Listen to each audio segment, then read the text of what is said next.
Chapter 11. I begin life on my own account, and don't like it. I know enough of the world now, to have almost lost the capacity of being much surprised by anything, but it is matter of some surprise to me, even now, that I can have been so easily thrown away at such an age. A child of excellent abilities, and with strong powers of observation, quick, eager, delicate, and soon hurt bodily or mentally, it seems wonderful to me that nobody should have made any sign in my behalf. But none was made, and I became, at 10 years old, a little labouring hind in the service of Murdstone and Grinby. Murdstone and Grinby's warehouse was at the waterside. It was down in Blackfriars. Modern improvements have altered the place, but it was the last house at the bottom of a narrow street, curving downhill to the river, with some stairs at the end, where people took boat. It was a crazy old house with a wharf of its own, abutting on the water when the tide was in, and on the mud when the tide was out, and literally overrun with rats.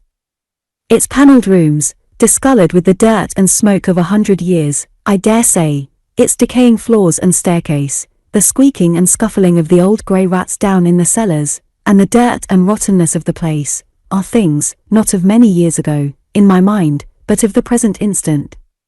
They are all before me, just as they were in the evil hour when I went among them for the first time, with my trembling hand in Mr. Quinion's. Murdstone and Grinby's trade was among a good many kinds of people, but an important branch of it was the supply of wines and spirits to certain packet ships. I forget now where they chiefly went, but I think there were some among them that made voyages both to the East and West Indies. I know that a great many empty bottles were one of the consequences of this traffic, and that certain men and boys were employed to examine them against the light, and reject those that were flawed, and to rinse and wash them. When the empty bottles ran short, there were labels to be pasted on full ones, or corks to be fitted to them, or seals to be put upon the corks, or finished bottles to be packed in casks. All this work was my work, and of the boys employed upon it I was one. There were 3 or 4 of us, counting me. My working place was established in a corner of the warehouse, where Mr. Quinion could see me, when he chose to stand up on the bottom rail of his stool in the counting house, and look at me through a window above the desk. Hither, on the first morning of my so auspiciously beginning life on my own account, the oldest of the regular boys was summoned to show me my business. His name was Mick Walker, and he wore a ragged apron and a paper cap. He informed me that his father was a bargeman, and walked, in a black velvet headdress, in the Lord Mayor's show. He also informed me that our principal associate would be another boy whom he introduced by the, to me, extraordinary name of Mealy Potatoes. I discovered, however, that this youth had not been christened by that name, but that it had been bestowed upon him in the warehouse, on account of his complexion, which was pale or mealy. Mealy's father was a waterman, who had the additional distinction of being a fireman, and was engaged as such at one of the large theatres, where some young relation of Mealy's, I think his little sister, did imps in the pantomimes.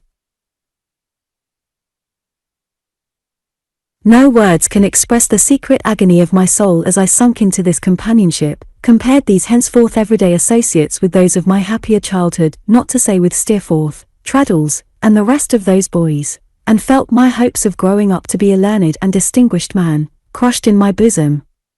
The deep remembrance of the sense I had, of being utterly without hope now, of the shame I felt in my position, of the misery it was to my young heart to believe that day by day what I had learned, and thought, and delighted in, and raised my fancy and my emulation up by, would pass away from me, little by little, never to be brought back any more, cannot be written.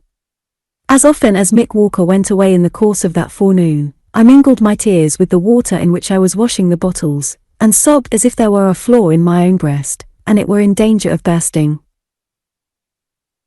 The counting-house clock was at 12:30, and there was general preparation for going to dinner, when Mr. Quinion tapped at the counting-house window, and beckoned to me to go in. I went in, and found there a stoutish, middle-aged person, in a brown surtout and black tights and shoes, with no more hair upon his head, which was a large one, and very shining, than there is upon an egg, and with a very extensive face, which he turned full upon me. His clothes were shabby, but he had an imposing shirt collar on. He carried a jaunty sort of a stick, with a large pair of rusty tassels to it, and a quizzing glass hung outside his coat, for ornament, I afterwards found, as he very seldom looked through it, and couldn't see anything when he did. "This," said Mr. Quinion, in allusion to myself, "is he." "This," said the stranger, with a certain condescending roll in his voice, and a certain indescribable air of doing something genteel, which impressed me very much, "is Master Copperfield. I hope I see you well, sir?" I said I was very well, and hoped he was.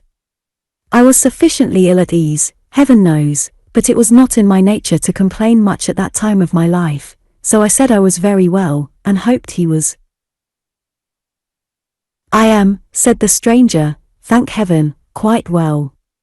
I have received a letter from Mr. Murdstone, in which he mentions that he would desire me to receive into an apartment in the rear of my house, which is at present unoccupied and is, in short, to be let as in short," said the stranger, with a smile and in a burst of confidence, "as a bedroom, the young beginner whom I have now the pleasure to," and the stranger waved his hand, and settled his chin in his shirt collar.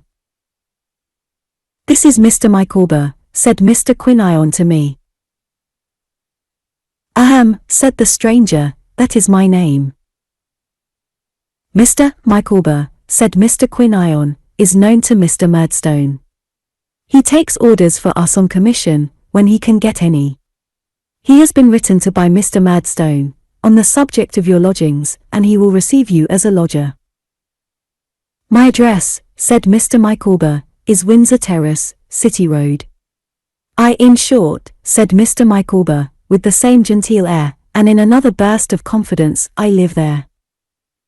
I made him a bow.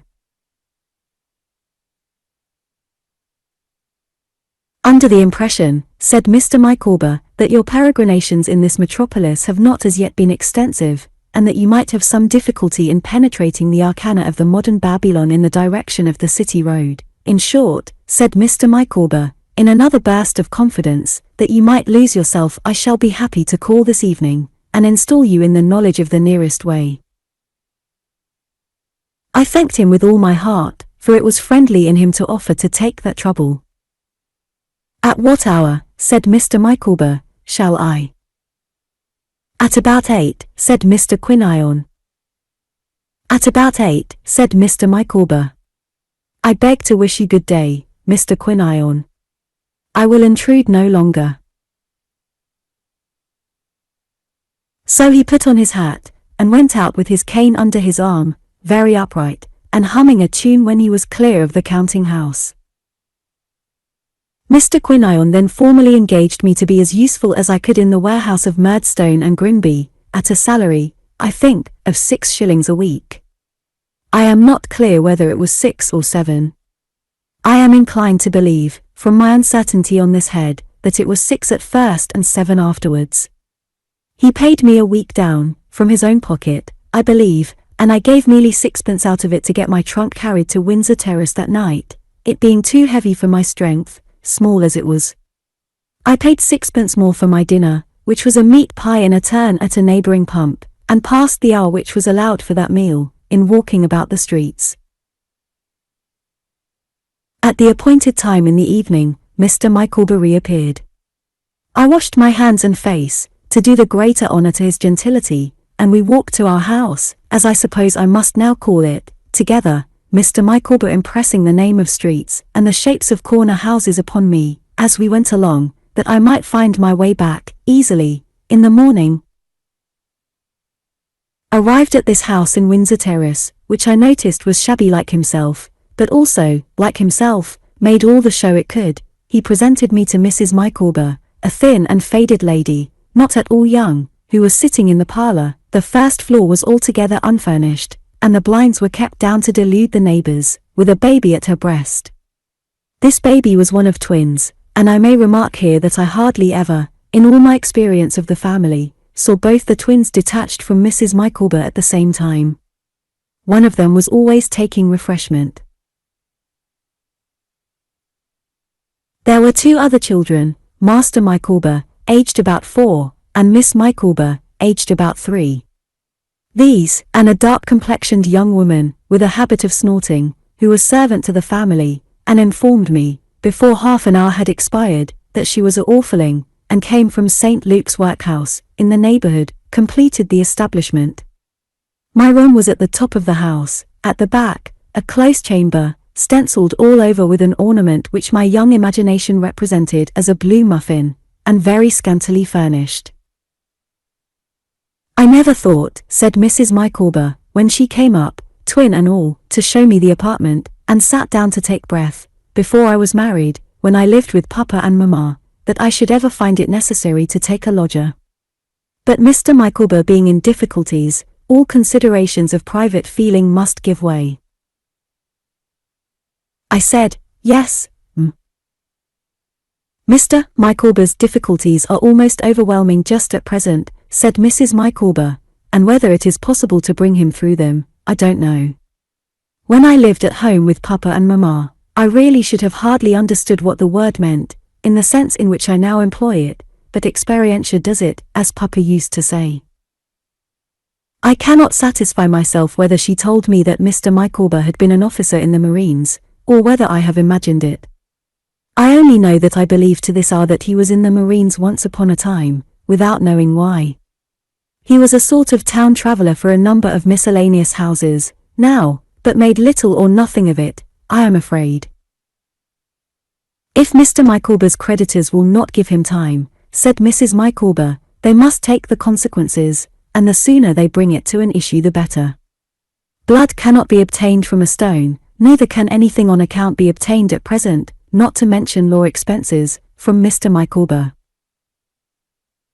I never can quite understand whether my precocious self-dependence confused Mrs. Micawber in reference to my age, or whether she was so full of the subject that she would have talked about it to the very twins if there had been nobody else to communicate with, but this was the strain in which she began, and she went on accordingly all the time I knew her. Poor Mrs. Micawber! She said she had tried to exert herself, and so, I have no doubt, she had. The centre of the street door was perfectly covered with a great brass plate, on which was engraved Mrs. Micawber's boarding establishment for young ladies, but I never found that any young lady had ever been to school there, or that any young lady ever came, or proposed to come, or that the least preparation was ever made to receive any young lady. The only visitors I ever saw, or heard of, were creditors. They used to come at all hours, and some of them were quite ferocious. One dirty-faced man, I think he was a bootmaker, used to edge himself into the passage as early as 7 o'clock in the morning, and call up the stairs to Mr. Micawber, "Come. You ain't out yet, you know. Pay us, will you?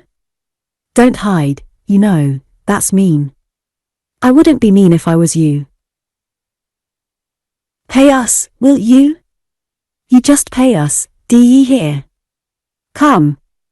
Receiving no answer to these taunts, he would mount in his wrath to the words swindlers and robbers, and these being ineffectual too, would sometimes go to the extremity of crossing the street, and roaring up at the windows of the second floor, where he knew Mr. Micawber was.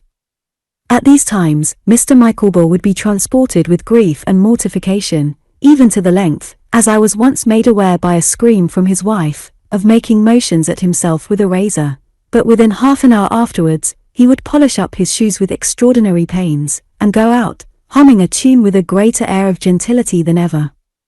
Mrs. Micawber was quite as elastic. I have known her to be thrown into fainting fits by the king's taxes at 3 o'clock, and to eat lamb chops, breaded, and drink warm ale, paid for with 2 teaspoons that had gone to the pawnbrokers, at 4.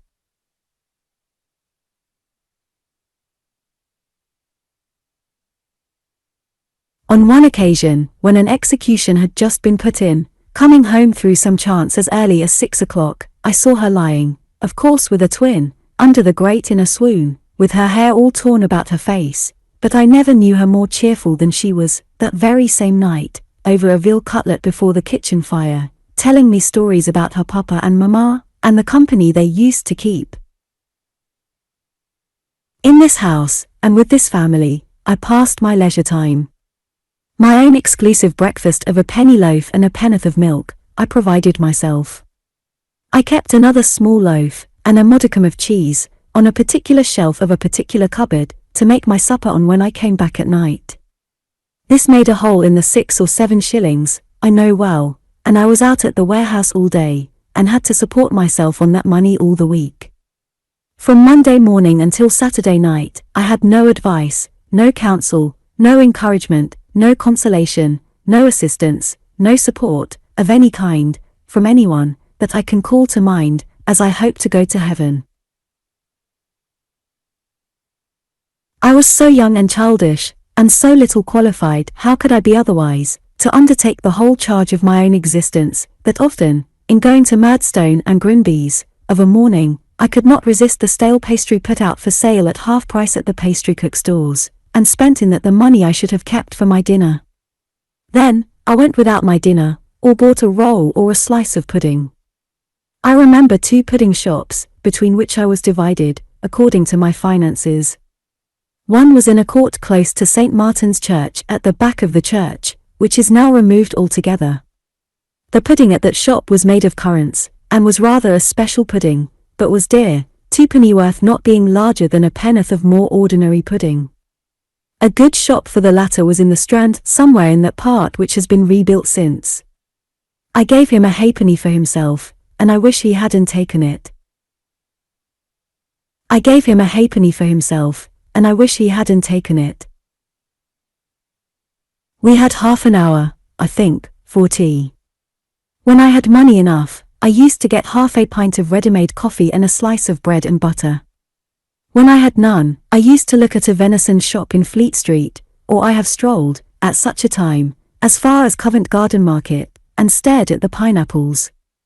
I was fond of wandering about the Adelphi, because it was a mysterious place, with those dark arches. I see myself emerging one evening from some of these arches, on a little public house close to the river, with an open space before it, where some coal heavers were dancing, to look at whom I sat down upon a bench. I wonder what they thought of me. I was such a child, and so little, that frequently when I went into the bar of a strange public house for a glass of ale or porter, to moisten what I had had for dinner, they were afraid to give it me.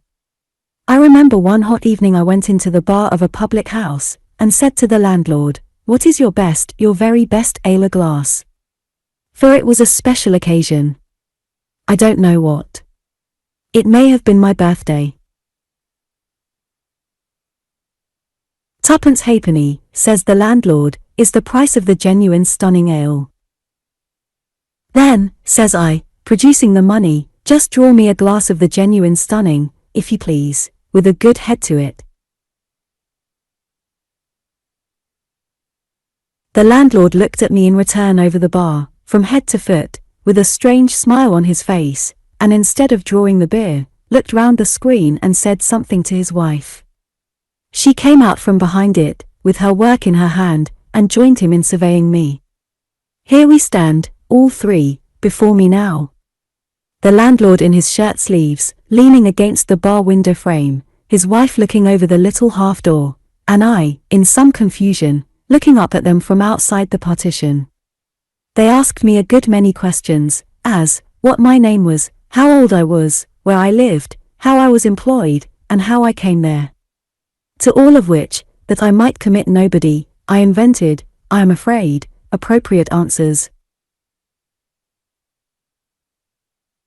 They served me with the ale, though I suspect it was not the genuine stunning, and the landlord's wife, opening the little half door of the bar, and bending down, gave me my money back, and gave me a kiss that was half admiring and half compassionate, but all womanly and good, I am sure. I know I do not exaggerate, unconsciously and unintentionally, the scantiness of my resources or the difficulties of my life. I know that if a shilling were given me by Mr. Quinion at any time, I spent it in a dinner or a tea. I know that I worked, from morning until night, with common men and boys, a shabby child. I know that I lounged about the streets, insufficiently and unsatisfactorily fed. I know that, but for the mercy of God, I might easily have been, for any care that was taken of me, a little robber or a little vagabond. Yet I held some station at Murdstone and Grinby's too. Besides that Mr. Quinion did what a careless man so occupied, and dealing with a thing so anomalous, could, to treat me as one upon a different footing from the rest, I never said, to man or boy, how it was that I came to be there, or gave the least indication of being sorry that I was there. That I suffered in secret, and that I suffered exquisitely, no one ever knew but I. How much I suffered, it is, as I have said already, utterly beyond my power to tell. But I kept my own counsel, and I did my work. I knew from the first, that, if I could not do my work as well as any of the rest, I could not hold myself above slight and contempt. I soon became at least as expeditious and as skilful as either of the other boys. Though perfectly familiar with them, my conduct and manner were different enough from theirs to place a space between us. They and the men generally spoke of me as the little gent, or the young Suffolker. A certain man named Gregory, who was foreman of the packers, and another named Tip, who was the carman, and wore a red jacket, used to address me sometimes as David, but I think it was mostly when we were very confidential, and when I had made some efforts to entertain them, over our work, with some results of the old readings, which were fast perishing out of my remembrance. Mealy Potatoes uprose once, and rebelled against my being so distinguished, but Mick Walker settled him in no time. My rescue from this kind of existence I considered quite hopeless, and abandoned, as such, altogether. I am solemnly convinced that I never for 1 hour was reconciled to it, or was otherwise than miserably unhappy, but I bore it, and even to Peggotty, partly for the love of her and partly for shame, never in any letter, though many passed between us, revealed the truth. Mr. Micawber's difficulties were an addition to the distressed state of my mind. In my forlorn state I became quite attached to the family, and used to walk about, busy with Mrs. Micawber's calculations of ways and means, and heavy with the weight of Mr. Micawber's debts. On a Saturday night, which was my grand treat, partly because it was a great thing to walk home with 6 or 7 shillings in my pocket, looking into the shops and thinking what such a sum would buy, and partly because I went home early, Mrs. Micawber would make the most heartrending confidences to me, also on a Sunday morning, when I mixed the portion of tea or coffee I had bought overnight, in a little shaving pot, and sat late at my breakfast. It was nothing at all unusual for Mr. Micawber to sob violently at the beginning of one of these Saturday night conversations, and sing about Jack's delight being his lovely Nan, towards the end of it. I have known him come home to supper with a flood of tears, and a declaration that nothing was now left but a jail, and go to bed making a calculation of the expense of putting bow windows to the house, in case anything turned up, which was his favourite expression. And Mrs. Micawber was just the same. A curious equality of friendship, originating, I suppose, in our respective circumstances, sprung up between me and these people, notwithstanding the ludicrous disparity in our years. But I never allowed myself to be prevailed upon to accept any invitation to eat and drink with them out of their stock, knowing that they got on badly with the butcher and baker, and had often not too much for themselves, until Mrs. Micawber took me into her entire confidence. This she did one evening as follows. "Master Copperfield," said Mrs. Micawber, "I make no stranger of you, and therefore do not hesitate to say that Mr. Micawber's difficulties are coming to a crisis." It made me very miserable to hear it, and I looked at Mrs. Micawber's red eyes with the utmost sympathy. "With the exception of the heel of a Dutch cheese, which is not adapted to the wants of a young family," said Mrs. Micawber, "there is really not a scrap of anything in the larder. I was accustomed to speak of the larder when I lived with Papa and Mamma, and I use the word almost unconsciously. What I mean to express is, that there is nothing to eat in the house." "Dear me," I said, in great concern.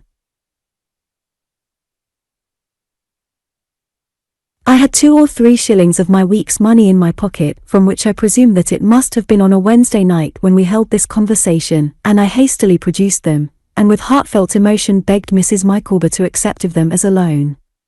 But that lady, kissing me, and making me put them back in my pocket, replied that she couldn't think of it. "No, my dear Master Copperfield," said she, "far be it from my thoughts. But you have a discretion beyond your years, and can render me another kind of service, if you will, and a service I will thankfully accept of. I begged Mrs. Micawber to name it. I have parted with the plate myself, said Mrs. Micawber. 6 tea, 2 salt, and a pair of sugars, I have at different times borrowed money on, in secret, with my own hands. But the twins are a great tie, and to me, with my recollections, of Papa and Mamma, these transactions are very painful. There are still a few trifles that we could part with. Mr. Micawber's feelings would never allow him to dispose of them, and Cliquette, this was the girl from the workhouse, being of a vulgar mind, would take painful liberties if so much confidence was reposed in her. Master Copperfield, if I might ask you. I understood Mrs. Micawber now, and begged her to make use of me to any extent. I began to dispose of the more portable articles of property that very evening, and went out on a similar expedition almost every morning, before I went to Murdstone and Grinby's. Mr. Micawber had a few books on a little chiffonier, which he called the library, and those went first. I carried them, one after another, to a bookstall in the City Road, one part of which, near our house, was almost all bookstalls and bird shops then, and sold them for whatever they would bring. The keeper of this bookstall, who lived in a little house behind it, used to get tipsy every night, and to be violently scolded by his wife every morning. More than once, when I went there early, I had audience of him in a turn-up bedstead, with a cut in his forehead or a black eye, bearing witness to his excesses overnight. I am afraid he was quarrelsome in his drink, and he, with a shaking hand, endeavouring to find the needful shillings in one or other of the pockets of his clothes, which lay upon the floor, while his wife, with a baby in her arms and her shoes down at heel, never left off rating him. Sometimes he had lost his money, and then he would ask me to call again, but his wife had always got some, had taken his, I dare say, while he was drunk, and secretly completed the bargain on the stairs, as we went down together. At the pawnbroker's shop, too, I began to be very well known. The principal gentleman who officiated behind the counter took a good deal of notice of me, and often got me, I recollect, to decline a Latin noun or adjective, or to conjugate a Latin verb, in his ear, while he transacted my business. After all these occasions Mrs. Micawber made a little treat, which was generally a supper, and there was a peculiar relish in these meals which I well remember. At last Mr. Micawber's difficulties came to a crisis, and he was arrested early one morning, and carried over to the King's Bench prison in the Borough. He told me, as he went out of the house, that the god of day had now gone down upon him, and I really thought his heart was broken, and mine too. But I heard, afterwards, that he was seen to play a lively game at skittles, before noon. On the first Sunday after he was taken there, I was to go and see him, and have dinner with him. I was to ask my way to such a place, and just short of that place I should see such another place, and just short of that I should see a yard, which I was to cross, and keep straight on until I saw a turnkey. All this I did, and when at last I did see a turnkey, poor little fellow that I was, and thought how, when Roderick Random was in a debtor's prison, there was a man there with nothing on him but an old rug, the turnkey swam before my dimmed eyes and my beating heart. Mr. Micawber was waiting for me within the gate, and we went up to his room, top story but one, and cried very much. He solemnly conjured me, I remember, to take warning by his fate, and to observe that if a man had £20 a year for his income, and spent £19 19 shillings and sixpence, he would be happy, but that if he spent £20 one he would be miserable. After which he borrowed a shilling of me for porter, gave me a written order on Mrs. Micawber for the amount, and put away his pocket handkerchief, and cheered up. We sat before a little fire, with 2 bricks put within the rusted grate, one on each side, to prevent its burning too many coals, until another debtor, who shared the room with Mr. Micawber, came in from the bakehouse with the loin of mutton which was our joint stark repast. Then I was sent up to Captain Hopkins in the room overhead, with Mr. Micawber's compliments, and I was his young friend, and would Captain Hopkins lend me a knife and fork? Captain Hopkins lent me the knife and fork, with his compliments to Mr. Micawber. There was a very dirty lady in his little room, and 2 WAN girls, his daughters, with shock heads of hair. I thought it was better to borrow Captain Hopkins's knife and fork than Captain Hopkins's comb. The captain himself was in the last extremity of shabbiness, with large whiskers, and an old brown greatcoat with no other coat below it. I saw his bed rolled up in a corner, and what plates and dishes and pots he had, on a shelf, and I divined, God knows how, that though the 2 girls with the shock heads of hair were Captain Hopkins's children, the dirty lady was not married to Captain Hopkins.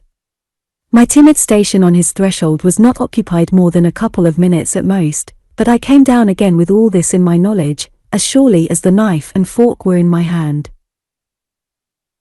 There was something gypsy-like and agreeable in the dinner, after all.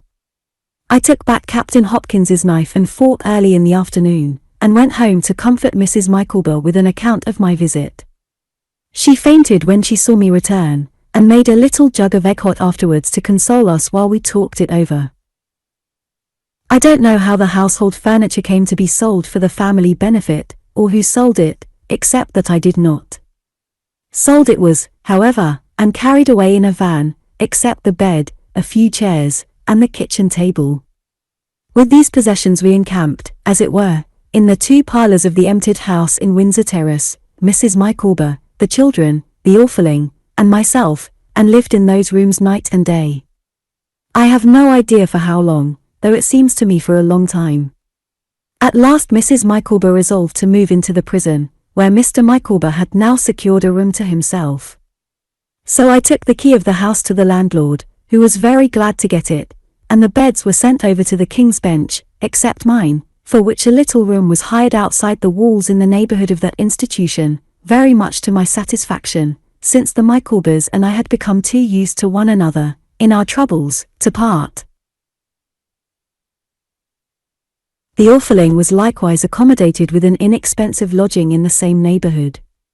Mine was a quiet back garret with a sloping roof, commanding a pleasant prospect of a timber yard, and when I took possession of it, with the reflection that Mr. Micawber's troubles had come to a crisis at last, I thought it quite a paradise.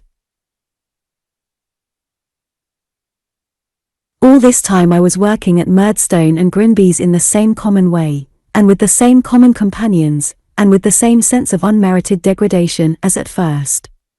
But I never, happily for me no doubt, made a single acquaintance, or spoke to any of the many boys whom I saw daily in going to the warehouse, in coming from it, and in prowling about the streets at meal times. I led the same secretly unhappy life, but I led it in the same lonely, self-reliant manner. The only changes I am conscious of are, firstly, that I had grown more shabby, and secondly, that I was now relieved of much of the weight of Mr. and Mrs. Micawber's cares, for some relatives or friends had engaged to help them at their present pass, and they lived more comfortably in the prison than they had lived for a long while out of it. I used to breakfast with them now, in virtue of some arrangement, of which I have forgotten the details. I forget, too, at what hour the gates were opened in the morning, admitting of my going in, but I know that I was often up at 6 o'clock, and that my favourite lounging place in the interval was Old London Bridge, where I was wont to sit in one of the stone recesses, watching the people going by, or to look over the balustrades at the sun shining in the water, and lighting up the golden flame on the top of the monument. The orphaning met me here sometimes, to be told some astonishing fictions respecting the wharves and the tower, of which I can say no more than that I hope I believed them myself. In the evening I used to go back to the prison, and walk up and down the parade with Mr. Micawber, or play casino with Mrs. Micawber, and hear reminiscences of her papa and mamma. Whether Mr. Murdstone knew where I was, I am unable to say. I never told them at Murdstone and Grinby's.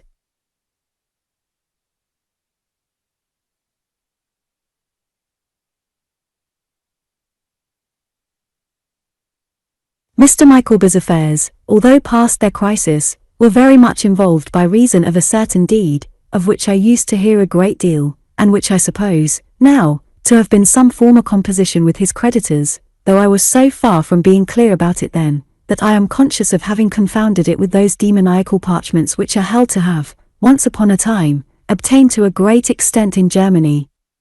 At last this document appeared to be got out of the way, somehow. At all events it ceased to be the Rockerhead it had been, and Mrs. Micawber informed me that her family had decided that Mr. Micawber should apply for his release under the Insolvent Debtors Act, which would set him free, she expected, in about 6 weeks.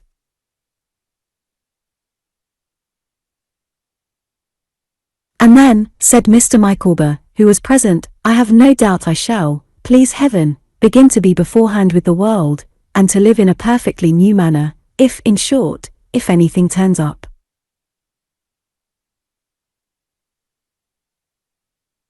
By way of going in for anything that might be on the cards, I call to mind that Mr. Micawber, about this time, composed a petition to the House of Commons, praying for an alteration in the law of imprisonment for debt. I set down this remembrance here, because it is an instance to myself of the manner in which I fitted my old books to my altered life, and made stories for myself, out of the streets, and out of men and women, and how some main points in the character I shall unconsciously develop, I suppose, in writing my life, were gradually forming all this while. There was a club in the prison, in which Mr. Micawber, as a gentleman, was a great authority. Mr. Micawber had stated his idea of this petition to the club, and the club had strongly approved of the same. Wherefore Mr. Micawber, who was a thoroughly good-natured man, and as active a creature about everything but his own affairs as ever existed, and never so happy as when he was busy about something that could never be of any profit to him, set to work at the petition, invented it, engrossed it on an immense sheet of paper, spread it out on a table, and appointed a time for all the club, and all within the walls if they chose, to come up to his room and sign it. When I heard of this approaching ceremony, I was so anxious to see them all come in, one after another, though I knew the greater part of them already, and they me, that I got an hour's leave of absence from Murdstone and Grinby's, and established myself in a corner for that purpose. As many of the principal members of the club as could be got into the small room without filling it, supported Mr. Micawber in front of the petition, while my old friend Captain Hopkins, who had washed himself, to do honour to so solemn an occasion, stationed himself close to it, to read it to all who were unacquainted with its contents. The door was then thrown open, and the general population began to come in a long file, several waiting outside, while one entered, affixed his signature, and went out. To everybody in succession, Captain Hopkins said, "Have you read it?" "No." "Would you like to hear it read?" If he weakly showed the least disposition to hear it, Captain Hopkins, in a loud sonorous voice, gave him every word of it. The captain would have read it 20,000 times, if 20,000 people would have heard him, one by one. I remember a certain luscious roll he gave to such phrases as the people's representatives in Parliament assembled, your petitioners therefore humbly approach your honourable house, his gracious majesty's unfortunate subjects, as if the words were something real in his mouth, and delicious to taste, Mr. Micawber, meanwhile, listening with a little of an author's vanity, and contemplating, not severely, the spikes on the opposite wall.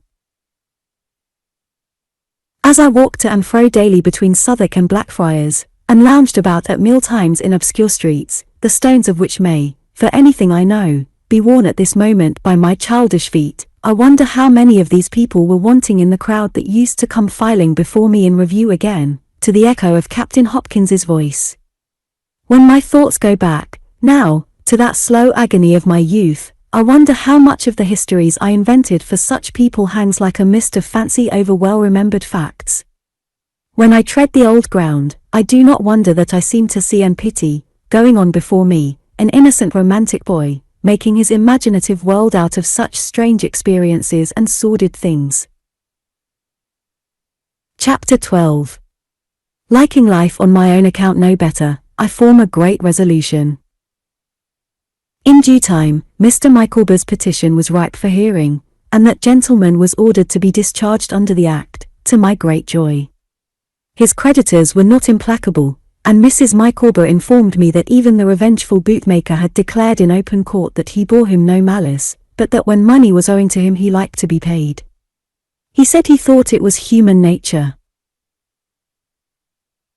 Mr. Micawber returned to the King's Bench when his case was over, as some fees were to be settled, and some formalities observed, before he could be actually released.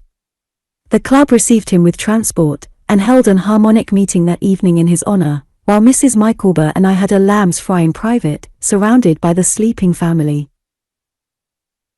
"On such an occasion I will give you, Master Copperfield," said Mrs. Micawber, in a little more flip, for we had been having some already, "the memory of my papa and mamma." "Are they dead?" I inquired, after drinking the toast in a wine glass. "My mamma departed this life," said Mrs. Micawber, "before Mr. Micawber's difficulties commenced, or at least before they became pressing. My papa lived to bail Mr. Micawber several times, and then expired, regretted by a numerous circle." Mrs. Micawber shook her head, and dropped a pious tear upon the twin who happened to be in hand. As I could hardly hope for a more favourable opportunity of putting a question in which I had a near interest, I said to Mrs. Micawber, "May I ask, what you and Mr. Micawber intend to do, now that Mr. Micawber is out of his difficulties, and at liberty? Have you settled yet?" "My family," said Mrs. Micawber, who always said those two words with an air, though I never could discover who came under the denomination, "my family are of opinion that Mr. Micawber should quit London, and exert his talents in the country. Mr. Micawber is a man of great talent, Master Copperfield." I said I was sure of that. "Of great talent," repeated Mrs. Micawber. "My family are of opinion that, with a little interest, something might be done for a man of his ability in the custom house. The influence of my family being local, it is their wish that Mr. Micawber should go down to Plymouth. They think it indispensable that he should be upon the spot." "That he may be ready?" I suggested. "Exactly," returned Mrs. Micawber. "That he may be ready in case of anything turning up."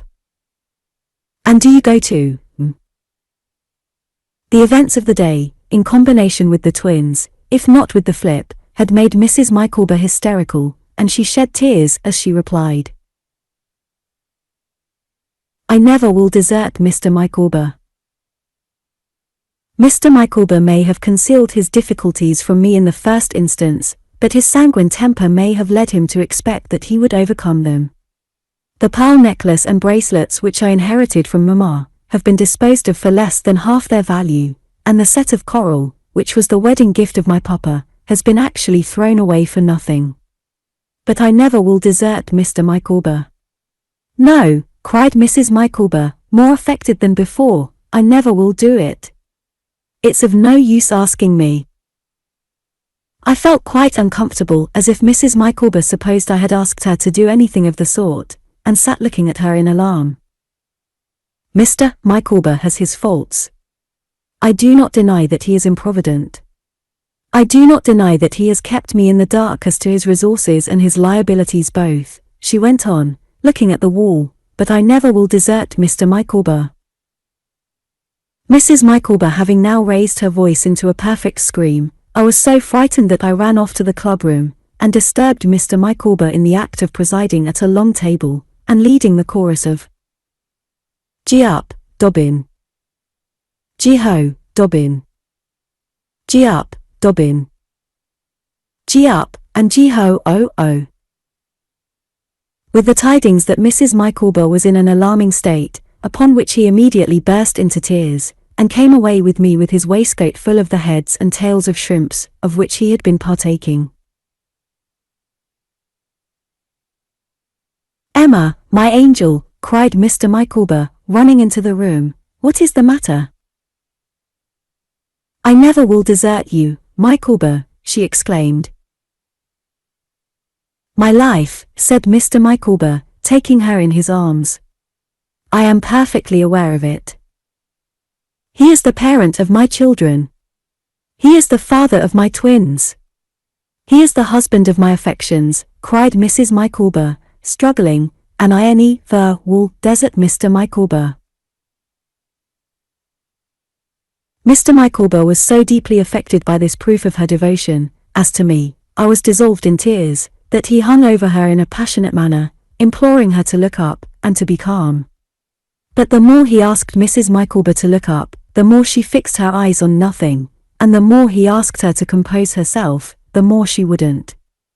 Consequently, Mr. Micawber was soon so overcome that he mingled his tears with hers and mine, until he begged me to do him the favor of taking a chair on the staircase, while he got her into bed. I would have taken my leave for the night, but he would not hear of my doing that until the stranger's bell should ring. So I sat at the staircase window, until he came out with another chair and joined me. "How is Mrs. Micawber now, sir?" I said.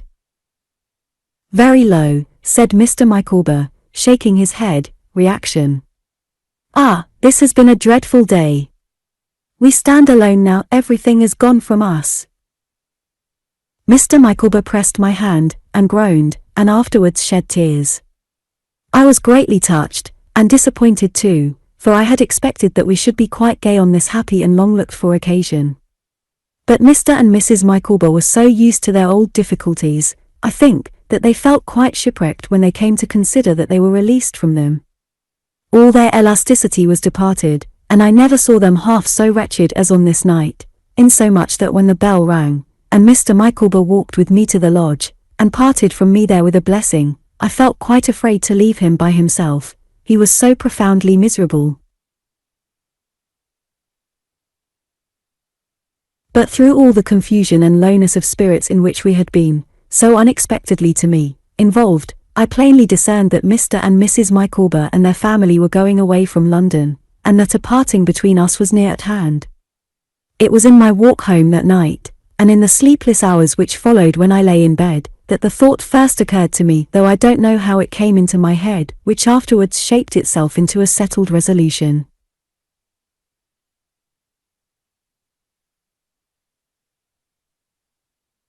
I had grown to be so accustomed to the Micawbers, and had been so intimate with them in their distresses, and was so utterly friendless without them, that the prospect of being thrown upon some new shift for a lodging, and going once more among unknown people, was like being that moment turned adrift into my present life, with such a knowledge of it ready-made as experience had given me.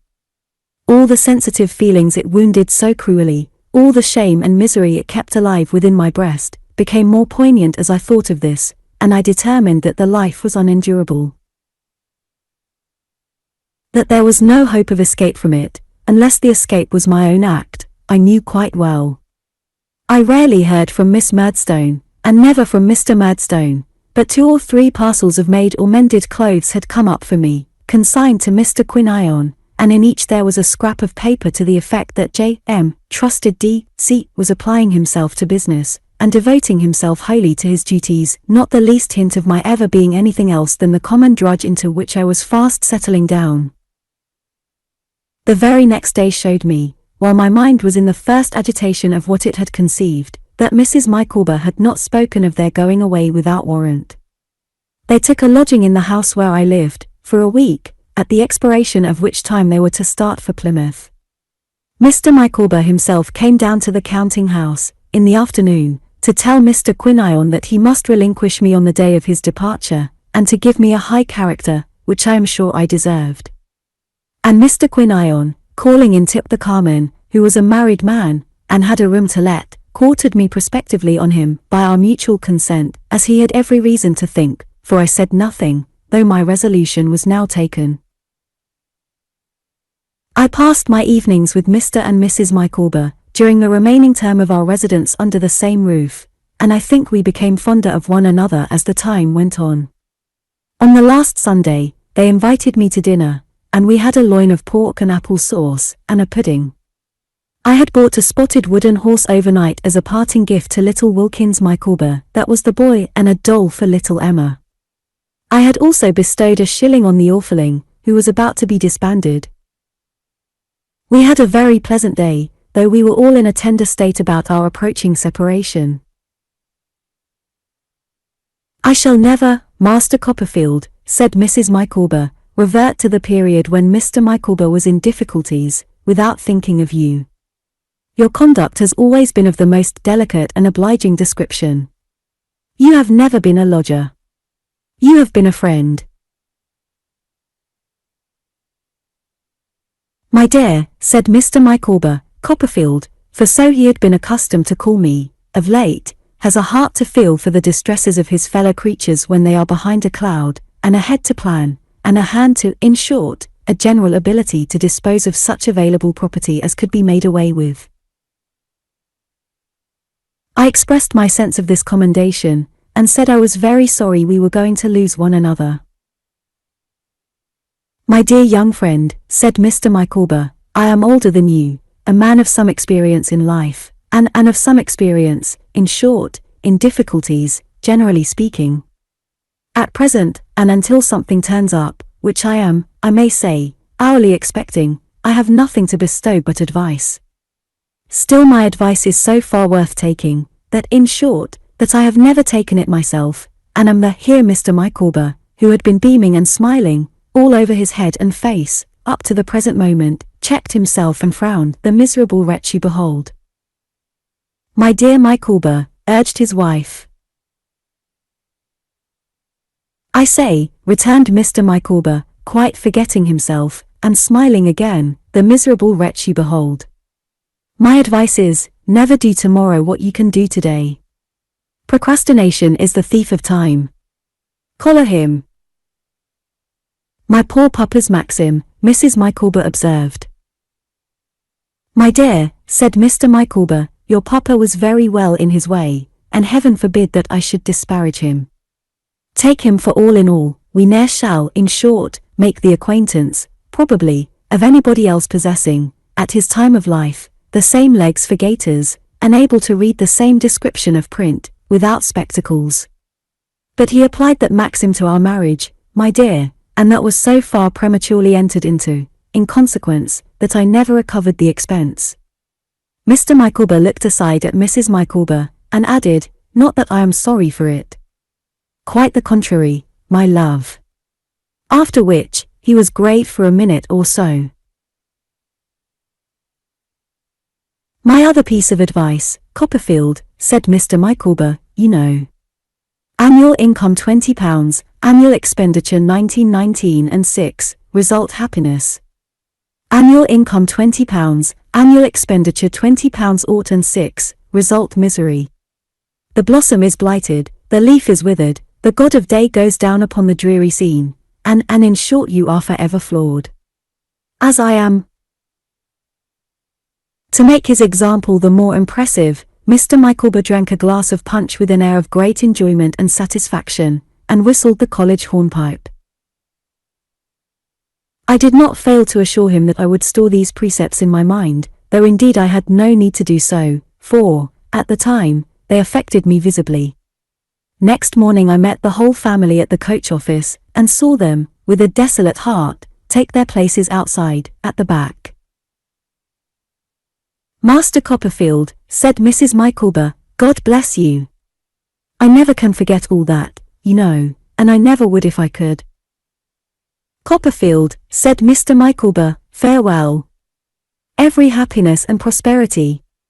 If, in the progress of revolving years, I could persuade myself that my blighted destiny had been a warning to you, I should feel that I had not occupied another man's place in existence altogether in vain. In case of anything turning up, of which I am rather confident, I shall be extremely happy if it should be in my power to improve your prospects.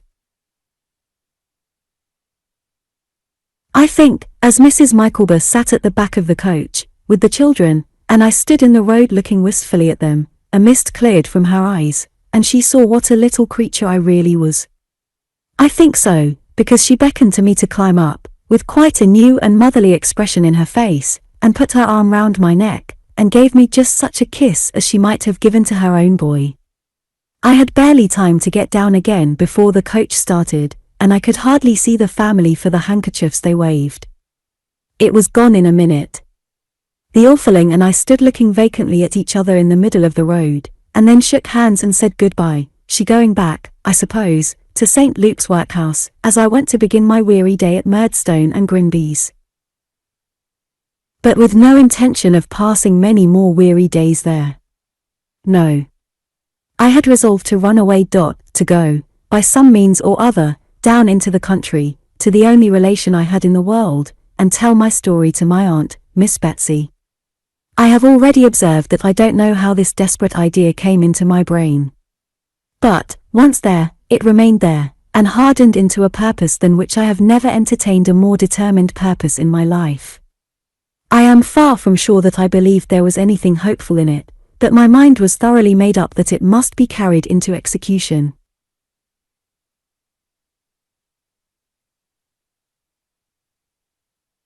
Again, and 100 times again, since the night when the thought had first occurred to me and banished sleep, I had gone over that old story of my poor mother's about my birth, which it had been one of my great delights in the old time to hear her tell, and which I knew by heart.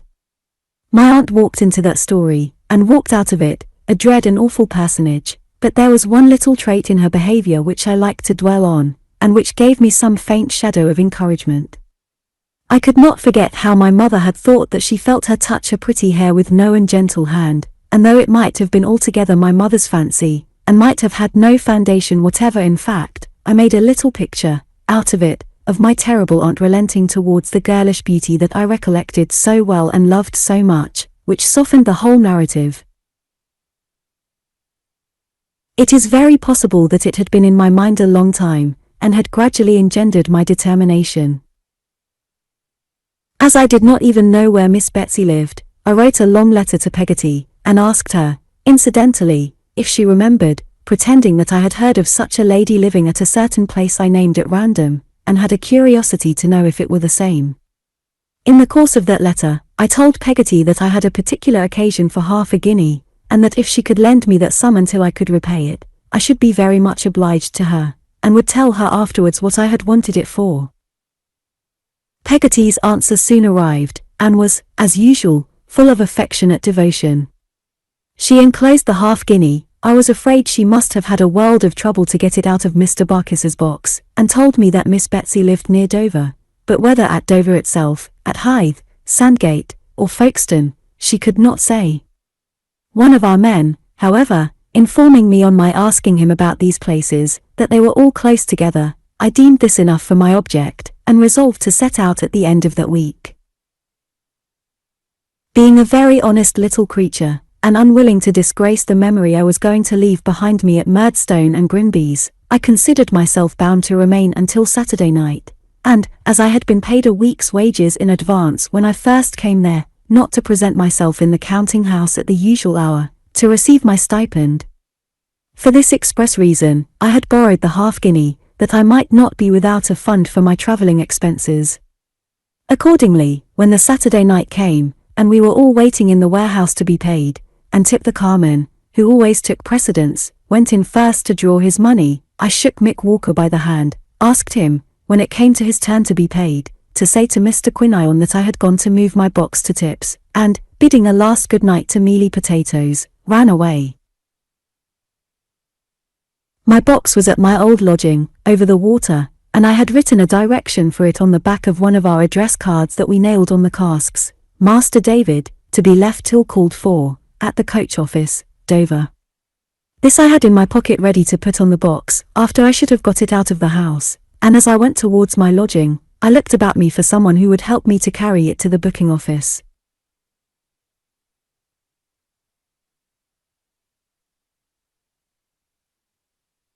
There was a long-legged young man with a very little empty donkey cart, standing near the obelisk, in the Blackfriars Road, whose eye I caught as I was going by, and who, addressing me as sixpennorth of bad halfpence, hoped I should know him again to swear to, in allusion, I have no doubt, to my staring at him.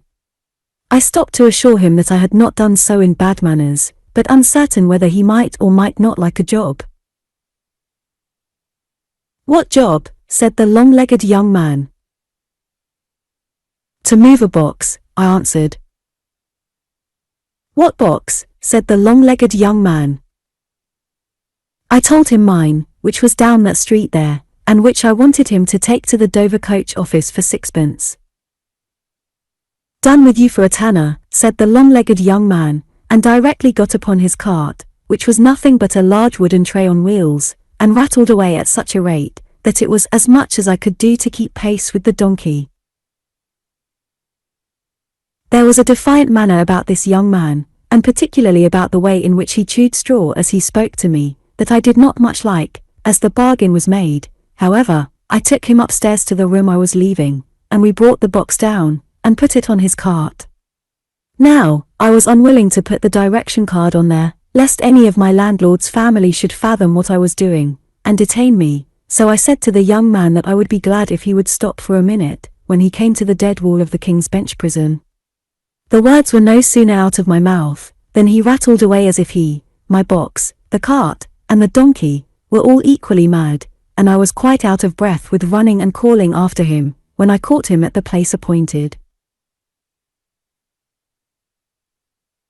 Being much flushed and excited, I tumbled my half-guinea out of my pocket in pulling the card out. I put it in my mouth for safety, and though my hands trembled a good deal, had just tied the card on very much to my satisfaction, when I felt myself violently chucked under the chin by the long-legged young man, and saw my half-guinea fly out of my mouth into his hand. "What?" said the young man, seizing me by my jacket collar, with a frightful grin. "This is a police case, is it? You're going to bolt, are you? Come to the police, you young woman, come to the police. You give me my money back, if you please," said I, very much frightened, "and leave me alone." "Come to the police," said the young man. "You shall prove it you'n to the police." "Give me my box and money, will you?" I cried, bursting into tears. The young man still replied, "Come to the police," and was dragging me against the donkey in a violent manner, as if there were any affinity between that animal and a magistrate, when he changed his mind, jumped into the cart, sat upon my box, and, exclaiming that he would drive to the police straight, rattled away harder than ever. I ran after him as fast as I could, but I had no breath to call out with, and should not have dared to call out, now, if I had. I narrowly escaped being run over, 20 times at least, in half a mile. Now I lost him, now I saw him, now I lost him, now I was cut at with a whip, now shouted at, now down in the mud, now up again, now running into somebody's arms, now running headlong at a post. At length, confused by fright and heat, and doubting whether half London might not by this time be turning out for my apprehension, I left the young man to go where he would with my box and money, and, panting and crying, but never stopping, faced about for Greenwich, which I had understood was on the Dover road, taking very little more out of the world, towards the retreat of my aunt, Miss Betsy, than I had brought into it, on the night when my arrival gave her so much umbrage. Chapter 13. The sequel of my resolution. For anything I know, I may have had some wild idea of running all the way to Dover, when I gave up the pursuit of the young man with the donkey cart, and started for Greenwich. My scattered senses were soon collected as to that point, if I had, for I came to a stop in the Kent road, at a terrace with a piece of water before it, and a great foolish image in the middle, blowing a dry shell. Here I sat down on a doorstep, quite spent and exhausted with the efforts I had already made, and with hardly breath enough to cry for the loss of my box and half-guinea. It was by this time dark. I heard the clock strike 10, as I sat resting. But it was a summer night, fortunately, and fine weather. When I had recovered my breath, and had got rid of a stifling sensation in my throat, I rose up and went on. In the midst of my distress, I had no notion of going back. I doubt if I should have had any, though there had been a Swiss snowdrift in the Kent road. But my standing possessed of only 3 halfpence in the world, and I am sure I wonder how they came to be left in my pocket on a Saturday night, troubled me none the less because I went on. I began to picture to myself, as a scrap of newspaper intelligence, my being found dead in a day or 2, under some hedge, and I trudged on miserably, though as fast as I could, until I happened to pass a little shop, where it was written up that ladies' and gentlemen's wardrobes were bought, and that the best price was given for rags, bones, and kitchen stuff. The master of this shop was sitting at the door in his shirt sleeves, smoking, and as there were a great many coats and pairs of trousers dangling from the low ceiling, and only 2 feeble candles burning inside to show what they were, I fancied that he looked like a man of a revengeful disposition, who had hung all his enemies, and was enjoying himself. My late experiences with Mr. and Mrs. Micawber suggested to me that here might be a means of keeping off the wolf for a little while. I went up the next by-street, took off my waistcoat, rolled it neatly under my arm, and came back to the shop door. "If you please, sir," I said, "I am to sell this for a fair price." Mr. Dolloby was the name over the shop door, at least took the waistcoat, stood his pipe on its head, against the doorpost, went into the shop, followed by me, snuffed the 2 candles with his fingers, spread the waistcoat on the counter, and looked at it there, held it up against the light, and looked at it there, and ultimately said, "What do you call a price, now, for this here little waistcoat?" "Oh, you know best, sir," I returned modestly. "I can't be buyer and seller too," said Mr. Dolloby. "Put a price on this here little waistcoat." "Would 18p be?" I hinted, after some hesitation. Mr. Dolloby rolled it up again, and gave it me back. "I should rob my family," he said, "if I was to offer 9p for it." This was a disagreeable way of putting the business, because it imposed upon me, a perfect stranger, the unpleasantness of asking Mr. Dolloby to rob his family on my account. My circumstances being so very pressing, however, I said I would take 9p for it, if he pleased. Mr. Dolloby, not without some grumbling, gave 9p. I wished him good night, and walked out of the shop the richer by that sum, and the poorer by a waistcoat. But when I buttoned my jacket, that was not much. Indeed, I foresaw pretty clearly that my jacket would go next, and that I should have to make the best of my way to Dover in a shirt and a pair of trousers, and might deem myself lucky if I got there even in that trim. But my mind did not run so much on this as might be supposed. Beyond a general impression of the distance before me, and of the young man with the donkey cart having used me cruelly, I think I had no very urgent sense of my difficulties when I once again set off with my 9p in my pocket. A plan had occurred to me for passing the night, which I was going to carry into execution. This was, to lie behind the wall at the back of my old school, in a corner where there used to be a haystack. I imagined it would be a kind of company to have the boys, and the bedroom where I used to tell the stories, so near me, although the boys would know nothing of my being there, and the bedroom would yield me no shelter. I had had a hard day's work, and was pretty well jaded when I came climbing out, at last, upon the level of Blackheath. It cost me some trouble to find out Salem House, but I found it, and I found a haystack in the corner, and I lay down by it, having first walked round the wall, and looked up at the windows, and seen that all was dark and silent within. Never shall I forget the lonely sensation of first lying down, without a roof above my head. Sleep came upon me as it came on many other outcasts, against whom house doors were locked, and house dogs barked, that night, and I dreamed of lying on my old school bed, talking to the boys in my room, and found myself sitting upright, with Steerforth's name upon my lips, looking wildly at the stars that were glistening and glimmering above me. When I remembered where I was at that untimely hour, a feeling stole upon me that made me get up, afraid of I don't know what, and walk about. But the fainter glimmering of the stars, and the pale light in the sky where the day was coming, reassured me, and my eyes being very heavy, I lay down again and slept, though with a knowledge in my sleep that it was cold, until the warm beams of the sun, and the ringing of the getting up bell at Salem House, awoke me. If I could have hoped that Steerforth was there, I would have lurked about until he came out alone, but I knew he must have left long since.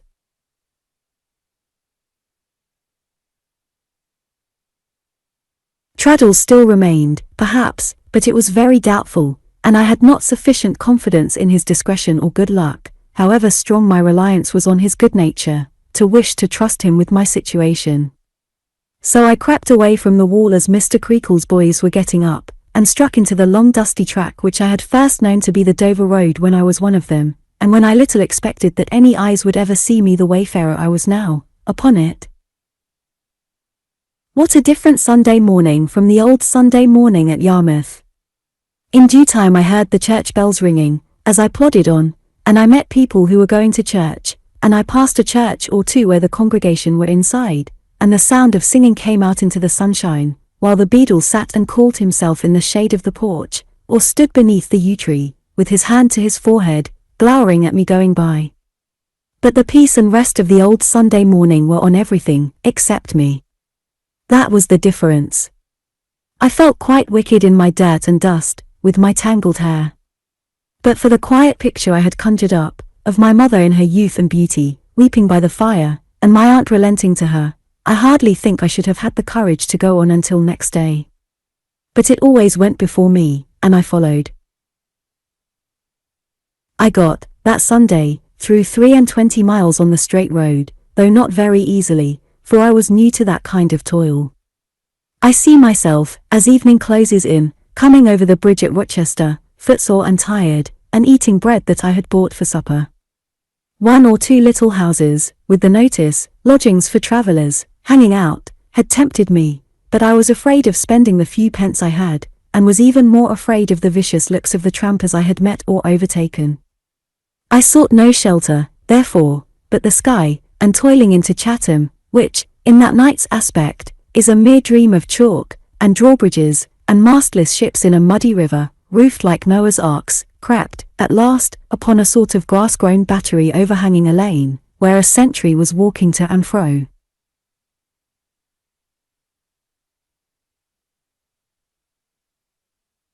Here I lay down, near a cannon, and, happy in the society of the sentry's footsteps, though he knew no more of my being above him than the boys at Salem House had known of my lying by the wall, slept soundly until morning. Very stiff and sore of foot I was in the morning, and quite dazed by the beating of drums and marching of troops, which seemed to hem me in on every side when I went down towards the long narrow street. Feeling that I could go but a very little way that day, if I were to reserve any strength for getting to my journey's end, I resolved to make the sale of my jacket its principal business. Accordingly, I took the jacket off, that I might learn to do without it, and carrying it under my arm, began a tour of inspection of the various slop shops. It was a likely place to sell a jacket in, for the dealers in second-hand clothes were numerous, and were, generally speaking, on the lookout for customers at their shop doors. But as most of them had, hanging up among their stock, an officer's coat or two, epaulets and all, I was rendered timid by the costly nature of their dealings, and walked about for a long time without offering my merchandise to anyone. This modesty of mine directed my attention to the marine store shops, and such shops as Mr. Dolloby's, in preference to the regular dealers.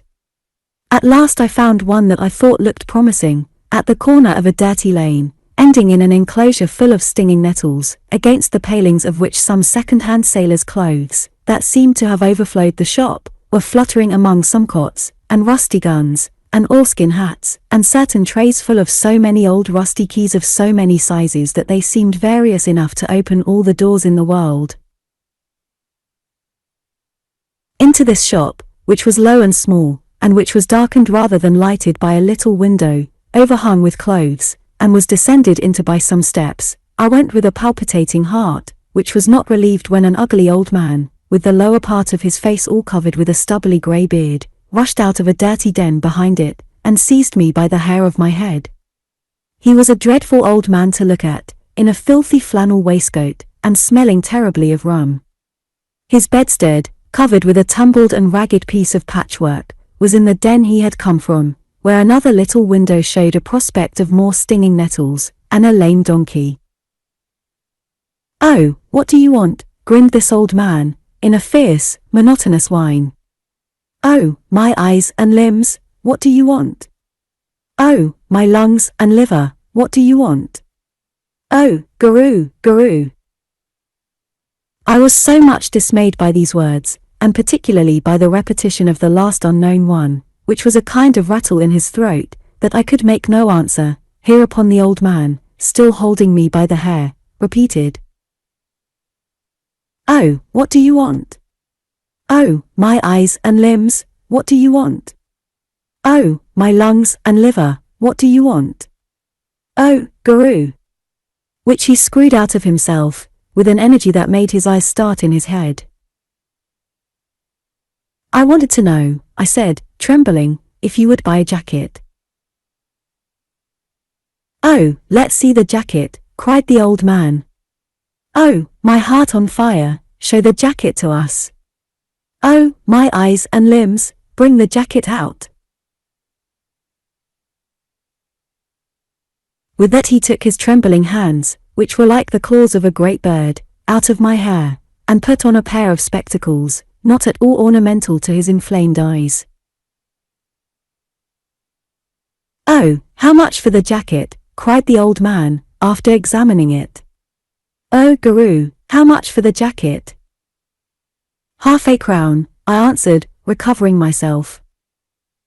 "Oh, my lungs and liver," cried the old man, "no. Oh, my eyes, no. Oh, my limbs, no. 18 pence. Guru."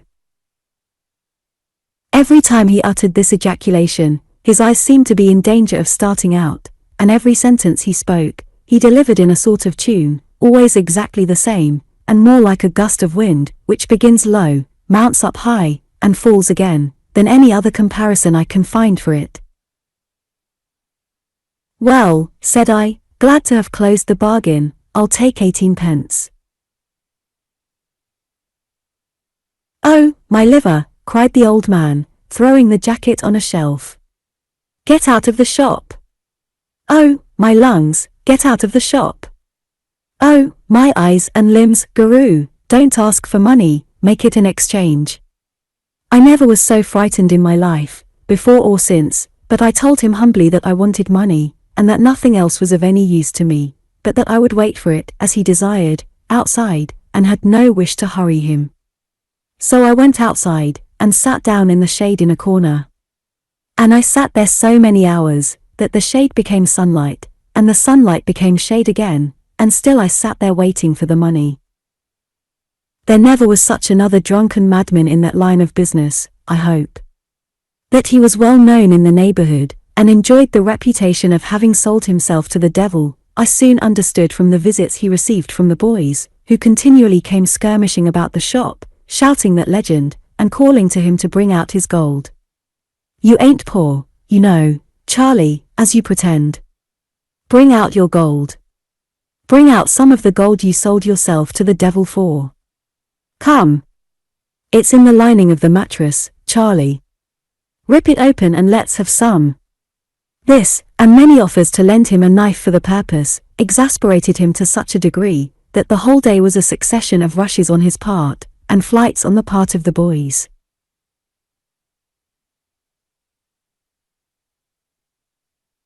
Sometimes in his rage he would take me for one of them, and come at me, mouthing as if he were going to tear me in pieces, then, remembering me, just in time, would dive into the shop, and lie upon his bed, as I thought from the sound of his voice, yelling in a frantic way, to his own windy tune, "The Death of Nelson," with an O before every line, and innumerable gurus interspersed. As if this were not bad enough for me, the boys, connecting me with the establishment, on account of the patience and perseverance with which I sat outside, half-dressed, pelted me, and used me very ill all day. He made many attempts to induce me to consent to an exchange, at one time coming out with a fishing rod, at another with a fiddle, at another with a cocked hat, at another with a flute. But I resisted all these overtures, and sat there in desperation, each time asking him, with tears in my eyes, for my money or my jacket. At last he began to pay me in halfpence at a time, and was full 2 hours getting by easy stages to a shilling. "Oh, my eyes and limbs," he then cried, peeping hideously out of the shop, after a long pause, "will you go for 2pence more?" "I can't," I said, "I shall be starved." "Oh, my lungs and liver, will you go for 3pence?"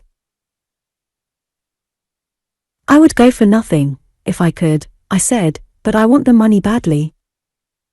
"Oh, Guru." It is really impossible to express how he twisted this ejaculation out of himself, as he peeped round the doorpost at me, showing nothing but his crafty old head. "Will you go for 4pence?" I was so faint and weary that I closed with this offer, and taking the money out of his claw, not without trembling, went away more hungry and thirsty than I had ever been, a little before sunset. But at an expense of threepence I soon refreshed myself completely, and, being in better spirits then, limped 7 miles upon my road. My bed at night was under another haystack, where I rested comfortably, after having washed my blistered feet in a stream, and dressed them as well as I was able, with some cool leaves. When I took the road again next morning, I found that it lay through a succession of hop grounds and orchards. It was sufficiently late in the year for the orchards to be ruddy with ripe apples, and in a few places the hop pickers were already at work. I thought it all extremely beautiful, and made up my mind to sleep among the hops that night, imagining some cheerful companionship in the long perspectives of poles, with the graceful leaves twining round them. The trampers were worse than ever that day, and inspired me with a dread that is yet quite fresh in my mind. Some of them were most ferocious-looking ruffians, who stared at me as I went by, and stopped, perhaps, and called after me to come back and speak to them, and when I took to my heels, stoned me. I recollect one young fellow, a tinker, I suppose, from his wallet and brazier, who had a woman with him, and who faced about and stared at me thus, and then roared to me in such a tremendous voice to come back, that I halted and looked round. "Come here, when you're called," said the tinker, "or I'll rip your young body open." I thought it best to go back. As I drew nearer to them, trying to propitiate the tinker by my looks, I observed that the woman had a black eye.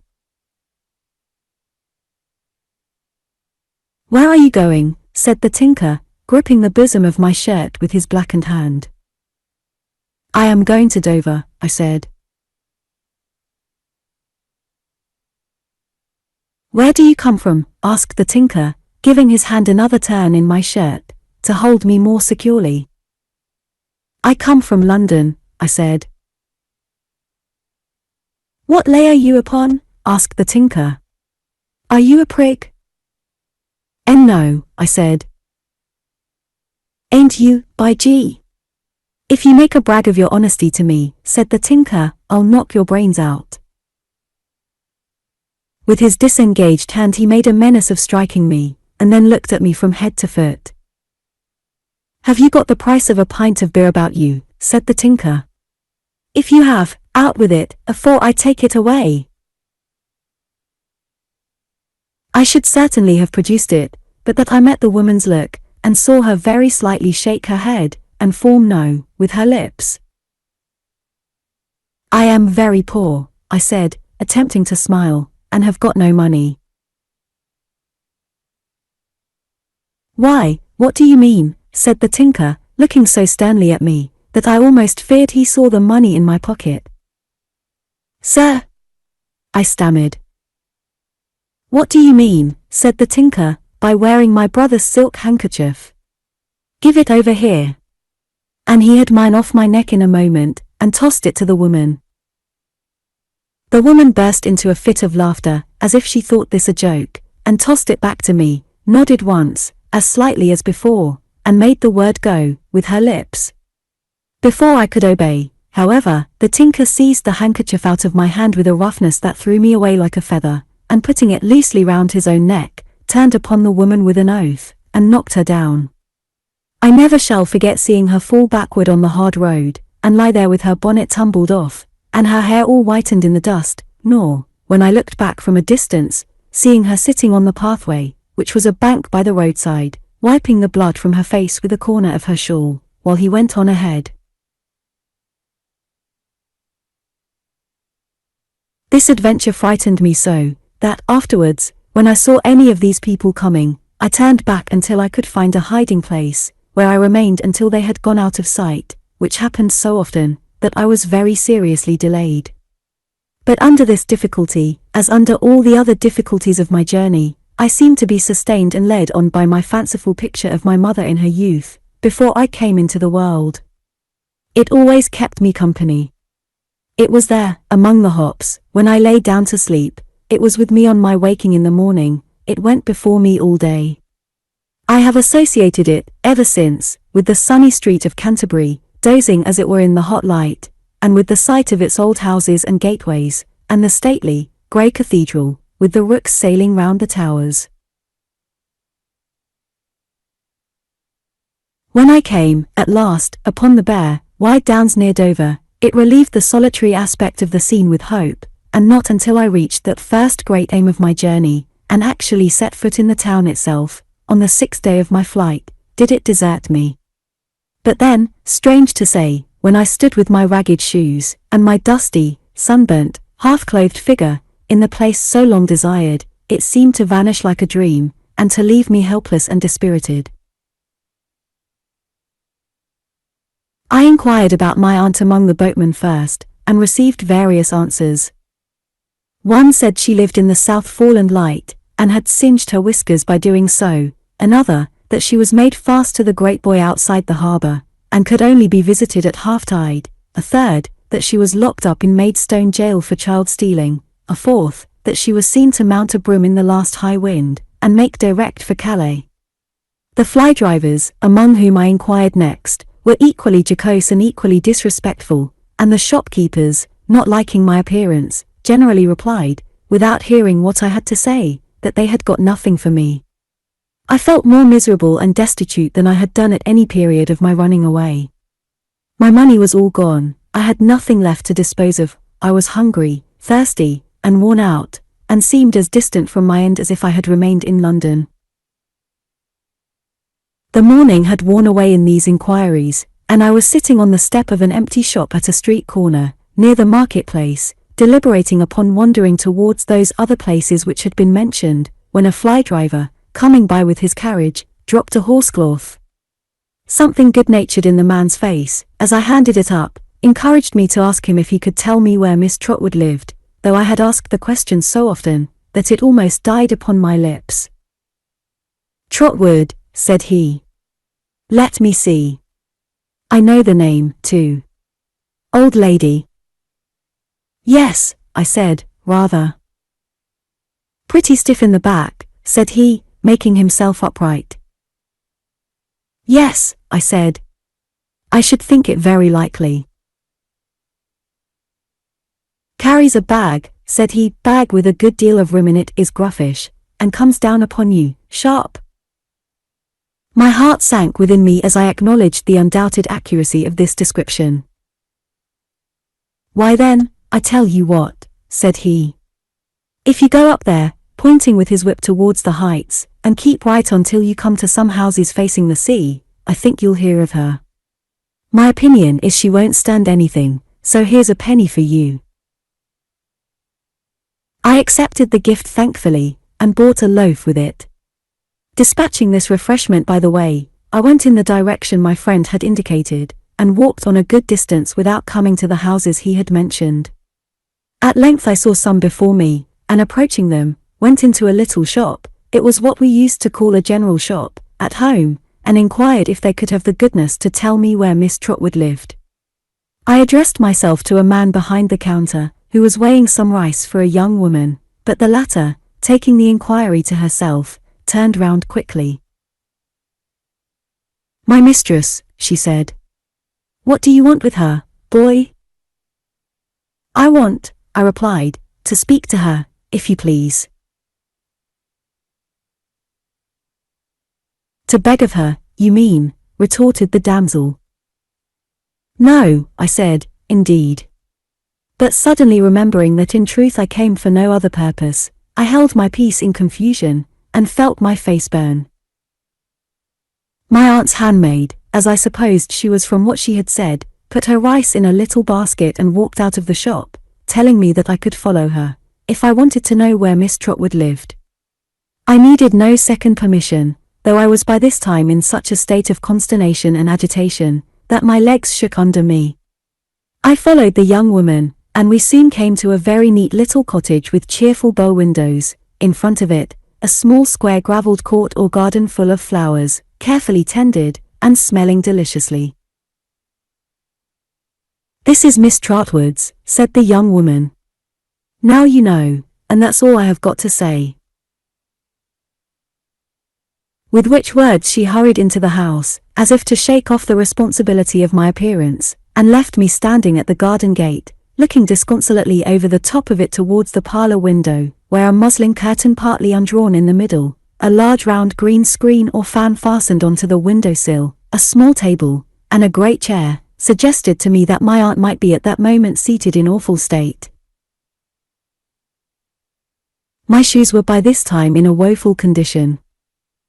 The soles had shed themselves bit by bit, and the upper leathers had broken and burst until the very shape and form of shoes had departed from them. My hat, which had served me for a nightcap, too, was so crushed and bent, that no old battered handleless saucepan on a dunghill need have been ashamed to vie with it. My shirt and trousers, stained with heat, dew, grass, and the Kentish soil on which I had slept and torn besides, might have frightened the birds from my aunt's garden, as I stood at the gate. My hair had known no comb or brush since I left London. My face, neck, and hands, from unaccustomed exposure to the air and sun, were burnt to a berry brown.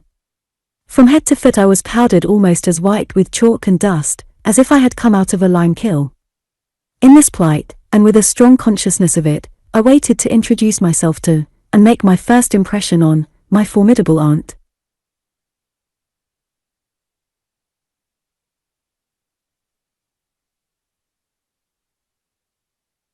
The unbroken stillness of the parlour window leading me to infer, after a while, that she was not there, I lifted up my eyes to the window above it, where I saw a florid, pleasant-looking gentleman, with a grey head, who shut up one eye in a grotesque manner, nodded his head at me several times, shook it at me as often, laughed, and went away.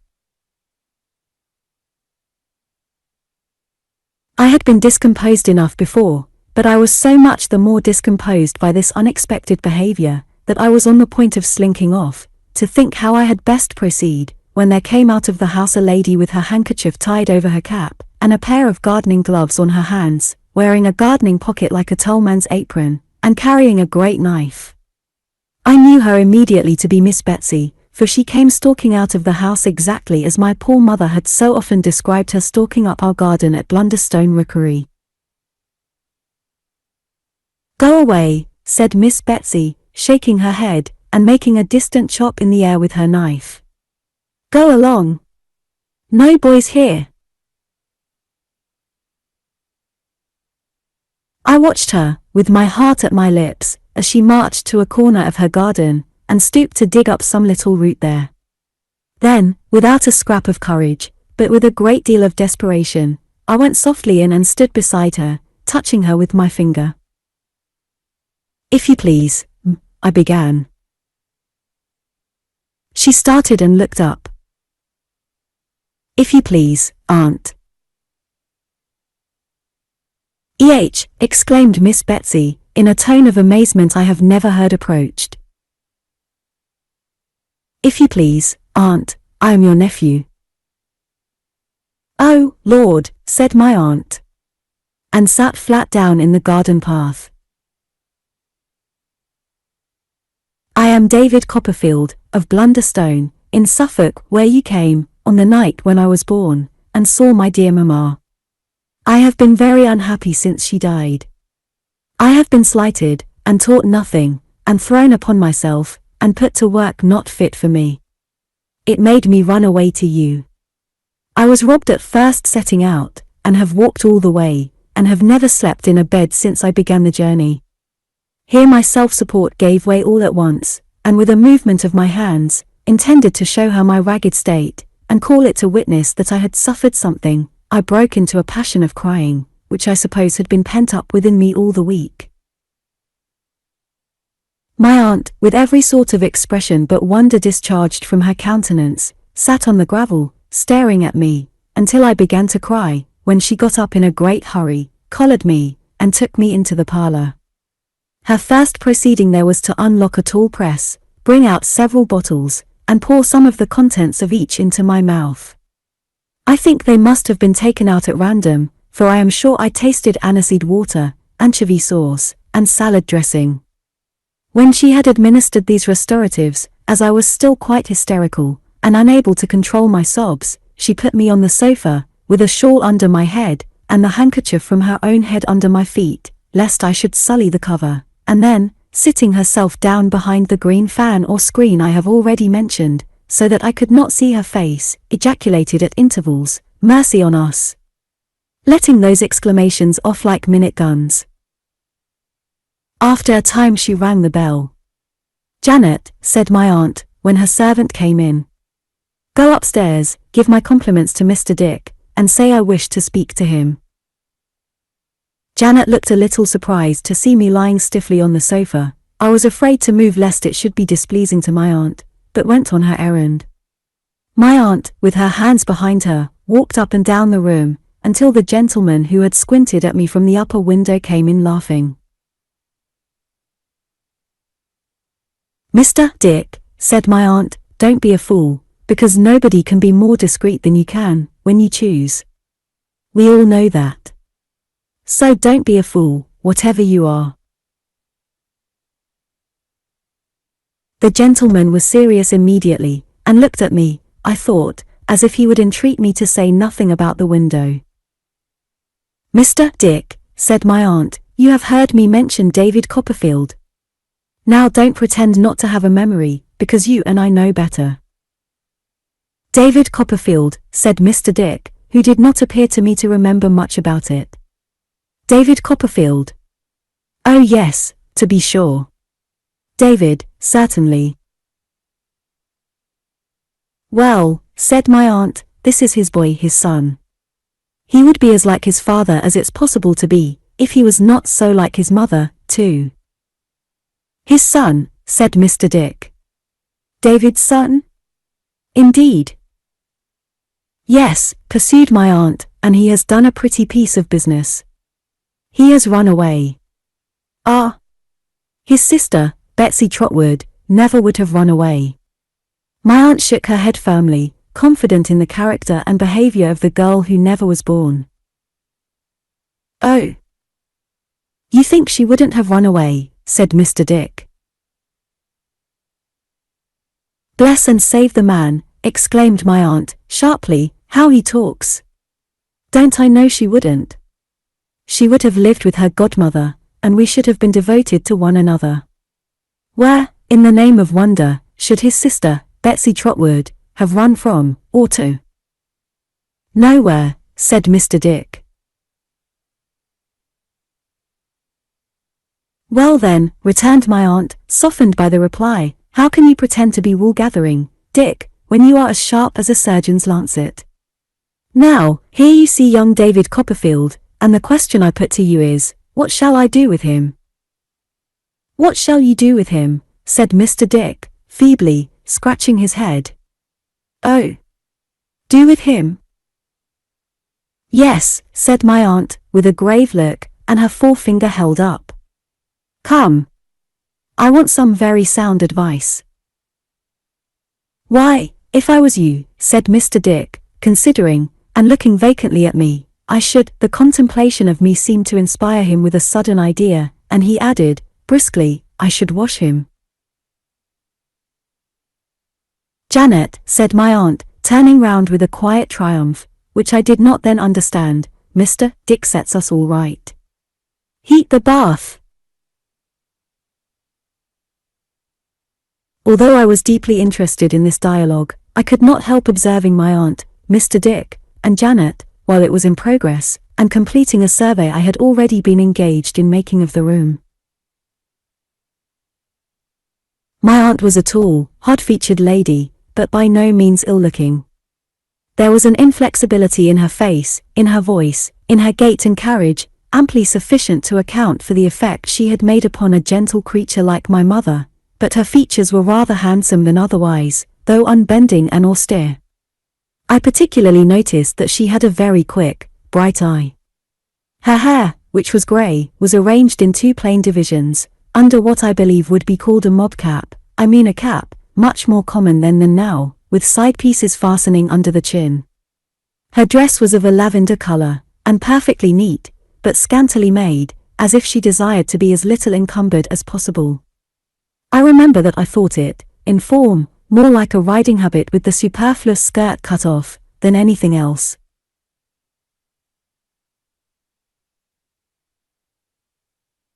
She wore at her side a gentleman's gold watch, if I might judge from its size and make, with an appropriate chain and seals. She had some linen at her throat not unlike a shirt collar, and things at her wrists like little shirt wristbands. Mr. Dick, as I have already said, was grey-headed and florid. I should have said all about him, in saying so, had not his head been curiously bowed, not by age. It reminded me of one of Mr. Creakle's boys' heads after a beating, and his grey eyes prominent and large, with a strange kind of watery brightness in them that made me, in combination with his vacant manner, his submission to my aunt, and his childish delight when she praised him, suspect him of being a little mad, though, if he were mad, how he came to be there puzzled me extremely. He was dressed like any other ordinary gentleman, in a loose grey morning coat and waistcoat, and white trousers, and had his watch in his fob, and his money in his pockets, which he rattled as if he were very proud of it. Janet was a pretty blooming girl, of about 19 or 20, and a perfect picture of neatness. Though I made no further observation of her at the moment, I may mention here what I did not discover until afterwards, namely, that she was one of a series of protégés whom my aunt had taken into her service expressly to educate in a renouncement of mankind, and who had generally completed their abjuration by marrying the baker. The room was as neat as Janet or my aunt.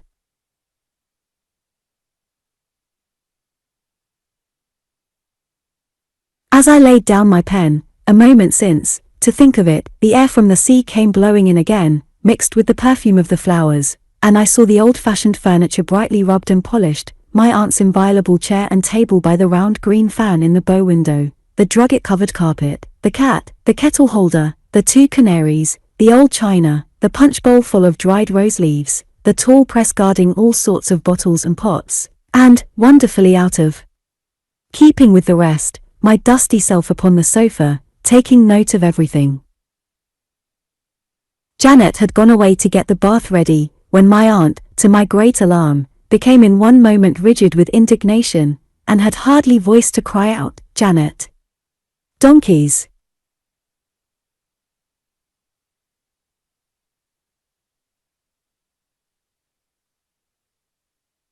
Upon which, Janet came running up the stairs as if the house were in flames, darted out on a little piece of green in front, and warned off 2 saddle donkeys, lady-ridden, that had presumed to set hoof upon it, while my aunt, rushing out of the house, seized the bridle of a 3rd animal laden with a bestriding child, turned him, led him forth from those sacred precincts, and boxed the ears of the unlucky urchin in attendance who had dared to profane that hallowed ground.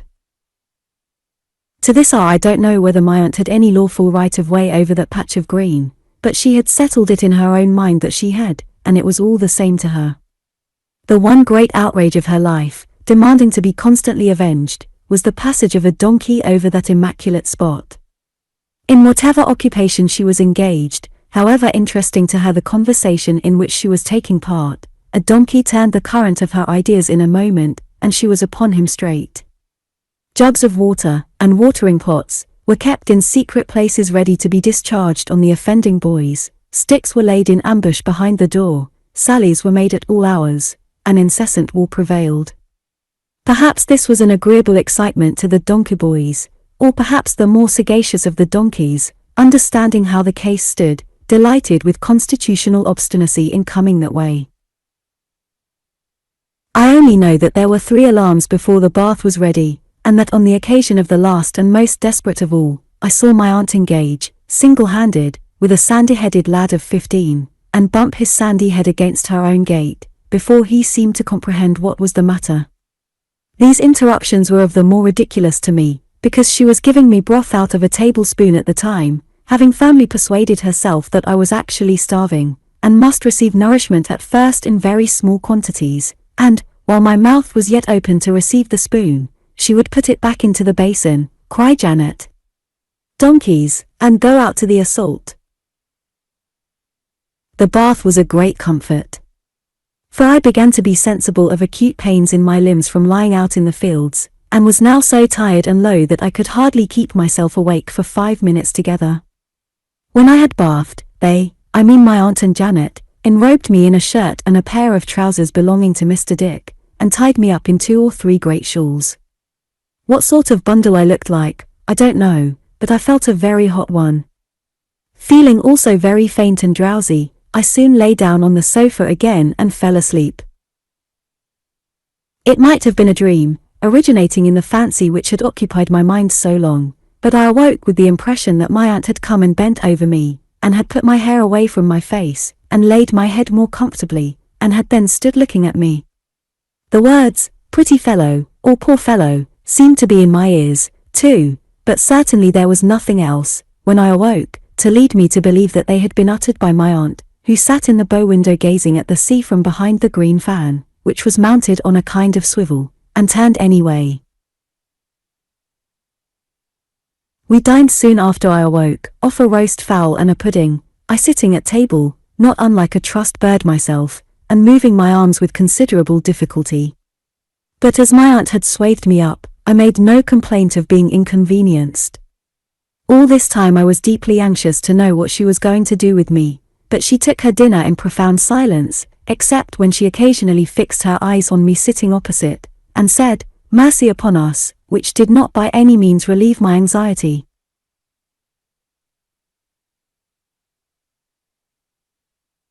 The cloth being drawn, and some sherry put upon the table, of which I had a glass, my aunt sent up for Mr. Dick again, who joined us, and looked as wise as he could when she requested him to attend to my story, which she elicited from me, gradually, by a course of questions. During my recital, she kept her eyes on Mr. Dick, who I thought would have gone to sleep but for that, and who, whensoever he lapsed into a smile, was checked by a frown from my aunt. "Whatever possessed that poor unfortunate baby, that she must go and be married again," said my aunt, when I had finished, "I can't conceive." "Perhaps she fell in love with her second husband," Mr. Dick suggested. "Fell in love," repeated my aunt. "What do you mean? What business had she to do it?" "Perhaps," Mr. Dick simpered, after thinking a little, "she did it for pleasure." "Pleasure, indeed," replied my aunt. "A mighty pleasure for the poor baby to fix her simple faith upon any dog of a fellow, certain to ill-use her in some way or other. What did she propose to herself, I should like to know? She had had one husband. She had seen David Copperfield out of the world, who was always running after wax dolls from his cradle. She had got a baby. Oh, there were a pair of babies when she gave birth to this child sitting here, that Friday night, and what more did she want?" Mr. Dick secretly shook his head at me, as if he thought there was no getting over this. "She couldn't even have a baby like anybody else," said my aunt. "Where was this child's sister, Betsy Trotwood?" "Not forthcoming." "Don't tell me." Mr. Dick seemed quite frightened. "That little man of a doctor, with his head on one side," said my aunt, "Jellips, or whatever his name was, what was he about? All he could do, was to say to me, like a robin redbreast as he is, 'It's a boy.'" "A boy?" "Yah, the imbecility of the whole set of 'em." The heartiness of the ejaculation startled Mr. Dick exceedingly, and me, too, if I am to tell the truth. And then, as if this was not enough, and she had not stood sufficiently in the light of this child's sister, Betsy Trotwood, said my aunt, she marries a second time, goes and marries a murderer or a man with a name like it, and stands in this child's light. And the natural consequence is, as anybody but a baby might have foreseen, that he prowls and wanders. He's as like Cain before he was grown up, as he can be. Mr. Dick looked hard at me, as if to identify me in this character. "And then there's that woman with the pagan name," said my aunt, "that Peggotty, she goes and gets married next. Because she has not seen enough of the evil attending such things, she goes and gets married next, as the child relates. I only hope," said my aunt, shaking her head, "that her husband is one of those poker husbands who abound in the newspapers, and will beat her well with one." I could not bear to hear my old nurse so decried, and made the subject of such a wish. I told my aunt that indeed she was mistaken. That Peggotty was the best, the truest, the most faithful, most devoted, and most self-denying friend and servant in the world, who had ever loved me dearly, who had ever loved my mother dearly, who had held my mother's dying head upon her arm, on whose face my mother had imprinted her last grateful kiss. And my remembrance of them both, choking me, I broke down as I was trying to say that her home was my home, and that all she had was mine, and that I would have gone to her for shelter, but for her humble station, which made me fear that I might bring some trouble on her. I broke down, I say, as I was trying to say so, and laid my face in my hands upon the table. "Well, well," said my aunt, "the child is right to stand by those who have stood by him, Janet. Donkeys." I thoroughly believe that but for those unfortunate donkeys, we should have come to a good understanding, for my aunt had laid her hand on my shoulder, and the impulse was upon me, thus emboldened, to embrace her and beseech her protection. But the interruption, and the disorder she was thrown into by the struggle outside, put an end to all softer ideas for the present, and kept my aunt indignantly declaiming to Mr. Dick about her determination to appeal for redress to the laws of her country, and to bring actions for trespass against the whole donkey proprietorship of Dover, until tea time. After tea, we sat at the window on the lookout, as I imagined, from my aunt's sharp expression of face, for more invaders, until dusk, when Janet set candles, and a backgammon board, on the table, and pulled down the blinds. "Now, Mr. Dick," said my aunt, with her grave look, and her forefinger up as before, "I am going to ask you another question. Look at this child." "David's son," said Mr. Dick, with an attentive, puzzled face. "Exactly so," returned my aunt. "What would you do with him, now?" "Do with David's son," said Mr. Dick. Replied my aunt, "with David's son."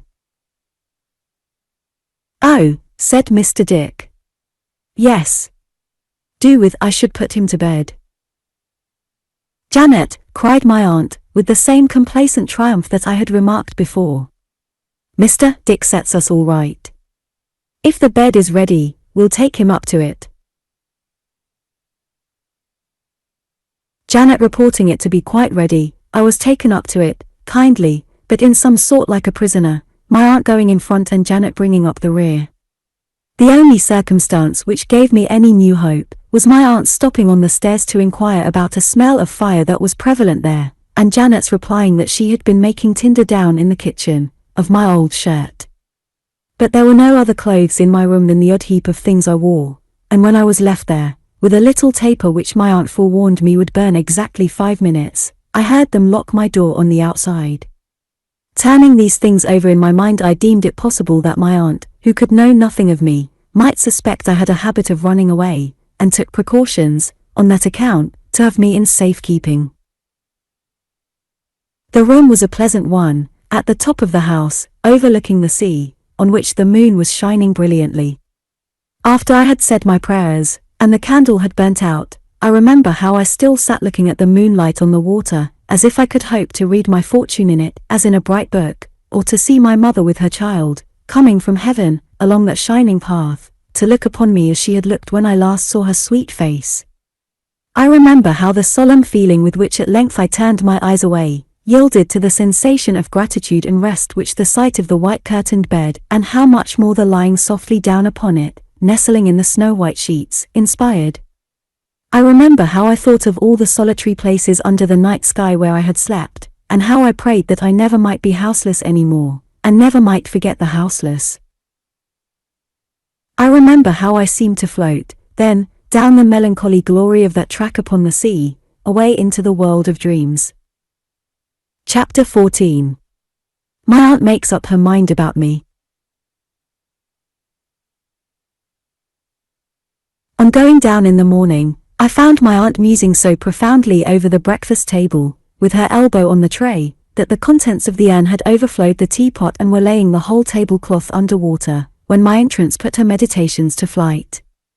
I felt sure that I had been the subject of her reflections, and was more than ever anxious to know her intentions towards me. Yet I dared not express my anxiety, lest it should give her offence. My eyes, however, not being so much under control as my tongue, were attracted towards my aunt very often during breakfast. I never could look at her for a few moments together, but I found her looking at me in an odd thoughtful manner, as if I were an immense way off, instead of being on the other side of the small round table. When she had finished her breakfast, my aunt very deliberately leaned back in her chair, knitted her brows, folded her arms, and contemplated me at her leisure, with such a fixedness of attention that I was quite overpowered by embarrassment. Not having as yet finished my own breakfast, I attempted to hide my confusion by proceeding with it, but my knife tumbled over my fork tripped up my knife, I chipped bits of bacon a surprising height into the air instead of cutting them for my own eating, and choked myself with my tea, which persisted in going the wrong way instead of the right one, until I gave in altogether, and sat blushing under my aunt's close scrutiny. "Hello," said my aunt, after a long time. I looked up, and met her sharp, bright glance respectfully. "I have written to him," said my aunt. To your father-in-law," said my aunt. "I have sent him a letter that I'll trouble him to attend to, or he and I will fall out, I can tell him." "Does he know where I am, aunt?" I inquired, alarmed. "I have told him," said my aunt, with a nod. "Shall I be given up to him?" I faltered.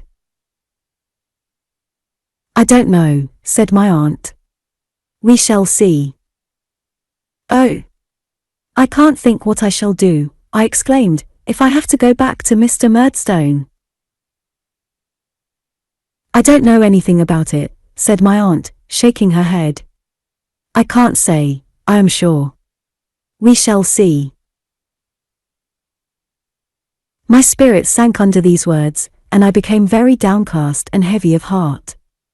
My aunt, without appearing to take much heed of me, put on a coarse apron with a bib, which she took out of the press, washed up the teacups with her own hands, and, when everything was washed and set in the tray again, and the cloth folded and put on the top of the whole, rang for Janet to remove it.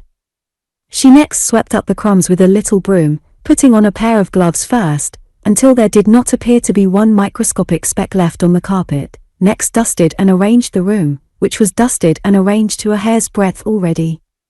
When all these tasks were performed to her satisfaction, she took off the gloves and apron, folded them up, put them in the particular corner of the press from which they had been taken, brought out her workbox to her own table in the open window, and sat down, with the green fan between her and the light, to work.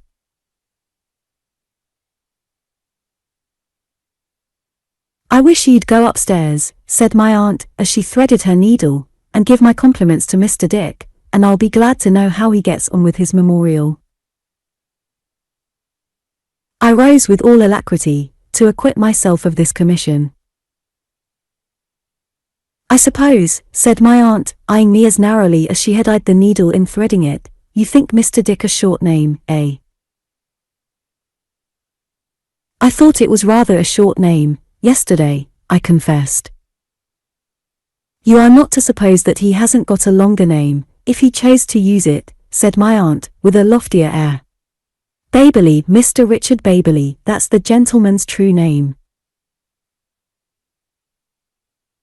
I was going to suggest, with a modest sense of my youth and the familiarity I had been already guilty of, that I had better give him the full benefit of that name, when my aunt went on to say, "But don't you call him by it, whatever you do.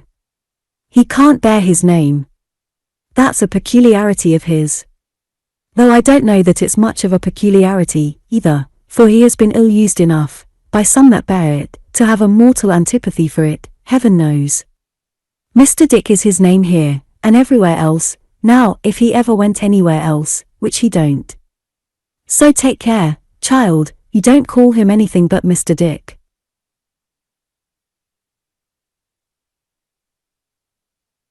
I promised to obey, and went upstairs with my message, thinking, as I went, that if Mr. Dick had been working at his memorial long, at the same rate as I had seen him working at it, through the open door, when I came down, he was probably getting on very well indeed. I found him still driving at it with a long pen, and his head almost laid upon the paper. He was so intent upon it, that I had ample leisure to observe the large paper kite in a corner, the confusion of bundles of manuscript, the number of pens, and, above all, the quantity of ink, which he seemed to have in half-gallon jars by the dozen, before he observed my being present. "Ha! Phoebus," said Mr. Dick, laying down his pen. "How does the world go? I'll tell you what," he added, in a lower tone, "I shouldn't wish it to be mentioned, but it's a," here he beckoned to me, and put his lips close to my ear, "it's a mad world." "Mad as Bedlam, boy," said Mr. Dick, taking snuff from a round box on the table, and laughing heartily. Without presuming to give my opinion on this question, I delivered my message. "Well," said Mr. Dick, in answer, "my compliments to her, and I believe I have made a start." "I think I have made a start," said Mr. Dick, passing his hand among his grey hair, and casting anything but a confident look at his manuscript. "You have been to school?" "Yes, sir," I answered, "for a short time." "Do you recollect the date," said Mr. Dick, looking earnestly at me, and taking up his pen to note it down, "when King Charles I had his head cut off?" I said I believed it happened in the year 1649. "Well," returned Mr. Dick, scratching his ear with his pen, and looking dubiously at me. "So the books say, but I don't see how that can be. Because, if it was so long ago, how could the people about him have made that mistake of putting some of the trouble out of his head, after it was taken off, into mine?" I was very much surprised by the inquiry, but could give no information on this point.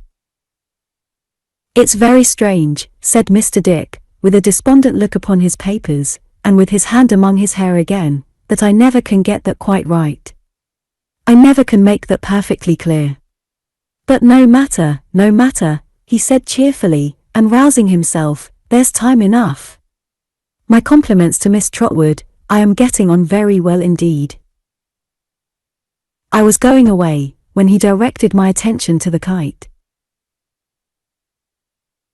"What do you think of that for a kite?" he said. I answered that it was a beautiful one. I should think it must have been as much as 7 feet high. "I made it. We'll go and fly it, you and I," said Mr. Dick. "Do you see this?" He showed me that it was covered with manuscript, very closely and laboriously written, but so plainly, that as I looked along the lines, I thought I saw some allusion to King Charles I's head again, in 1 or 2 places. "There's plenty of string," said Mr. Dick, "and when it flies high, it takes the facts a long way. That's my manner of diffusing 'em. I don't know where they may come down. It's according to circumstances, and the wind, and so forth, but I take my chance of that." His face was so very mild and pleasant, and had something so reverend in it, though it was hale and hearty, that I was not sure but that he was having a good-humoured jest with me. So I laughed, and he laughed, and we parted the best friends possible. "Well, child," said my aunt, when I went downstairs. "And what of Mr. Dick, this morning?" I informed her that he sent his compliments, and was getting on very well indeed. "What do you think of him?" said my aunt. I had some shadowy idea of endeavouring to evade the question, by replying that I thought him a very nice gentleman, but my aunt was not to be so put off, for she laid her work down in her lap, and said, folding her hands upon it, "Come. Your sister Betsy Trotwood would have told me what she thought of anyone, directly. Be as like your sister as you can, and speak out." Is Mr. Dick, I ask because I don't know, and is he at all out of his mind, then?" I stammered, for I felt I was on dangerous ground. "Not a morsel," said my aunt. "Oh, indeed," I observed faintly. "If there is anything in the world," said my aunt, with great decision and force of manner, "that Mr. Dick is not, it's that." I had nothing better to offer, than another timid, "Oh, indeed." "He has been called mad," said my aunt. I have a selfish pleasure in saying he has been called mad, or I should not have had the benefit of his society and advice for these last 10 years and upwards, in fact, ever since your sister, Betsy Trotwood, disappointed me. So long as that? I said. And nice people they were, who had the audacity to call him mad, pursued my aunt. Mr. Dick is a sort of distant connection of mine, it doesn't matter how, I needn't enter into that. If it hadn't been for me, his own brother would have shut him up for life. That's all. I am afraid it was hypocritical in me, but seeing that my aunt felt strongly on the subject, I tried to look as if I felt strongly too. A proud fool, said my aunt. Because his brother was a little eccentric, though he is not half so eccentric as a good many people, he didn't like to have him visible about his house, and sent him away to some private asylum place, though he had been left to his particular care by their deceased father, who thought him almost a natural. And a wise man he must have been to think so. Mad himself, no doubt. Again, as my aunt looked quite convinced, I endeavored to look quite convinced also. So I stepped in, said my aunt, and made him an offer. I said, your brother's sane, a great deal more sane than you are, or ever will be, it is to be hoped. Let him have his little income, and come and live with me. I am not afraid of him, I am not proud, I am ready to take care of him, and shall not ill-treat him as some people, besides the asylum folks, have done. After a good deal of squabbling, said my aunt, I got him, and he has been here ever since. He is the most friendly and amenable creature in existence, and as for advice, but nobody knows what that man's mind is, except myself. My aunt smoothed her dress and shook her head, as if she smoothed defiance of the whole world out of the one, and shook it out of the other. He had a favourite sister, said my aunt, a good creature, and very kind to him. But she did what they all do, took a husband. And he did what they all do, made her wretched. It had such an effect upon the mind of Mr. Dick, that's not madness, I hope, that, combined with his fear of his brother, and his sense of his unkindness, it threw him into a fever. That was before he came to me, but the recollection of it is oppressive to him even now. Did he say anything to you about King Charles I, child? Yes, aunt. Ah, said my aunt, rubbing her nose as if she were a little vexed. That's his allegorical way of expressing it. He connects his illness with great disturbance and agitation, naturally, and that's the figure, or the simile, or whatever it's called, which he chooses to use. And why shouldn't he, if he thinks proper? I said, certainly, aunt. It's not a businesslike way of speaking, said my aunt, nor a worldly way. I am aware of that, and that's the reason why I insist upon it, that there shan't be a word about it in his memorial. Is it a memorial about his own history that he is writing, aunt? Yes, child, said my aunt, rubbing her nose again. He is memorializing the Lord Chancellor, or the Lord somebody or other, one of those people, at all events, who are paid to be memorialized about his affairs. I suppose it will go in, one of these days. He hasn't been able to draw it up yet, without introducing that mode of expressing himself, but it don't signify, it keeps him employed. In fact, I found out afterwards that Mr. Dick had been for upwards of 10 years endeavouring to keep King Charles I out of the memorial, but he had been constantly getting into it, and was there now. I say again, said my aunt, nobody knows what that man's mind is except myself, and he's the most amenable and friendly creature in existence. If he likes to fly a kite sometimes, what of that? Franklin used to fly a kite. He was a Quaker, or something of that sort, if I am not mistaken.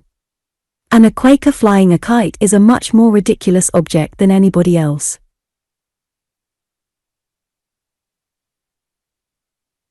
If I could have supposed that my aunt had recounted these particulars for my especial behoof, and as a piece of confidence in me, I should have felt very much distinguished, and should have augured favourably from such a mark of her good opinion. But I could hardly help observing that she had launched into them, chiefly because the question was raised in her own mind, and with very little reference to me, though she had addressed herself to me in the absence of anybody else. At the same time, I must say that the generosity of her championship of poor harmless Mr. Dick not only inspired my young breast with some selfish hope for myself, but warmed it unselfishly towards her. I believe that I began to know that there was something about my aunt, notwithstanding her many eccentricities and odd humours, to be honoured and trusted in.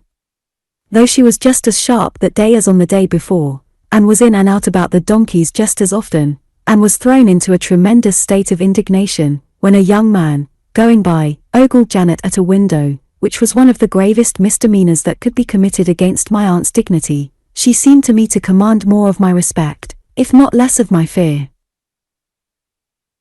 The anxiety I underwent, in the interval which necessarily elapsed before a reply could be received to her letter to Mr. Murdstone, was extreme, but I made an endeavour to suppress it, and to be as agreeable as I could in a quiet way, both to my aunt and Mr. Dick. The latter and I would have gone out to fly the great kite, but that I had still no other clothes than the anything but ornamental garments with which I had been decorated on the first day, and which confined me to the house, except for an hour after dark, when my aunt, for my health's sake, paraded me up and down on the cliff outside, before going to bed. At length a reply from Mr. Murdstone came, and my aunt informed me, to my infinite terror, that he was coming to speak to her herself on the next day. On the next day, still bundled up in my curious habiliments, I sat counting the time, flushed and heated by the conflict of sinking hopes and rising fears within me, and waiting to be startled by the sight of the gloomy face, whose non-arrival startled me every minute. My aunt was a little more imperious and stern than usual, but I observed no other token of her preparing herself to receive the visitor so much dreaded by me. She sat at work in the window, and I sat by, with my thoughts running astray on all possible and impossible results of Mr. Murdstone's visit, until pretty late in the afternoon. Our dinner had been indefinitely postponed, but it was growing so late, that my aunt had ordered it to be got ready, when she gave a sudden alarm of donkeys, and to my consternation and amazement, I beheld Miss Murdstone, on a side saddle, ride deliberately over the sacred piece of green, and stop in front of the house, looking about her. "Go along with you," cried my aunt, shaking her head and her fist at the window. "You have no business there. How dare you trespass? Go along. Oh, you bold-faced thing." My aunt was so exasperated by the coolness with which Miss Murdstone looked about her, that I really believe she was motionless, and unable for the moment to dart out according to custom. I seized the opportunity to inform her who it was, and that the gentleman now coming near the offender, for the way up was very steep, and he had dropped behind, was Mr. Murdstone himself. "I don't care who it is," cried my aunt, still shaking her head and gesticulating anything but welcome from the bow window. "I won't be trespassed upon. I won't allow it. Go away. Janet, turn him round. Lead him off," and I saw, from behind my aunt, a sort of hurried battle piece, in which the donkey stood resisting everybody, with all his 4 legs planted different ways, while Janet tried to pull him round by the bridle, Mr. Murdstone tried to lead him on, Miss Murdstone struck at Janet with a parasol, and several boys, who had come to see the engagement, shouted vigorously.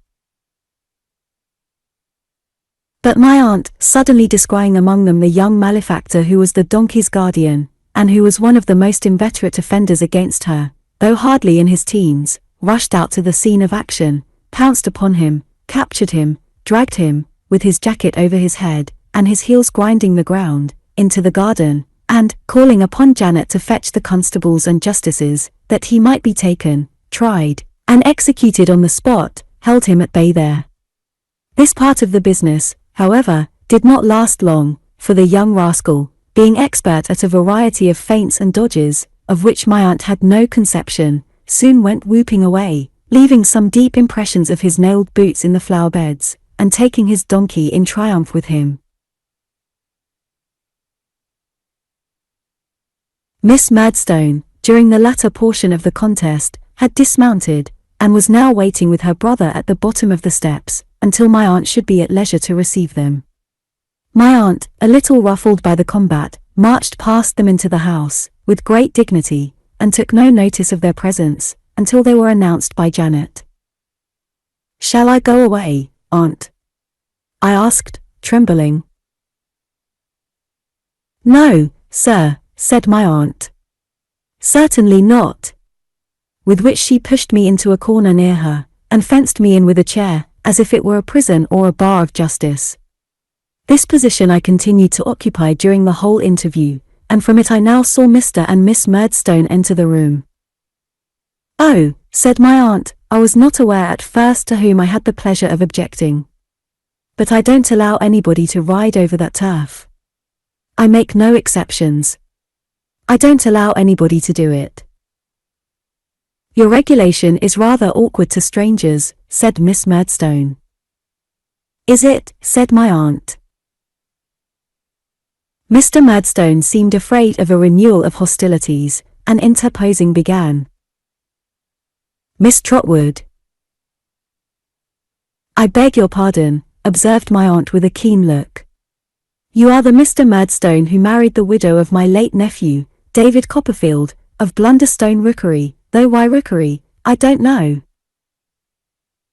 "I am," said Mr. Murdstone.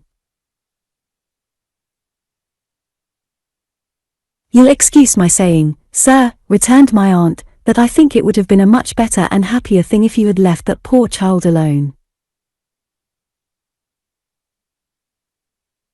"I so far agree with what Miss Trotwood has remarked," observed Miss Murdstone, bridling, "that I consider our lamented Clara to have been, in all essential respects, a mere child." "It is a comfort to you and me," said my aunt, "who are getting on in life, and are not likely to be made unhappy by our personal attractions, that nobody can say the same of us." "No doubt," returned Miss Murdstone, "though, I thought, not with a very ready or gracious assent. And it certainly might have been, as you say, a better and happier thing for my brother if he had never entered into such a marriage. I have always been of that opinion." "I have no doubt you have," said my aunt. "Janet, ringing the bell, my compliments to Mr. Dick, and beg him to come down."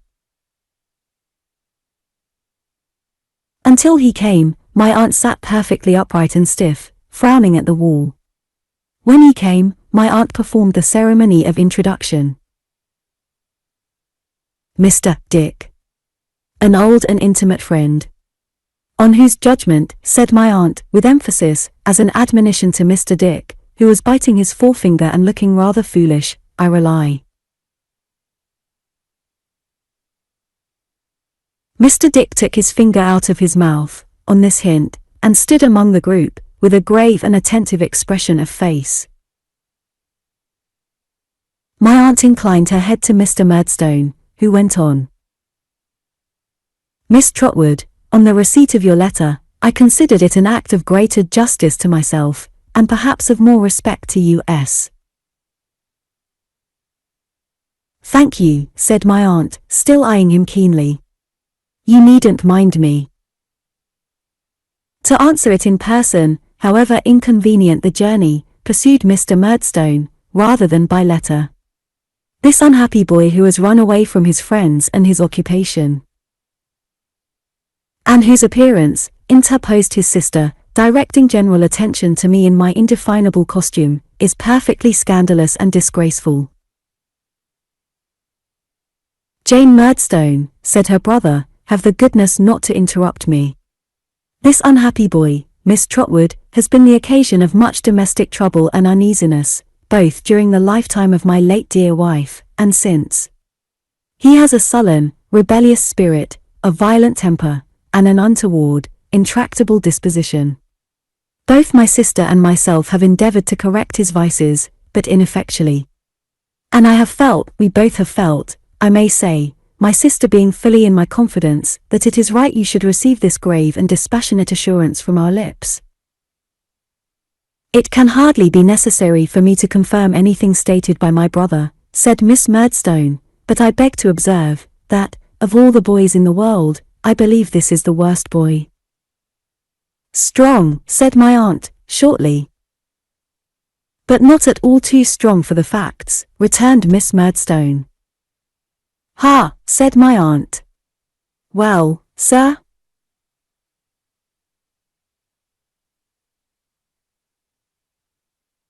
I have my own opinions, resumed Mr. Murdstone, whose face darkened more and more, the more he and my aunt observed each other, which they did very narrowly, as to the best mode of bringing him up. They are founded, in part, on my knowledge of him, and in part on my knowledge of my own means and resources.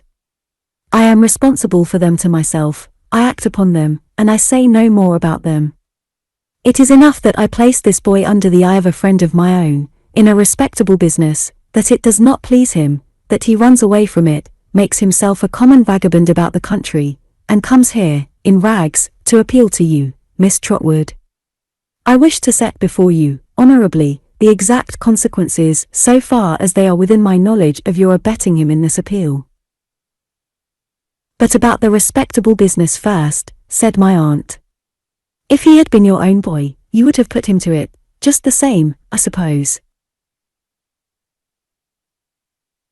If he had been my brother's own boy, returned Miss Murdstone, striking in, his character, I trust, would have been altogether different.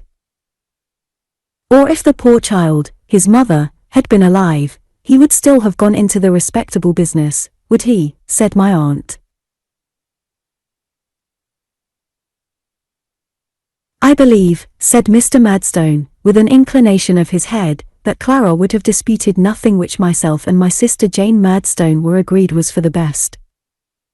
Miss Murdstone confirmed this with an audible murmur. Humph, said my aunt. Unfortunate baby. Mr. Dick, who had been rattling his money all this time, was rattling it so loudly now, that my aunt felt it necessary to check him with a look, before saying, the poor child's annuity died with her. Died with her, replied Mr. Murdstone. And there was no settlement of the little property, the house and garden, the what's-its-name rookery without any rooks in it, upon her boy.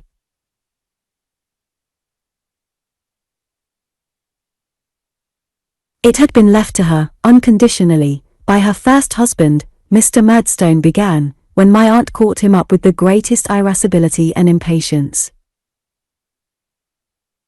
Good Lord, man, there's no occasion to say that. Left to her unconditionally. I think I see David Copperfield looking forward to any condition of any sort or kind, though it stared him point blank in the face. Of course it was left to her unconditionally.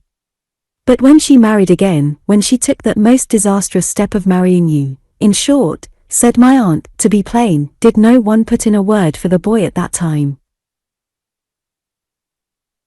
My late wife loved her second husband, said Mr. Murdstone, and trusted implicitly in him.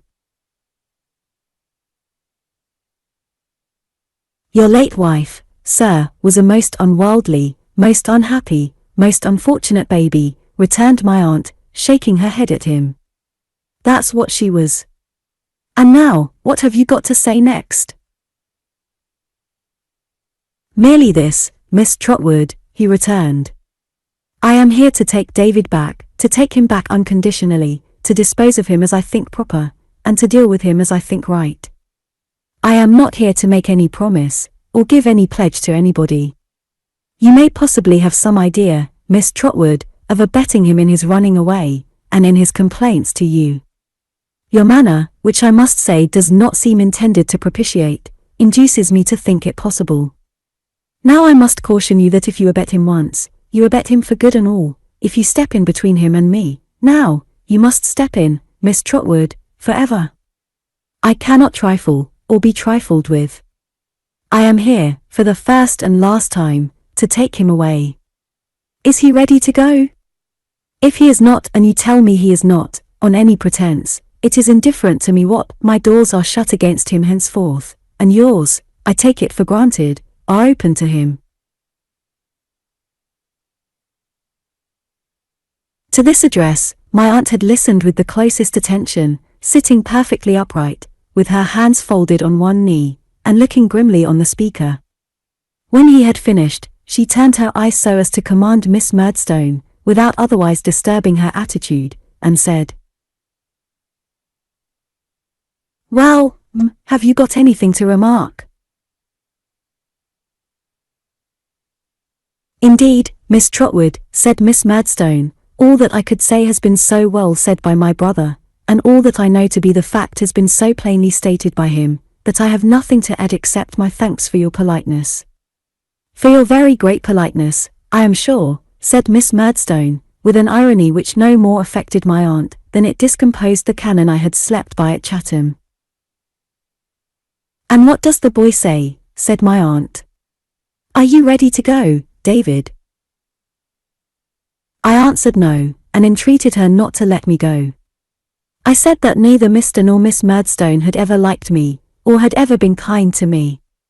That they had made my mamma, who always loved me dearly, unhappy about me, and that I knew it well, and that Peggotty knew it. I said that I had been more miserable than I thought anybody could believe, who only knew how young I was. And I begged and prayed my aunt, I forget in what terms now, but I remember that they affected me very much then, to befriend and protect me, for my father's sake. "Mr. Dick," said my aunt, "what shall I do with this child?" Mr. Dick considered, hesitated, brightened, and rejoined, "Have him measured for a suit of clothes directly." "Mr. Dick," said my aunt triumphantly, "give me your hand, for your common sense is invaluable." Having shaken it with great cordiality, she pulled me towards her and said to Mr. Murdstone, "You can go when you like, I'll take my chance with the boy. If he's all you say he is, at least I can do as much for him then, as you have done. But I don't believe a word of it." "Miss Trotwood," rejoined Mr. Murdstone, shrugging his shoulders, as he rose, "if you were a gentleman." "Bah! Stuff and nonsense," said my aunt. "Don't talk to me." "How exquisitely polite," exclaimed Miss Murdstone, rising. "Overpowering, really." "Do you think I don't know," said my aunt, turning a deaf ear to the sister, and continuing to address the brother, and to shake her head at him with infinite expression, "what kind of life you must have led that poor, unhappy, misdirected baby? Do you think I don't know what a woeful day it was for the soft little creature when you first came in her way, smirking and making great eyes at her, I'll be bound, as if you couldn't say bo to a goose?" "I never heard anything so elegant," said Miss Murdstone. "Do you think I can't understand you as well as if I had seen you?" pursued my aunt, "now that I do see and hear you, which, I tell you candidly, is anything but a pleasure to me." "Oh yes, bless us! Who's so smooth and silky as Mr. Murdstone at first?" The poor, benighted innocent had never seen such a man. He was made of sweetness. He worshipped her. He doted on her boy, tenderly doted on him. He was to be another father to him, and they were all to live together in a garden of roses, weren't they? "Ah! Get along with you, do," said my aunt. "I never heard anything like this person in my life," exclaimed Miss Murdstone. "And when you had made sure of the poor little fool," said my aunt, "God forgive me that I should call her so, and she gone where you won't go in a hurry, because you had not done wrong enough to her and hers, you must begin to train her, must you? Begin to break her, like a poor caged bird, and wear her deluded life away, in teaching her to sing your notes." "This is either insanity or intoxication," said Miss Murdstone, in a perfect agony at not being able to turn the current of my aunt's address towards herself, "and my suspicion is that it's intoxication."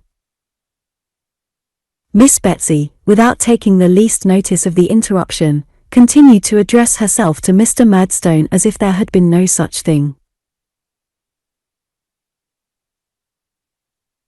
"Mr. Murdstone," she said, shaking her finger at him, "you were a tyrant to the simple baby, and you broke her heart.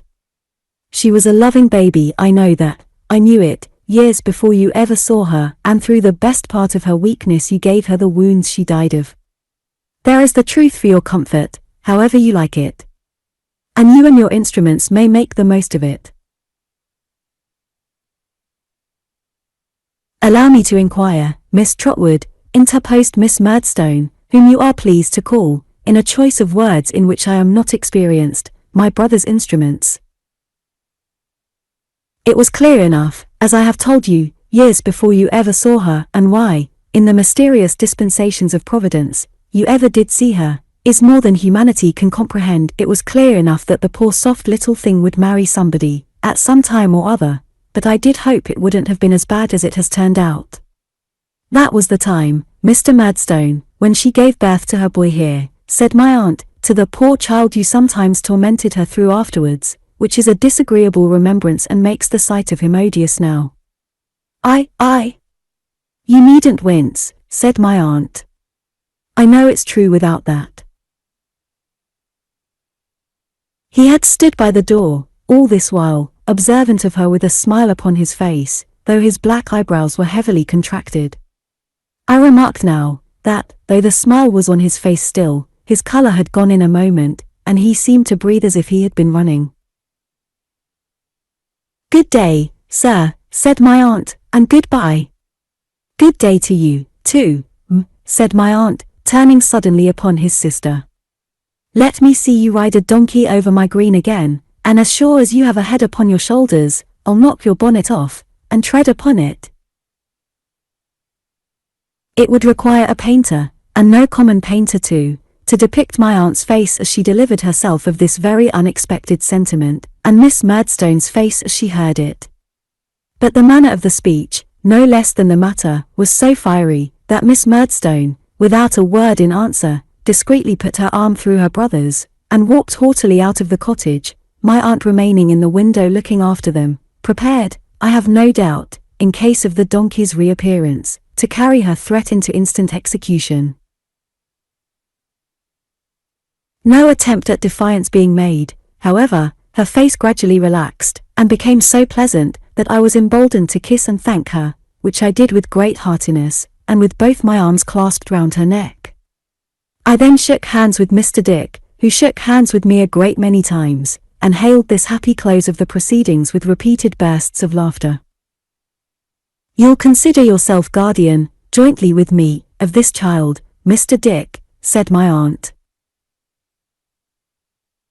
I shall be delighted, said Mr. Dick, to be the guardian of David's son. Very good, returned my aunt, that's settled.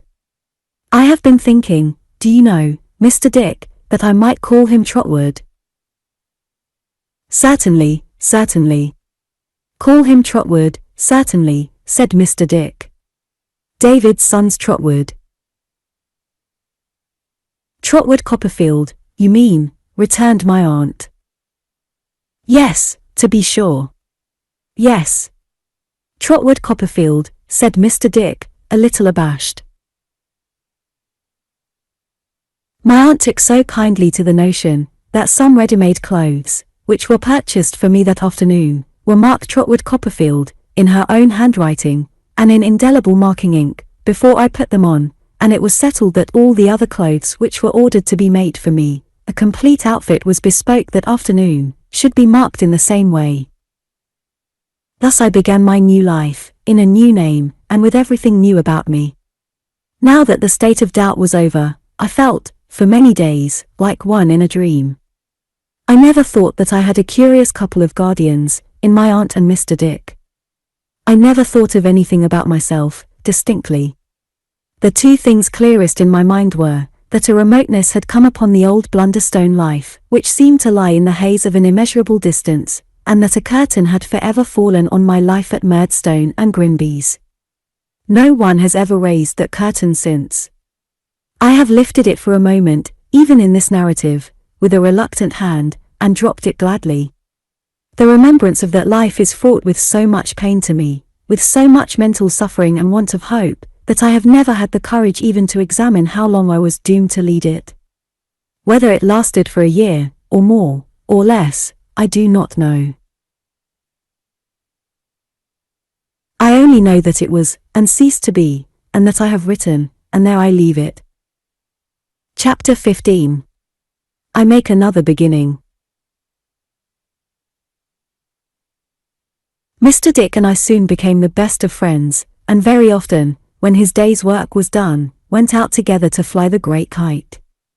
Every day of his life he had a long sitting at the memorial, which never made the least progress, however hard he labored, for King Charles I always strayed into it, sooner or later, and then it was thrown aside, and another one begun.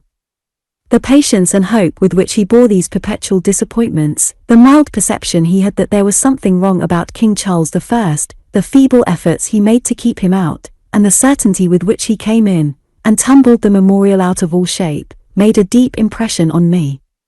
What Mr. Dick supposed would come of the memorial, if it were completed, where he thought it was to go, or what he thought it was to do, he knew no more than anybody else, I believe. Nor was it at all necessary that he should trouble himself with such questions, for if anything was certain under the sun, it was certain that the memorial never would be finished. It was quite an affecting sight, I used to think, to see him with the kite when it was up a great height in the air. What he had told me, in his room, about his belief in its disseminating the statements pasted on it, which were nothing but old leaves of abortive memorials, might have been a fancy with him sometimes, but not when he was out, looking up at the kite in the sky, and feeling it pull and tug at his hand. He never looked so serene as he did then. I used to fancy, as I sat by him of an evening, on a green slope, and saw him watch the kite high in the quiet air, that it lifted his mind out of its confusion, and bore it, such was my boyish thought, into the skies. As he wound the string in and it came lower and lower down out of the beautiful light, until it fluttered to the ground, and lay there like a dead thing, he seemed to wake gradually out of a dream, and I remember to have seen him take it up, and look about him in a lost way, as if they had both come down together, so that I pitied him with all my heart. While I advanced in friendship and intimacy with Mr. Dick, I did not go backward in the favour of his staunch friend, my aunt. She took so kindly to me, that, in the course of a few weeks, she shortened my adopted name of Trotwood into Trot, and even encouraged me to hope, that if I went on as I had begun, I might take equal rank in her affections with my sister Betsy Trotwood.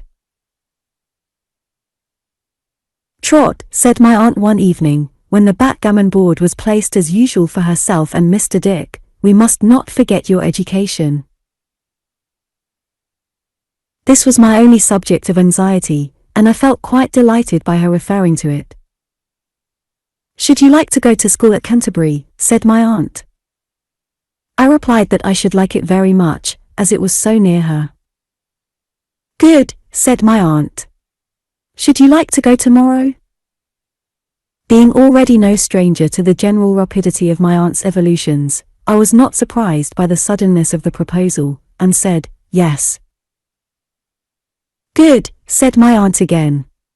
"Janet, hire the grey pony and chaise tomorrow morning at 10 o'clock, and pack up Master Trotwood's clothes tonight."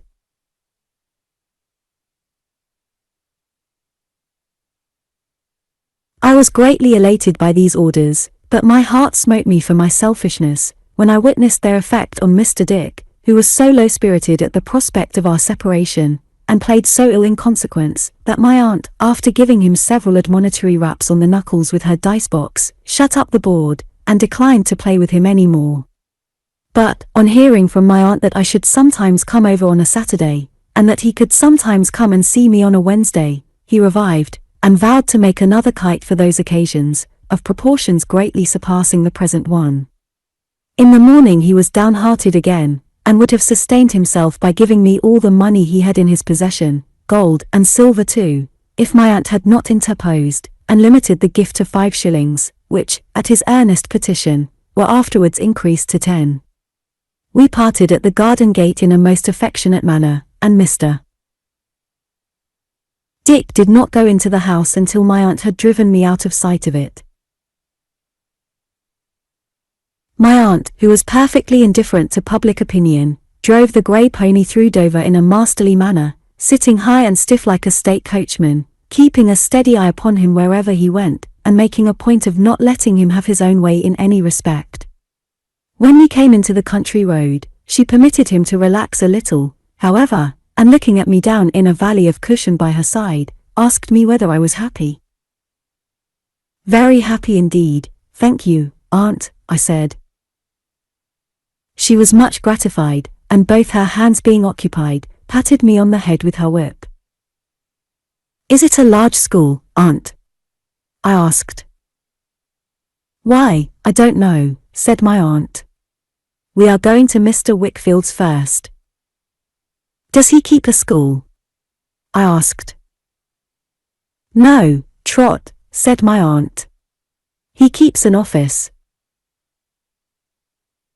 I asked for no more information about Mr. Wickfield, as she offered none, and we conversed on other subjects until we came to Canterbury, where, as it was market day, my aunt had a great opportunity of insinuating the grey pony among carts, baskets, vegetables, and hucksters' goods. The hairbreadth turns and twists we made drew down upon us a variety of speeches from the people standing about, which were not always complimentary, but my aunt drove on with perfect indifference, and I dare say would have taken her own way with as much coolness through an enemy's country. At length we stopped before a very old house bulging out over the road, a house with long low lattice windows bulging out still farther, and beams with carved heads on the ends bulging out too, so that I fancied the whole house was leaning forward, trying to see who was passing on the narrow pavement below. It was quite spotless in its cleanliness. The old-fashioned brass knocker on the low arched door, ornamented with carved garlands of fruit and flowers, twinkled like a star. The 2 stone steps descending to the door were as white as if they had been covered with fair linen, and all the angles and corners, and carvings, and mouldings, and quaint little panes of glass, and quainter little windows, though as old as the hills, were as pure as any snow that ever fell upon the hills. When the pony-chaise stopped at the door, and my eyes were intent upon the house, I saw a cadaverous face appear at a small window on the ground floor, in a little round tower that formed one side of the house, and quickly disappear. The low arched door then opened, and the face came out. It was quite as cadaverous as it had looked in the window, though in the grain of it there was that tinge of red which is sometimes to be observed in the skins of red-haired people. It belonged to a red-haired person, a youth of 15, as I take it now, but looking much older, whose hair was cropped as close as the closest stubble, who had hardly any eyebrows, and no eyelashes, and eyes of a red-brown, so unsheltered and unshaded, that I remember wondering how he went to sleep.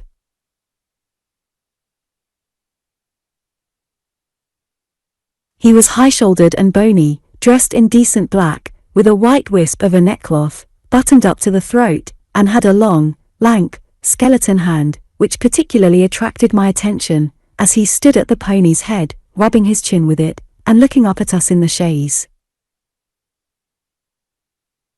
"Is Mr. Wickfield at home, Uriah Heep?" said my aunt. "Mr. Wickfield's at home, said Uriah Heep, "if you'll please to walk in there," pointing with his long hand to the room he meant.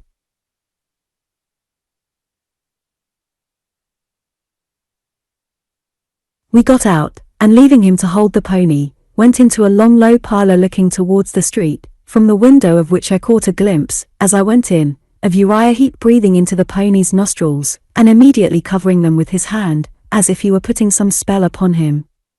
Opposite to the tall old chimney-piece were 2 portraits, one of a gentleman with grey hair, though not by any means an old man, and black eyebrows, who was looking over some papers tied together with red tape, the other, of a lady, with a very placid and sweet expression of face, who was looking at me.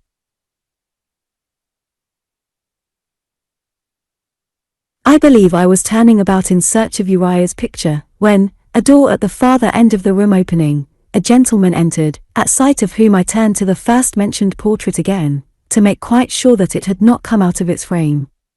But it was stationary, and as the gentleman advanced into the light, I saw that he was some years older than when he had had his picture painted. "Miss Betsy Trotwood," said the gentleman, "pray walk in. I was engaged for a moment, but you'll excuse my being busy. You know my motive. I have but one in life." Miss Betsy thanked him, and we went into his room, which was furnished as an office, with books, papers, tin boxes, and so forth. It looked into a garden, and had an iron safe let into the wall, so immediately over the mantelshelf, that I wondered, as I sat down, how the sweeps got round it when they swept the chimney. "Well, Miss Trotwood," said Mr. Wickfield, for I soon found that it was he, and that he was a lawyer, and steward of the estates of a rich gentleman of the county, "what wind blows you here? Not an ill wind, I hope?" "No," replied my aunt. "I have not come for any law." "That's right," said Mr. Wickfield. "You had better come for anything else." His hair was quite white now, though his eyebrows were still black. He had a very agreeable face, and, I thought, was handsome. There was a certain richness in his complexion, which I had been long accustomed, under Peggotty's tuition, to connect with port wine, and I fancied it was in his voice too, and referred his growing corpulency to the same cause. He was very cleanly dressed, in a blue coat, striped waistcoat, and nankeen trousers, and his fine frilled shirt and cambric neckcloth looked unusually soft and white, reminding my strolling fancy, I call to mind, of the plumage on the breast of a swan. "This is my nephew," said my aunt. "Wasn't aware you had one, Miss Trotwood," said Mr. Wickfield. "My grandnephew, that is to say," observed my aunt. "Wasn't aware you had a grandnephew, I give you my word," said Mr. Wickfield.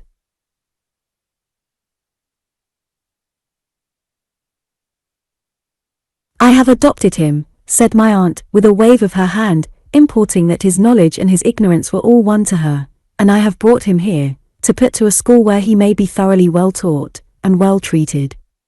Now tell me where that school is, and what it is, and all about it." "Before I can advise you properly," said Mr. Wickfield, "the old question, you know. What's your motive in this?" "Deuce take the man," exclaimed my aunt. "Always fishing for motives, when they're on the surface. Why, to make the child happy and useful." "It must be a mixed motive, I think," said Mr. Wickfield, shaking his head and smiling incredulously. "A mixed fiddlestick," returned my aunt. "You claim to have one plain motive in all you do yourself. You don't suppose, I hope, that you are the only plain dealer in the world?" "But I have only one motive in life, Miss Trotwood," he rejoined, smiling. "Other people have dozens, scores, hundreds. I have only one. There's the difference. However, that's beside the question. The best school. Whatever the motive, you want the best." My aunt nodded assent. "At the best we have," said Mr. Wickfield, "considering your nephew couldn't board just now." "But he could board somewhere else, I suppose," suggested my aunt. Mr. Wickfield thought I could. After a little discussion, he proposed to take my aunt to the school, that she might see it and judge for herself, also, to take her, with the same object, to 2 or 3 houses where he thought I could be boarded. My aunt embracing the proposal, we were all 3 going out together, when he stopped and said, "Our little friend here might have some motive, perhaps, for objecting to the arrangements. I think we had better leave him behind." My aunt seemed disposed to contest the point, but to facilitate matters I said I would gladly remain behind, if they pleased, and returned into Mr. Wickfield's office, where I sat down again, in the chair I had first occupied, to await their return. It so happened that this chair was opposite a narrow passage, which ended in the little circular room where I had seen Uriah Heep's pale face looking out of the window. Uriah, having taken the pony to a neighbouring stable, was at work at a desk in this room, which had a brass frame on the top to hang paper upon, and on which the writing he was making a copy of was then hanging. Though his face was towards me, I thought, for some time, the writing being between us, that he could not see me, but looking that way more attentively, it made me uncomfortable to observe that, every now and then, his sleepless eyes would come below the writing, like 2 red suns, and stealthily stare at me for I dare say a whole minute at a time, during which his pen went, or pretended to go, as cleverly as ever. I made several attempts to get out of their way, such as standing on a chair to look at a map on the other side of the room, and poring over the columns of a Kentish newspaper, but they always attracted me back again, and whenever I looked towards those two red suns, I was sure to find them, either just rising or just setting. At length, much to my relief, my aunt and Mr. Wickfield came back, after a pretty long absence. They were not so successful as I could have wished, for though the advantages of the school were undeniable, my aunt had not approved of any of the boarding houses proposed for me. "It's very unfortunate," said my aunt. "I don't know what to do, Trot." "It does happen unfortunately," said Mr. Wickfield. "But I'll tell you what you can do, Miss Trotwood." "What's that?" inquired my aunt. "Leave your nephew here, for the present. He's a quiet fellow. He won't disturb me at all. It's a capital house for study. As quiet as a monastery, and almost as roomy. Leave him here." My aunt evidently liked the offer, though she was delicate of accepting it. "So did I. Come, Miss Trotwood," said Mr. Wickfield. "This is the way out of the difficulty. It's only a temporary arrangement, you know. If it don't act well, or don't quite accord with our mutual convenience, he can easily go to the right about. There will be time to find some better place for him in the meanwhile. You had better determine to leave him here for the present." "I am very much obliged to you," said my aunt, "and so is he, I see, but—" "Come. I know what you mean," cried Mr. Wickfield.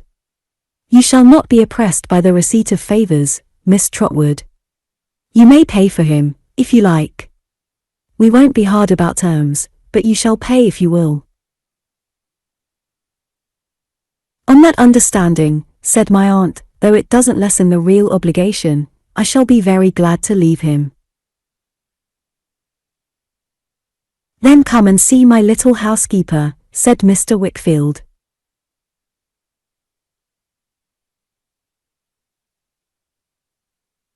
We accordingly went up a wonderful old staircase, with a balustrade so broad that we might have gone up that, almost as easily, and into a shady old drawing-room, lighted by some 3 or 4 of the quaint windows I had looked up at from the street, which had old oak seats in them, that seemed to have come of the same trees as the shining oak floor, and the great beams in the ceiling. It was a prettily furnished room, with a piano and some lively furniture in red and green, and some flowers. It seemed to be all old nooks and corners, and in every nook and corner there was some queer little table, or cupboard, or bookcase, or seat, or something or other, that made me think there was not such another good corner in the room, until I looked at the next one, and found it equal to it, if not better. On everything there was the same air of retirement and cleanliness that marked the house outside. Mr. Wickfield tapped at a door in a corner of the panelled wall, and a girl of about my own age came quickly out and kissed him. On her face, I saw immediately the placid and sweet expression of the lady whose picture had looked at me downstairs. It seemed to my imagination as if the portrait had grown womanly, and the original remained a child. Although her face was quite bright and happy, there was a tranquillity about it, and about her a quiet, good, calm spirit that I never have forgotten, that I shall never forget. This was his little housekeeper, his daughter Agnes, Mr. Wickfield said. When I heard how he said it, and saw how he held her hand, I guessed what the one motive of his life was. She had a little basket trifle hanging at her side, with keys in it, and she looked as staid and as discreet a housekeeper as the old house could have. She listened to her father as he told her about me, with a pleasant face, and when he had concluded, proposed to my aunt that we should go upstairs and see my room. We all went together, she before us, and a glorious old room it was, with more oak beams, and diamond panes, and the broad balustrade going all the way up to it. I cannot call to mind where or when, in my childhood, I had seen a stained glass window in a church. Nor do I recollect its subject. But I know that when I saw her turn round, in the grave light of the old staircase, and wait for us, above, I thought of that window, and I associated something of its tranquil brightness with Agnes Wickfield ever afterwards. My aunt was as happy as I was, in the arrangement made for me, and we went down to the drawing-room again, well pleased and gratified. As she would not hear of staying to dinner, lest she should by any chance fail to arrive at home with the grey pony before dark, and as I apprehend Mr. Wickfield knew her too well to argue any point with her, some lunch was provided for her there, and Agnes went back to her governess, and Mr. Wickfield to his office. So we were left to take leave of one another without any restraint. She told me that everything would be arranged for me by Mr. Wickfield, and that I should want for nothing, and gave me the kindest words and the best advice. Trot, said my aunt in conclusion, be a credit to yourself, to me, and Mr. Dick, and heaven be with you. I was greatly overcome, and could only thank her, again and again, and send my love to Mr. Dick. Never, said my aunt, be mean in anything, never be false, never be cruel. Avoid those 3 vices, Trot, and I can always be hopeful of you. I promised, as well as I could, that I would not abuse her kindness or forget her admonition. The pony's at the door, said my aunt, and I am off. Stay here. With these words she embraced me hastily, and went out of the room, shutting the door after her. At first I was startled by so abrupt a departure, and almost feared I had displeased her, but when I looked into the street, and saw how dejectedly she got into the chaise, and drove away without looking up, I understood her better and did not do her that injustice. By 5 o'clock, which was Mr. Wickfield's dinner hour, I had mustered up my spirits again, and was ready for my knife and fork. The cloth was only laid for us 2, but Agnes was waiting in the drawing-room before dinner, went down with her father, and sat opposite to him at table. I doubted whether he could have dined without her. We did not stay there, after dinner, but came upstairs into the drawing-room again, in one snug corner of which, Agnes set glasses for her father, and a decanter of port wine. I thought he would have missed its usual flavour, if it had been put there for him by any other hands. There he sat, taking his wine, and taking a good deal of it, for 2 hours, while Agnes played on the piano, worked, and talked to him and me. He was, for the most part, gay and cheerful with us, but sometimes his eyes rested on her, and he fell into a brooding state, and was silent. She always observed this quickly, I thought, and always roused him with a question or caress. Then he came out of his meditation, and drank more wine. Agnes made the tea, and presided over it, and the time passed away after it, as after dinner, until she went to bed, when her father took her in his arms and kissed her, and, she being gone, ordered candles in his office. Then I went to bed too.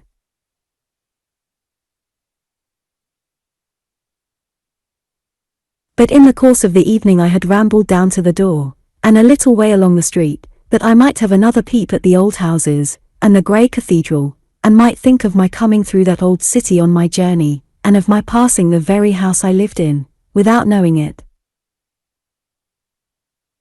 As I came back, I saw Uriah Heep shutting up the office, and feeling friendly towards everybody, went in and spoke to him, and at parting, gave him my hand. But oh, what a clammy hand his was! As ghostly to the touch as to the sight. I rubbed mine afterwards, to warm it, and to rub his off. It was such an uncomfortable hand, that, when I went to my room, it was still cold and wet upon my memory. Leaning out of the window, and seeing one of the faces on the beam ends looking at me sideways, I fancied it was Uriah Heep got up there somehow, and shut him out in a hurry. Chapter 16. I am a new boy in more senses than one. Next morning, after breakfast, I entered on school life again. I went, accompanied by Mr. Wickfield, to the scene of my future studies, a grave building in a courtyard, with a learned air about it that seemed very well suited to the stray rooks and jackdaws who came down from the cathedral towers to walk with a clerkly bearing on the grass plot, and was introduced to my new master, Dr. Strong. Dr. Strong looked almost as rusty, to my thinking, as the tall iron rails and gates outside the house, and almost as stiff and heavy as the great stone urns that flanked them, and was set up, on the top of the red brick wall, at regular distances all round the court, like sublimated skittles, for time to play at. He was in his library, I mean Dr. Strong was, with his clothes not particularly well brushed, and his hair not particularly well combed, his knee-smalls unbraced, his long black gaiters unbuttoned, and his shoes yawning like two caverns on the hearthrug. Turning upon me a lustreless eye, that reminded me of a long-forgotten blind old horse who once used to crop the grass, and tumble over the graves, in Blunderstone churchyard, he said he was glad to see me, and then he gave me his hand, which I didn't know what to do with, as it did nothing for itself. But, sitting at work, not far from Dr. Strong, was a very pretty young lady whom he called Annie, and who was his daughter, I supposed, who got me out of my difficulty by kneeling down to put Dr. Strong's shoes on, and button his gaiters, which she did with great cheerfulness and quickness. When she had finished, and we were going out to the schoolroom, I was much surprised to hear Mr. Wickfield, in bidding her good morning, address her as Mrs. Strong, and I was wondering could she be Dr. Strong's son's wife, or could she be Mrs. Dr. Strong, when Dr. Strong himself unconsciously enlightened me. "By the by, Wickfield," he said, stopping in a passage with his hand on my shoulder, "you have not found any suitable provision for my wife's cousin yet." "No," said Mr. Wickfield. "No. Not yet." "I could wish it done as soon as it can be done, Wickfield," said Dr. Strong, "for Jack Maldon is needy, and idle, and of those two bad things, worse things sometimes come. What does Dr. Watts say?" he added, looking at me, and moving his head to the time of his quotation, "Satan finds some mischief still, for idle hands to do."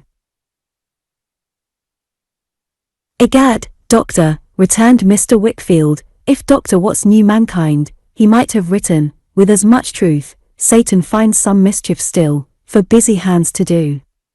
The busy people achieve their full share of mischief in the world, you may rely upon it. What have the people been about, who have been the busiest in getting money, and in getting power, this century or two? No mischief. Jack Maldon will never be very busy in getting either, I expect," said Dr. Strong, rubbing his chin thoughtfully. "Perhaps not," said Mr. Wickfield, "and you bring me back to the question, with an apology for digressing. No, I have not been able to dispose of Mr. Jack Maldon yet. I believe," he said this with some hesitation, "I penetrate your motive, and it makes the thing more difficult." "My motive," returned Dr. Strong, "is to make some suitable provision for a cousin, and an old playfellow, of Annie's." "Yes, I know," said Mr. Wickfield, "at home or abroad." "I," replied the doctor, apparently wondering why he emphasized those words so much. "At home or abroad." "Your own expression, you know," said Mr. Wickfield. "Or abroad." "Surely," the doctor answered. "Surely. One or other." "One or other? Have you no choice?" asked Mr. Wickfield. "No," returned the doctor. "No," with astonishment. "Not the least." "No motive," said Mr. Wickfield, "for meaning abroad, and not at home." "No," returned the doctor. "I am bound to believe you, and of course I do believe you," said Mr. Wickfield. "It might have simplified my office very much, if I had known it before. But I confess I entertained another impression."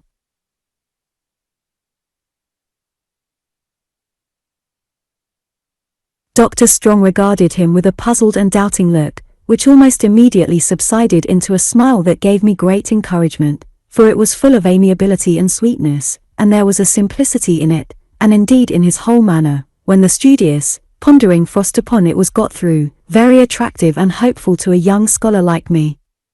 Repeating no, and not the least, and other short assurances to the same purport, Dr. Strong jogged on before us, at a queer, uneven pace, and we followed, Mr. Wickfield, looking grave, I observed, and shaking his head to himself, without knowing that I saw him.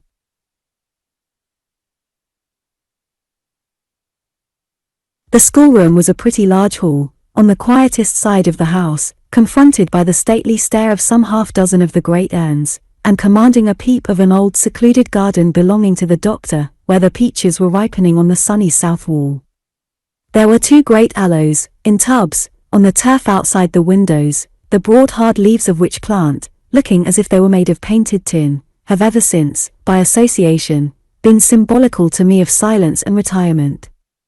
About 25 boys were studiously engaged at their books when we went in, but they rose to give the doctor good morning, and remained standing when they saw Mr. Wickfield and me.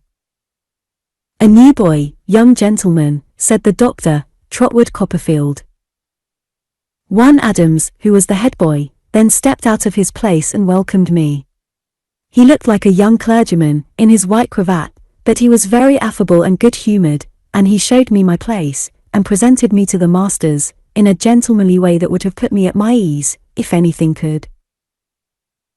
It seemed to me so long, however, since I had been among such boys, or among any companions of my own age, except Mick Walker and Mealy Potatoes, that I felt as strange as ever I have done in my life. I was so conscious of having passed through scenes of which they could have no knowledge, and of having acquired experiences foreign to my age, appearance, and condition as one of them, that I half believed it was an imposture to come there as an ordinary little schoolboy.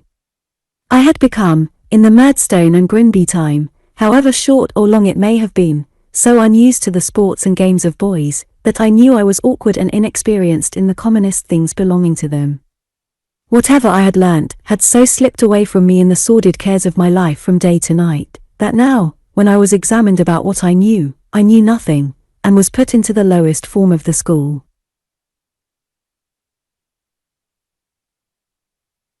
But, troubled as I was, by my want of boyish skill, and of book learning too, I was made infinitely more uncomfortable by the consideration, that, in what I did know, I was much farther removed from my companions than in what I did not.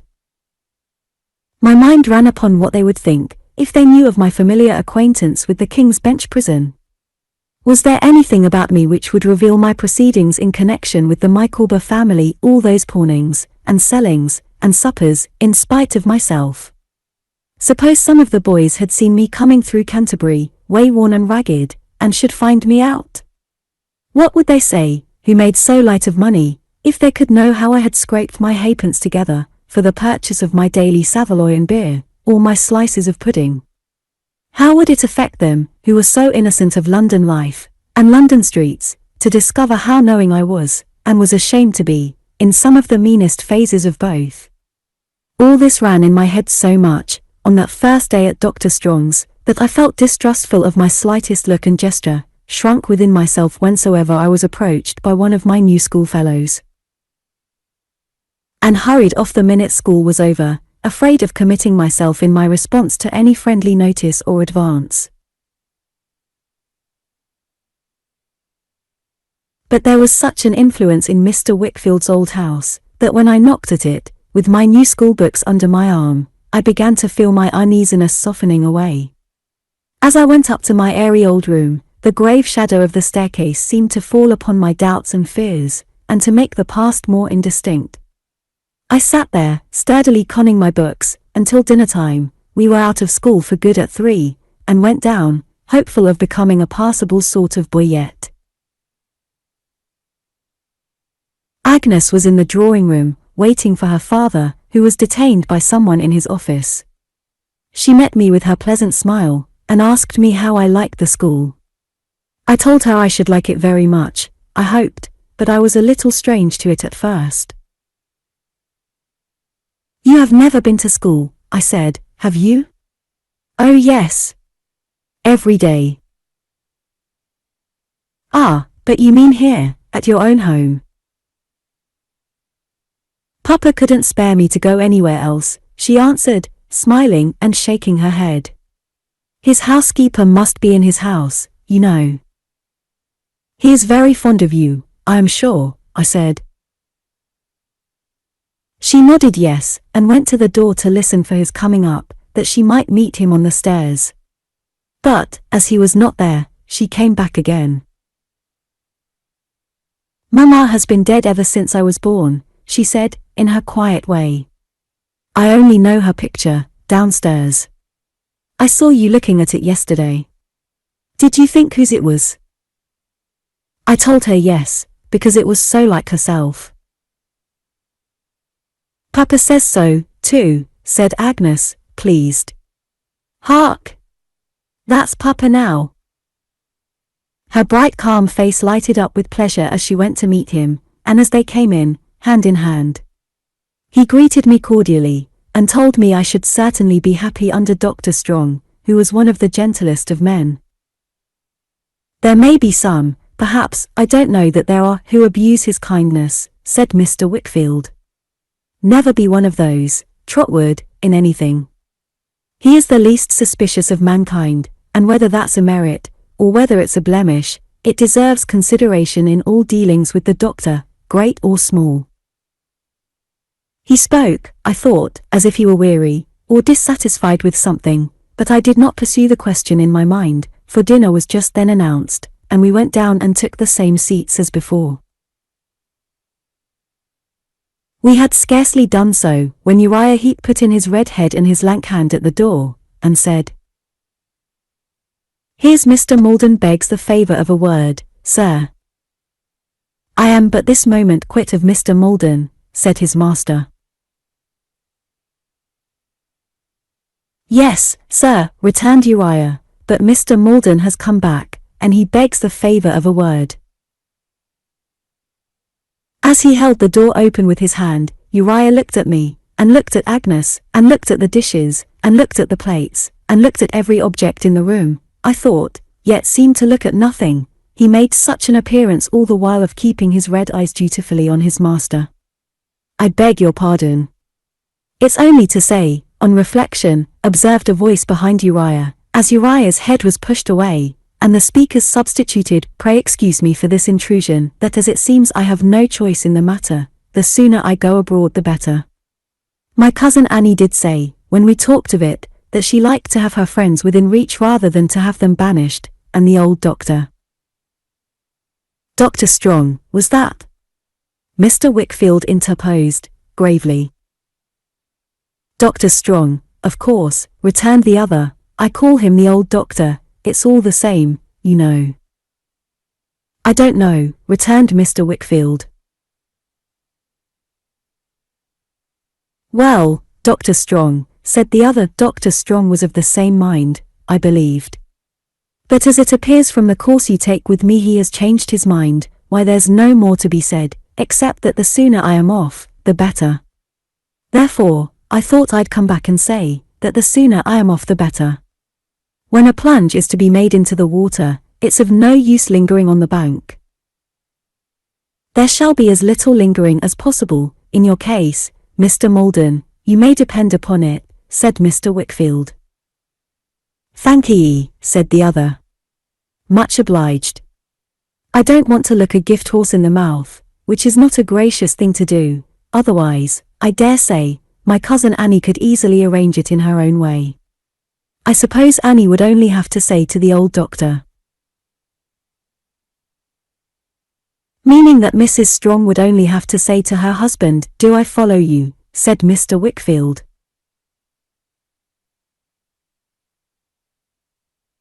Quite so, returned the other, would only have to say, that she wanted such and such a thing to be so, and it would be so, as a matter of course.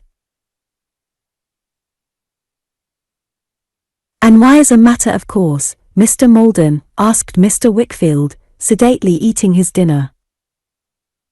Why, because Annie's a charming young girl, and the old doctor, Dr. Strong, I mean, is not quite a charming young boy, said Mr. Jack Malden, laughing. No offence to anybody, Mr. Wickfield. I only mean that I suppose some compensation is fair and reasonable in that sort of marriage. Compensation to the lady, sir? Asked Mr. Wickfield gravely. To the lady, sir, Mr. Jack Maldon answered, laughing, but appearing to remark that Mr. Wickfield went on with his dinner in the same sedate, immovable manner, and that there was no hope of making him relax a muscle of his face. He added, however, I have said what I came to say, and, with another apology for this intrusion, I may take myself off. Of course I shall observe your directions, in considering the matter as one to be arranged between you and me solely, and not to be referred to, up at the doctor's. Have you dined? Asked Mr. Wickfield, with a motion of his hand towards the table. Thank ye. I am going to dine, said Mr. Maldon, with my cousin Annie. Goodbye.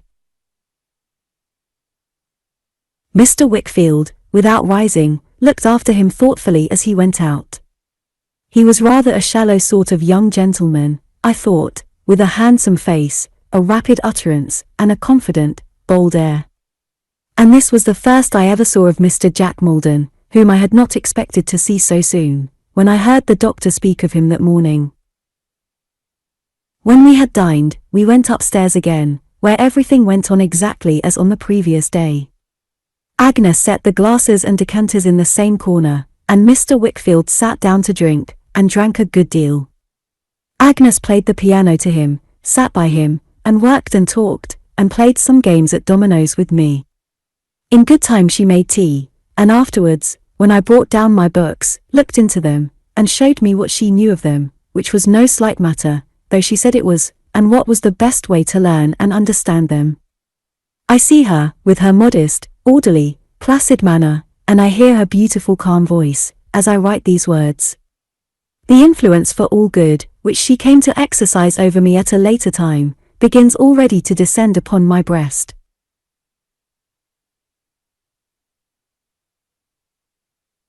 I love little Emily, and I don't love Agnes, no, not at all in that way, but I feel that there are goodness, peace, and truth, wherever Agnes is, and that the soft light of the coloured window in the church, seen long ago, falls on her always, and on me when I am near her, and on everything around. The time having come for her withdrawal for the night, and she having left us, I gave Mr. Wickfield my hand, preparatory to going away myself. But he checked me and said, should you like to stay with us, Trotwood, or to go elsewhere? To stay, I answered, quickly. You are sure? If you please. If I may. Why, it's but a dull life that we lead here, boy, I am afraid, he said. Not more dull for me than Agnes, sir. Not dull at all. Then Agnes, he repeated, walking slowly to the great chimney-piece, and leaning against it. Then Agnes. He had drank wine that evening, or I fancied it, until his eyes were bloodshot. Not that I could see them now, for they were cast down, and shaded by his hand, but I had noticed them a little while before. Now I wonder, he muttered, whether my Agnes tires of me. When should I ever tire of her? But that's different, that's quite different. He was musing, not speaking to me, so I remained quiet.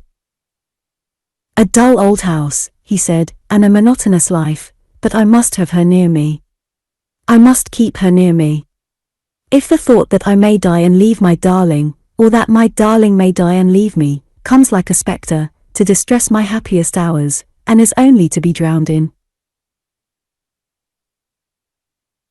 He did not supply the word, but pacing slowly to the place where he had sat, and mechanically going through the action of pouring wine from the empty decanter, set it down and paced back again. If it is miserable to bear, when she is here, he said, what would it be, and she away? No, no, no. I cannot try that. He leaned against the chimney-piece, brooding so long that I could not decide whether to run the risk of disturbing him by going, or to remain quietly where I was, until he should come out of his reverie. At length he aroused himself, and looked about the room until his eyes encountered mine. "Stay with us, Trotwood, eh?" he said in his usual manner, and as if he were answering something I had just said. "I am glad of it. You are company to us both. It is wholesome to have you here. Wholesome for me, wholesome for Agnes, wholesome perhaps for all of us." "I am sure it is for me, sir," I said. "I am so glad to be here." "That's a fine fellow," said Mr. Wickfield. "As long as you are glad to be here, you shall stay here." He shook hands with me upon it, and clapped me on the back, and told me that when I had anything to do at night after Agnes had left us, or when I wished to read for my own pleasure, I was free to come down to his room, if he were there and if I desired it for company's sake, and to sit with him.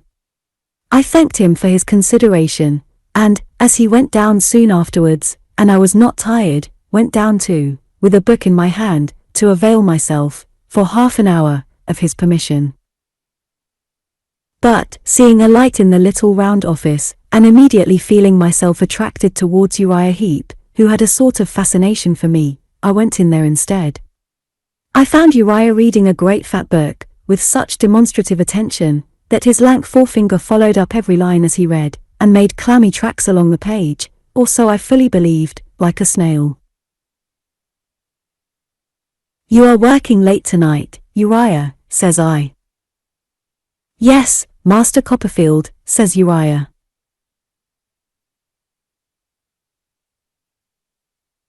As I was getting on the stool opposite, to talk to him more conveniently, I observed that he had not such a thing as a smile about him, and that he could only widen his mouth and make 2 hard creases down his cheeks, one on each side, to stand for one. "I am not doing office work, Master Copperfield," said Uriah. "What work, then?" I asked. "I am improving my legal knowledge, Master Copperfield," said Uriah. "I am going through Tidd's practice."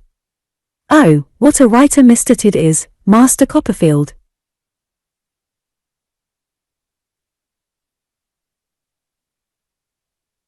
My stool was such a tower of observation, that as I watched him reading on again, after this rapturous exclamation, and following up the lines with his forefinger, I observed that his nostrils, which were thin and pointed, with sharp dints in them, had a singular and most uncomfortable way of expanding and contracting themselves, that they seemed to twinkle instead of his eyes, which hardly ever twinkled at all. "I suppose you are quite a great lawyer," I said, after looking at him for some time. "Me, Master Copperfield," said Uriah. "Oh, no. I'm a very humble person."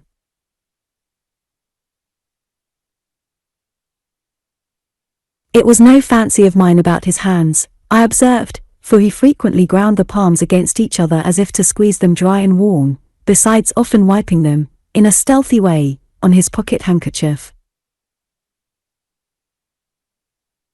"I am well aware that I am the humblest person going," said Uriah Heep, modestly, let the other be where he may. "My mother is likewise a very humble person. We live in a humble abode, Master Copperfield, but have much to be thankful for. My father's former calling was humble. He was a sexton." "What is he now?" I asked. "He is a partaker of glory at present, Master Copperfield," said Uriah Heep. "But we have much to be thankful for." "How much have I to be thankful for in living with Mr. Wickfield?" I asked Uriah if he had been with Mr. Wickfield long. "I have been with him, going on 4 years, Master Copperfield," said Uriah, shutting up his book, after carefully marking the place where he had left off. "Since a year after my father's death. How much have I to be thankful for, in that? How much have I to be thankful for, in Mr. Wickfield's kind intention to give me my articles, which would otherwise not lay within the humble means of mother and self." "Then, when your article time is over, you'll be a regular lawyer, I suppose," said I. with the blessing of Providence, Master Copperfield," returned Uriah.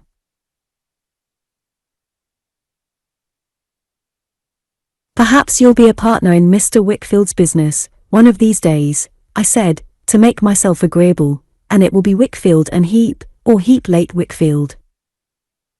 "Oh no, Master Copperfield," returned Uriah, shaking his head, "I am much too humble for that." He certainly did look uncommonly like the carved face on the beam outside my window, as he sat, in his humility, eyeing me sideways, with his mouth widened, and the creases in his cheeks.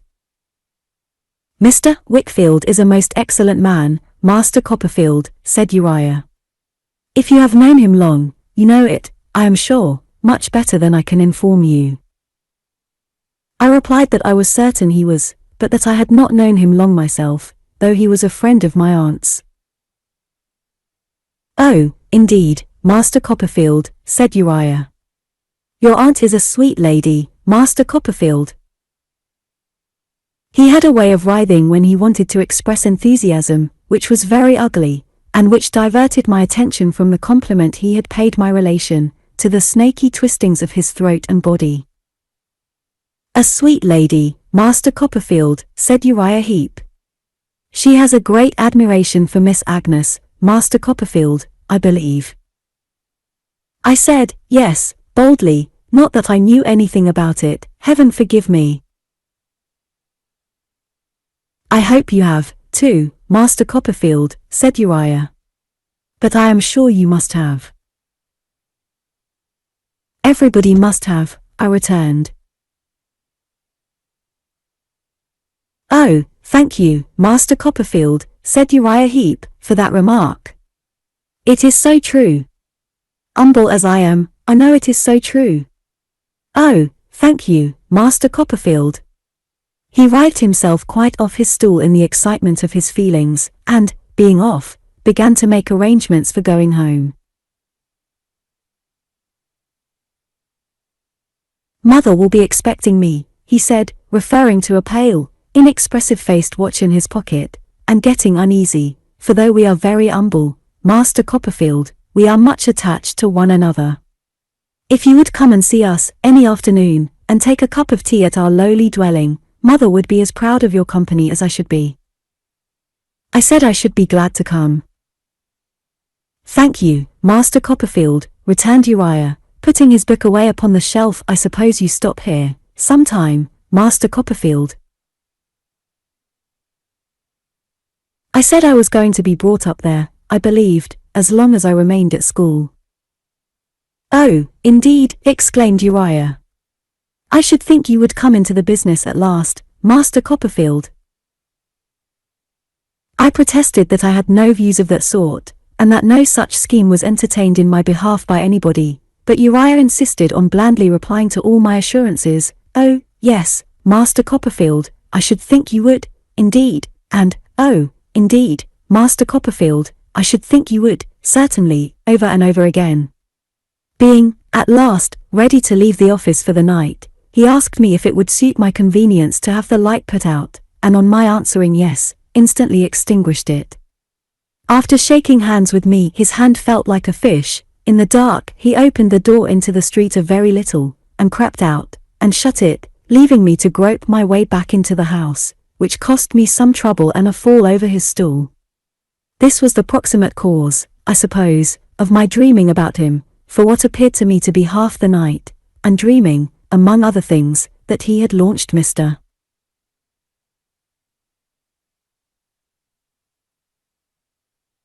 Peggotty's house on a piratical expedition, with a black flag at the masthead, bearing the inscription "Tid's Practice," under which diabolical ensign he was carrying me and little Emily to the Spanish Main, to be drowned.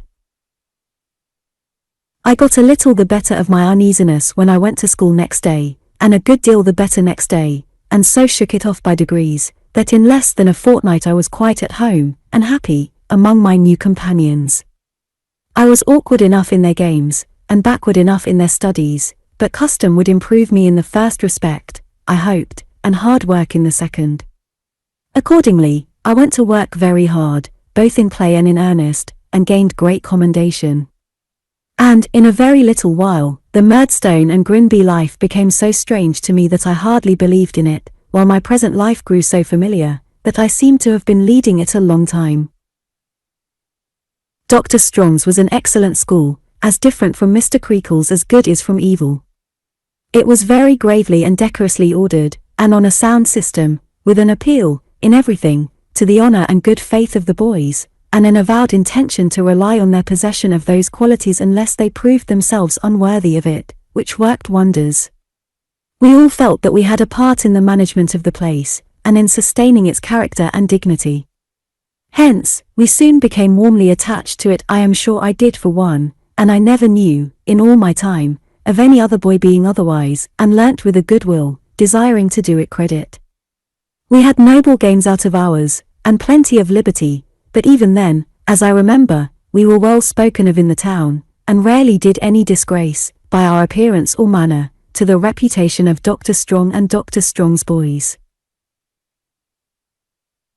Some of the higher scholars boarded in the doctor's house, and through them I learned, at second hand, some particulars of the doctor's history, as, how he had not yet been married 12 months to the beautiful young lady I had seen in the study, whom he had married for love, for she had not a sixpence, and had a world of poor relations, so our fellows said, ready to swarm the doctor out of house and home.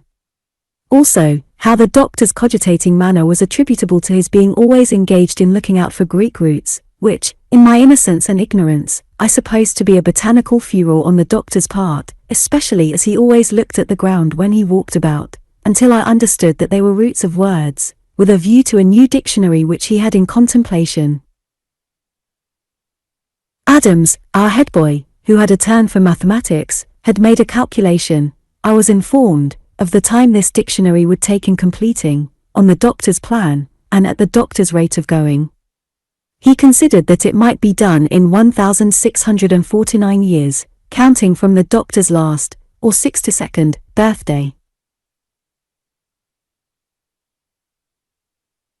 But the doctor himself was the idol of the whole school, and it must have been a badly composed school if he had been anything else, for he was the kindest of men, with a simple faith in him that might have touched the stone hearts of the very urns upon the wall. As he walked up and down that part of the courtyard which was at the side of the house, with the stray rooks and jackdaws looking after him with their heads cocked slyly, as if they knew how much more knowing they were in worldly affairs than he, if any sort of vagabond could only get near enough to his creaking shoes to attract his attention to one sentence of a tale of distress, that vagabond was mate for the next 2 days. It was so notorious in the house, that the masters and head boys took pains to cut these marauders off at angles, and to get out of windows, and turn them out of the courtyard, before they could make the doctor aware of their presence, which was sometimes happily effected within a few yards of him, without his knowing anything of the matter, as he jogged to and fro. Outside his own domain, and unprotected, he was a very sheep for the shearers. He would have taken his gaiters off his legs, to give away. In fact, there was a story current among us, I have no idea, and never had, on what authority, but I have believed it for so many years that I feel quite certain it is true, that on a frosty day, one winter time, he actually did bestow his gaiters on a beggar-woman, who occasioned some scandal in the neighborhood by exhibiting a fine infant from door to door, wrapped in those garments, which were universally recognized, being as well known in the vicinity as the cathedral. The legend added that the only person who did not identify them was the doctor himself, who, when they were shortly afterwards displayed at the door of a little second-hand shop of no very good repute, where such things were taken in exchange for gin, was more than once observed to handle them approvingly, as if admiring some curious novelty in the pattern, and considering them an improvement on his own. It was very pleasant to see the doctor with his pretty young wife. He had a fatherly, benignant way of showing his fondness for her, which seemed in itself to express a good man. I often saw them walking in the garden where the peaches were, and I sometimes had a nearer observation of them in the study or the parlor. She appeared to me to take great care of the doctor, and to like him very much, though I never thought her vitally interested in the dictionary, some cumbrous fragments of which work the doctor always carried in his pockets, and in the lining of his hat, and generally seemed to be expounding to her as they walked about. I saw a good deal of Mrs. Strong, both because she had taken a liking for me on the morning of my introduction to the doctor, and was always afterwards kind to me, and interested in me, and because she was very fond of Agnes, and was often backwards and forwards at our house. There was a curious constraint between her and Mr. Wickfield, I thought, of whom she seemed to be afraid, that never wore off. When she came there of an evening, she always shrunk from accepting his escort home, and ran away with me instead. And sometimes, as we were running gaily across the cathedral yard together, expecting to meet nobody, we would meet Mr. Jack Maldon, who was always surprised to see us. Mrs. Strong's mamma was a lady I took great delight in. Her name was Mrs. Markleham, but our boys used to call her the old soldier, on account of her generalship, and the skill with which she marshalled great forces of relations against the doctor. She was a little, sharp-eyed woman, who used to wear, when she was dressed, one unchangeable cap, ornamented with some artificial flowers, and two artificial butterflies supposed to be hovering above the flowers. There was a superstition among us that this cap had come from France, and could only originate in the workmanship of that ingenious nation, but all I certainly know about it, is, that it always made its appearance of an evening, wheresoever Mrs. Markleham made her appearance, that it was carried about to friendly meetings in a Hindu basket, that the butterflies had the gift of trembling constantly, and that they improved the shining hours at Dr. Strong's expense, like busy bees. I observed the old soldier not to adopt the name disrespectfully, to pretty good advantage, on a night which is made memorable to me by something else I shall relate.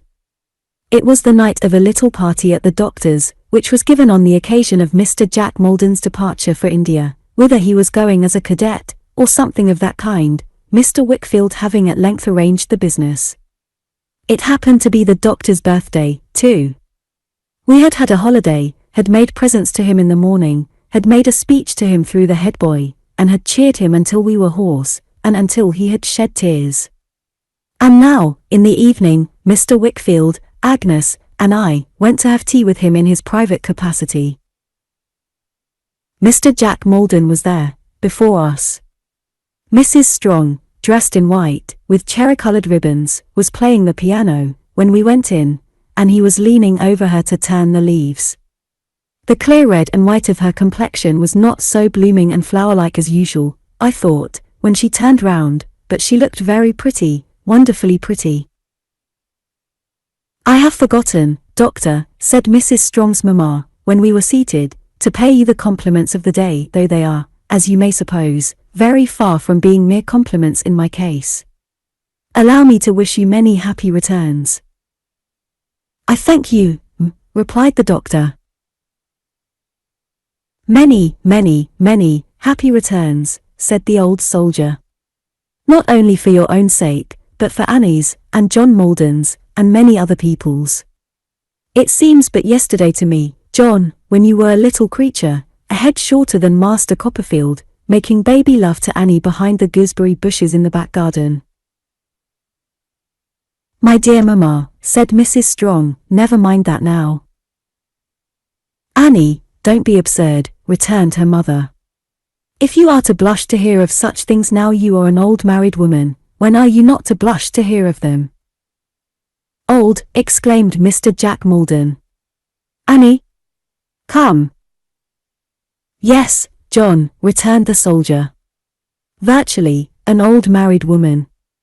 Although not old by years, for when did you ever hear me say, or who has ever heard me say, that a girl of 20 was old by years? Your cousin is the wife of the doctor, and, as such, what I have described her. It is well for you, John, that your cousin is the wife of the doctor. You have found in him an influential and kind friend, who will be kinder yet, I venture to predict, if you deserve it. I have no false pride. I never hesitate to admit, frankly, that there are some members of our family who want a friend. You were one yourself, before your cousin's influence raised up one for you."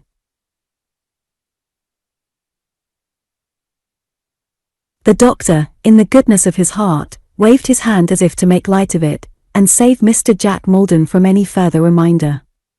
But Mrs. Markleham changed her chair for one next the doctor's, and putting her fan on his coat sleeve, said,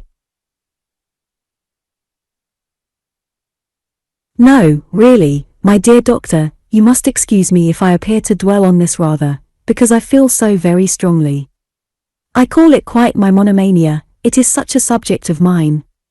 You are a blessing to us. You really are a boon, you know. Nonsense, nonsense, said the doctor. No, no, I beg your pardon, retorted the old soldier. With nobody present, but our dear and confidential friend Mr. Wickfield, I cannot consent to be put down. I shall begin to assert the privileges of a mother-in-law, if you go on like that, and scold you. I am perfectly honest and outspoken. What I am saying, is what I said when you first overpowered me with surprise. You remember how surprised I was, by proposing for Annie. Not that there was anything so very much out of the way, in the mere fact of the proposal it would be ridiculous to say that, but because, you having known her poor father, and having known her from a baby 6 months old, I hadn't thought of you in such a light at all, or indeed as a marrying man in any way, simply that, you know. I, returned the doctor, good-humouredly. Never mind. But I do mind, said the old soldier, laying her fan upon his lips. I mind very much. I recall these things that I may be contradicted if I am wrong. Well. Then I spoke to Annie, and I told her what had happened.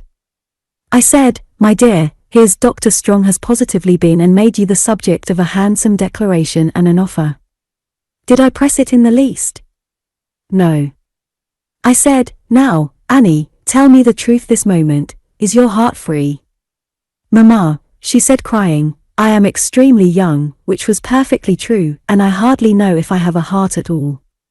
Then, my dear, I said, you may rely upon it, it's free. At all events, my love, said I, Dr. Strong is in an agitated state of mind, and must be answered. He cannot be kept in his present state of suspense. Mamma, said Annie, still crying, would he be unhappy without me? If he would, I honor and respect him so much, that I think I will have him. So it was settled. And then, and not till then, I said to Annie, Annie, Dr. Strong will not only be your husband, but he will represent your late father, he will represent the head of our family, he will represent the wisdom and station, and I may say the means, of our family, and will be, in short, a boon to it. I used the word at the time, and I have used it again, today. If I have any merit it is consistency. The daughter had sat quite silent and still during this speech, with her eyes fixed on the ground, her cousin standing near her, and looking on the ground too. She now said very softly, in a trembling voice, Mamma, I hope you have finished. No, my dear Annie, returned the old soldier, I have not quite finished. Since you ask me, my love, I reply that I have not. I complain that you really are a little unnatural towards your own family, and, as it is of no use complaining to you, I mean to complain to your husband. Now, my dear doctor, do look at that silly wife of yours. As the doctor turned his kind face, with its smile of simplicity and gentleness, towards her, she drooped her head more. I noticed that Mr. Wickfield looked at her steadily. When I happened to say to that naughty thing, the other day, pursued her mother, shaking her head and her fan at her, playfully, that there was a family circumstance she might mention to you, indeed, I think, was bound to mention, she said, that to mention it was to ask a favor, and that, as you were too generous, and as for her to ask was always to have, she wouldn't. Annie, my dear, said the doctor. That was wrong. It robbed me of a pleasure. Almost the very words I said to her, exclaimed her mother. Now really, another time, when I know what she would tell you but for this reason, and won't, I have a great mind, my dear doctor, to tell you myself. I shall be glad if you will, returned the doctor. Shall I? Certainly. Well, then, I will, said the old soldier. That's a bargain. And having, I suppose, carried her point, she tapped the doctor's hand several times with her fan, which she kissed first, and returned triumphantly to her former station.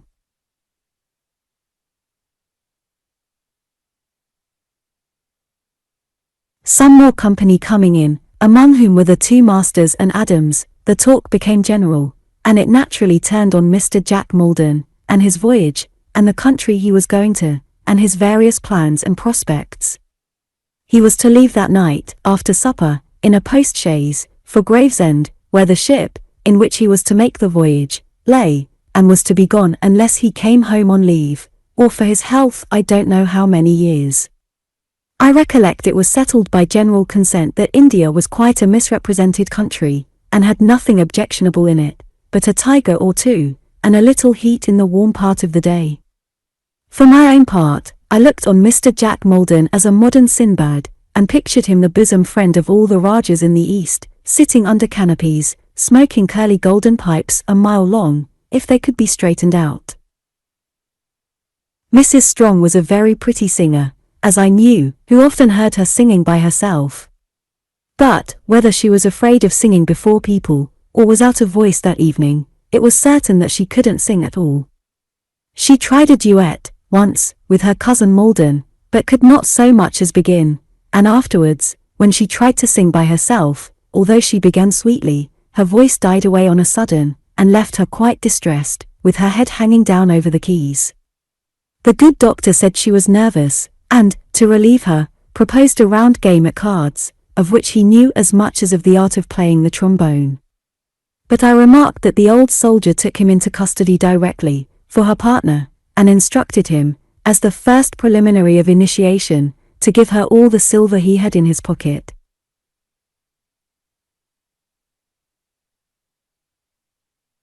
We had a merry game, not made the less merry by the doctor's mistakes, of which he committed an innumerable quantity, in spite of the watchfulness of the butterflies, and to their great aggravation. Mrs. Strong had declined to play, on the ground of not feeling very well, and her cousin Maldon had excused himself because he had some packing to do. When he had done it, however, he returned, and they sat together, talking, on the sofa. From time to time she came and looked over the doctor's hand, and told him what to play. She was very pale, as she bent over him, and I thought her finger trembled as she pointed out the cards, but the doctor was quite happy in her attention, and took no notice of this, if it were so. At supper, we were hardly so gay. Everyone appeared to feel that a parting of that sort was an awkward thing, and that the nearer it approached, the more awkward it was. Mr. Jack Maldon tried to be very talkative, but was not at his ease, and made matters worse. And they were not improved, as it appeared to me, by the old soldier, who continually recalled passages of Mr. Jack Maldon's youth. The doctor, however, who felt, I am sure, that he was making everybody happy, was well pleased, and had no suspicion but that we were all at the utmost height of enjoyment.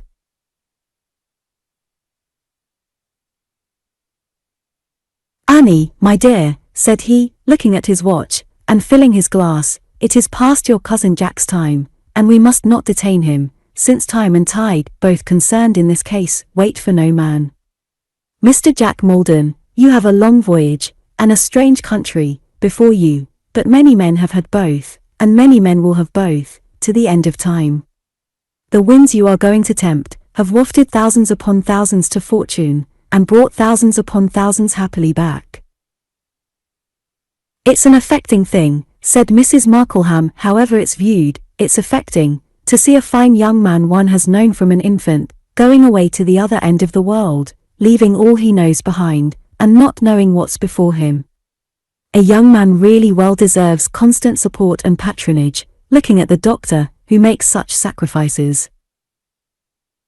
Time will go fast with you, Mr. Jack Maldon," pursued the doctor, "and fast with all of us.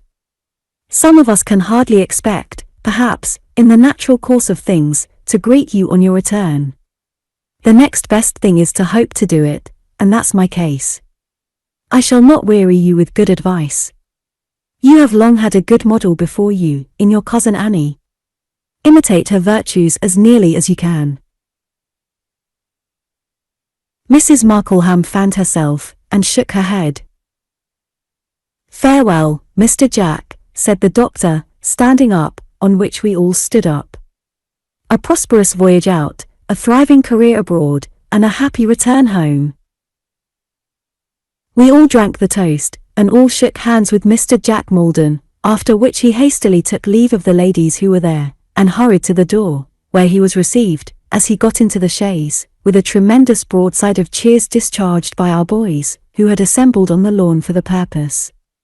Running in among them to swell the ranks, I was very near the chaise when it rolled away, and I had a lively impression made upon me, in the midst of the noise and dust, of having seen Mr. Jack Maldon rattle past with an agitated face, and something cherry-coloured in his hand.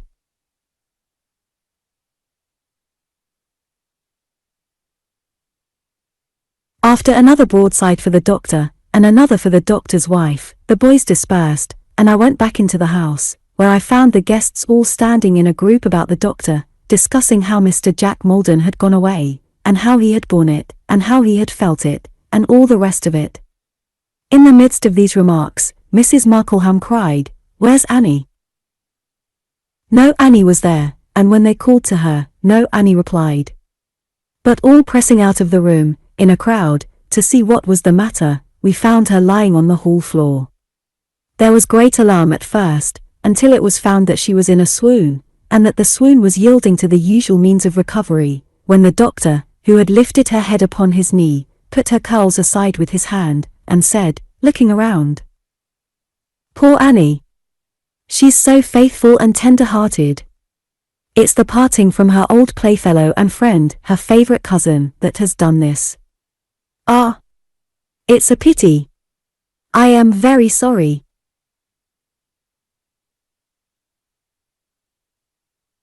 When she opened her eyes, and saw where she was, and that we were all standing about her, she arose with assistance, turning her head, as she did so, to lay it on the doctor's shoulder or to hide it, I don't know which. We went into the drawing-room, to leave her with the doctor and her mother, but she said, it seemed, that she was better than she had been since morning, and that she would rather be brought among us, so they brought her in, looking very white and weak, I thought, and sat her on a sofa. "Annie, my dear," said her mother, doing something to her dress. "See here. You have lost a bow. Will anybody be so good as find a ribbon, a cherry-coloured ribbon?" It was the one she had worn at her bosom. We all looked for it, I myself looked everywhere, I am certain, but nobody could find it. "Do you recollect where you had it last, Annie?" said her mother. I wondered how I could have thought she looked white, or anything but burning red, when she answered that she had it safe, a little while ago, she thought, but it was not worth looking for. Nevertheless, it was looked for again, and still not found. She entreated that there might be no more searching, but it was still sought for, in a desultory way, until she was quite well, and the company took their departure. We walked very slowly home, Mr. Wickfield, Agnes and I admiring the moonlight, and Mr. Wickfield scarcely raising his eyes from the ground. When we, at last, reached our own door, Agnes discovered that she had left her little reticule behind. Delighted to be of any service to her, I ran back to fetch it. I went into the supper-room where it had been left, which was deserted and dark. But a door of communication between that and the doctor's study, where there was a light, being open, I passed on there, to say what I wanted, and to get a candle. The doctor was sitting in his easy-chair by the fireside, and his young wife was on a stool at his feet. The doctor, with a complacent smile, was reading aloud some manuscript explanation or statement of a theory out of that interminable dictionary, and she was looking up at him. But with such a face as I never saw.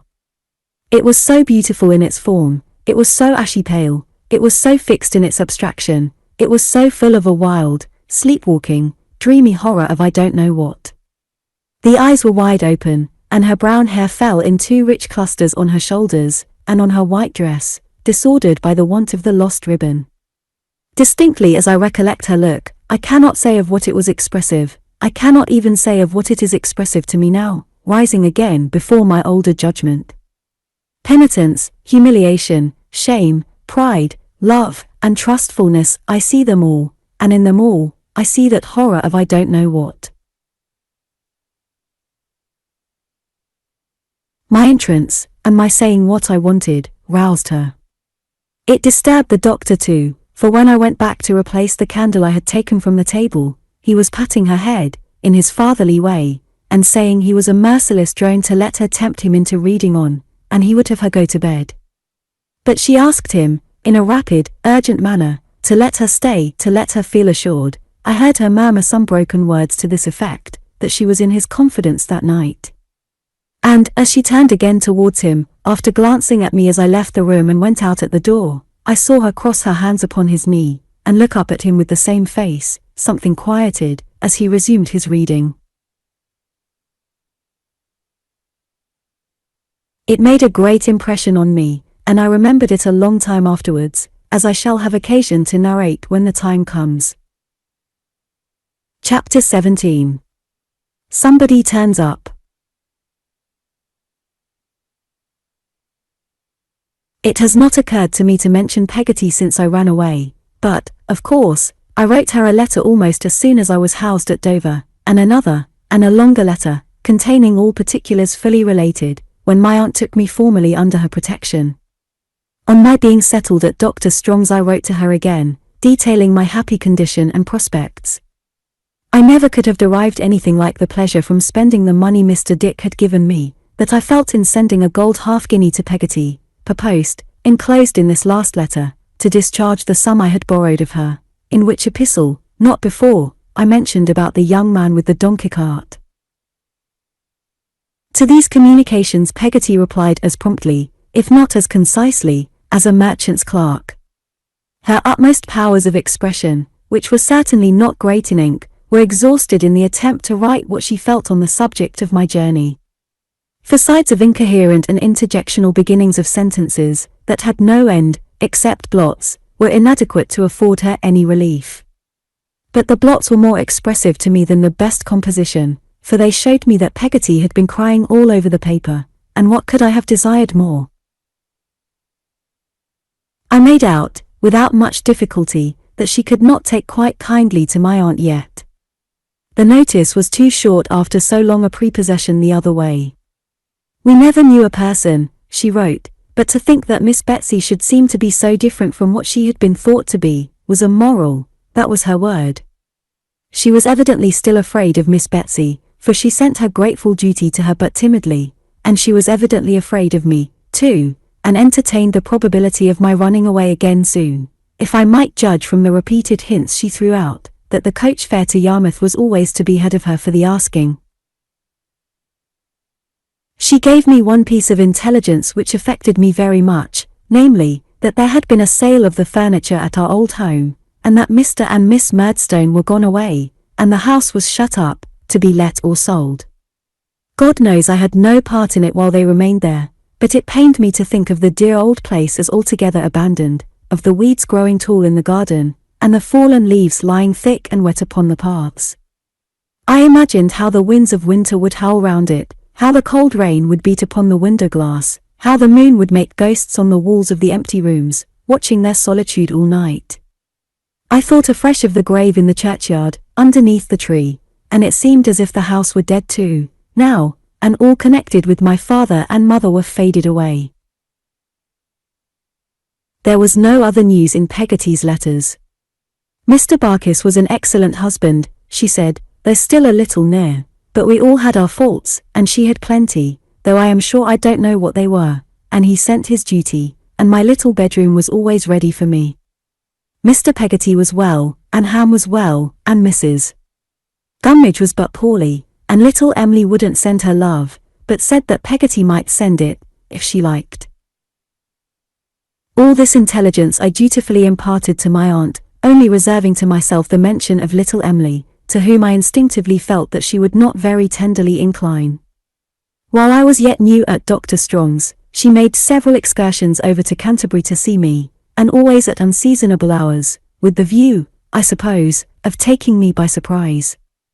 But, finding me well employed, and bearing a good character, and hearing on all hands that I rose fast in the school, she soon discontinued these visits. I saw her on a Saturday, every third or fourth week, when I went over to Dover for a treat, and I saw Mr. Dick every alternate Wednesday, when he arrived by stagecoach at noon, to stay until next morning. On these occasions Mr. Dick never travelled without a leathern writing desk, containing a supply of stationery and the memorial, in relation to which document he had a notion that time was beginning to press now, and that it really must be got out of hand. Mr. Dick was very partial to gingerbread. To render his visits the more agreeable, my aunt had instructed me to open a credit for him at a cake shop, which was hampered with the stipulation that he should not be served with more than 1 shilling's worth in the course of any one day. This, and the reference of all his little bills at the county inn where he slept, to my aunt, before they were paid, induced me to suspect that he was only allowed to rattle his money, and not to spend it. I found on further investigation that this was so, or at least there was an agreement between him and my aunt that he should account to her for all his disbursements. As he had no idea of deceiving her, and always desired to please her, he was thus made chary of launching into expense. On this point, as well as on all other possible points, Mr. Dick was convinced that my aunt was the wisest and most wonderful of women, as he repeatedly told me with infinite secrecy, and always in a whisper. "Trotwood," said Mr. Dick, with an air of mystery, after imparting this confidence to me, one Wednesday, "who's the man that hides near our house and frightens her?" "Frightens my aunt, sir?" Mr. Dick nodded. "I thought nothing would have frightened her," he said, "for she's," here he whispered softly, "don't mention it, the wisest and most wonderful of women." Having said which, he drew back, to observe the effect which this description of her made upon me. "The first time he came," said Mr. Dick, "was, let me see, 1649 was the date of King Charles's execution. I think you said 1649? "Yes, sir." "I don't know how it can be," said Mr. Dick, sorely puzzled and shaking his head. "I don't think I am as old as that." "Was it in that year that the man appeared, sir?" I asked. "Why, really," said Mr. Dick, "I don't see how it can have been in that year, Trotwood. Did you get that date out of history?" "Yes, sir." "I suppose history never lies, does it?" said Mr. Dick, with a gleam of hope. "Oh dear, no, sir," I replied, most decisively. I was ingenious and young, and I thought so. "I can't make it out," said Mr. Dick, shaking his head. "There's something wrong, somewhere." However, it was very soon after the mistake was made of putting some of the trouble out of King Charles's head into my head, that the man first came. I was walking out with Miss Trotwood after tea, just at dark, and there he was, close to our house. "Walking about?" I inquired. "Walking about," repeated Mr. Dick. "Let me see, I must recollect a bit. And no, he was not walking about." I asked, as the shortest way to get at it, what he was doing. "Well, he wasn't there at all," said Mr. Dick, "until he came up behind her, and whispered. Then she turned round and fainted, and I stood still and looked at him, and he walked away, but that he should have been hiding ever since, in the ground or somewhere, is the most extraordinary thing." "Has he been hiding ever since?" I asked. "To be sure he has," retorted Mr. Dick, nodding his head gravely. "Never came out, till last night. We were walking last night, and he came up behind her again, and I knew him again." "And did he frighten my aunt again?" "All of a shiver," said Mr. Dick, counterfeiting that affection and making his teeth chatter. "Held by the palings. Cried. But, Trotwood, come here," getting me close to him, that he might whisper very softly, "why did she give him money, boy, in the moonlight?" "He was a beggar, perhaps." Mr. Dick shook his head, as utterly renouncing the suggestion, and having replied a great many times, and with great confidence, no beggar, no beggar, no beggar, sir," went on to say, that from his window he had afterwards, and late at night, seen my aunt give this person money outside the garden rails in the moonlight, who then slunk away into the ground again, as he thought probable, and was seen no more, while my aunt came hurriedly and secretly back into the house, and had, even that morning, been quite different from her usual self, which preyed on Mr. Dick's mind.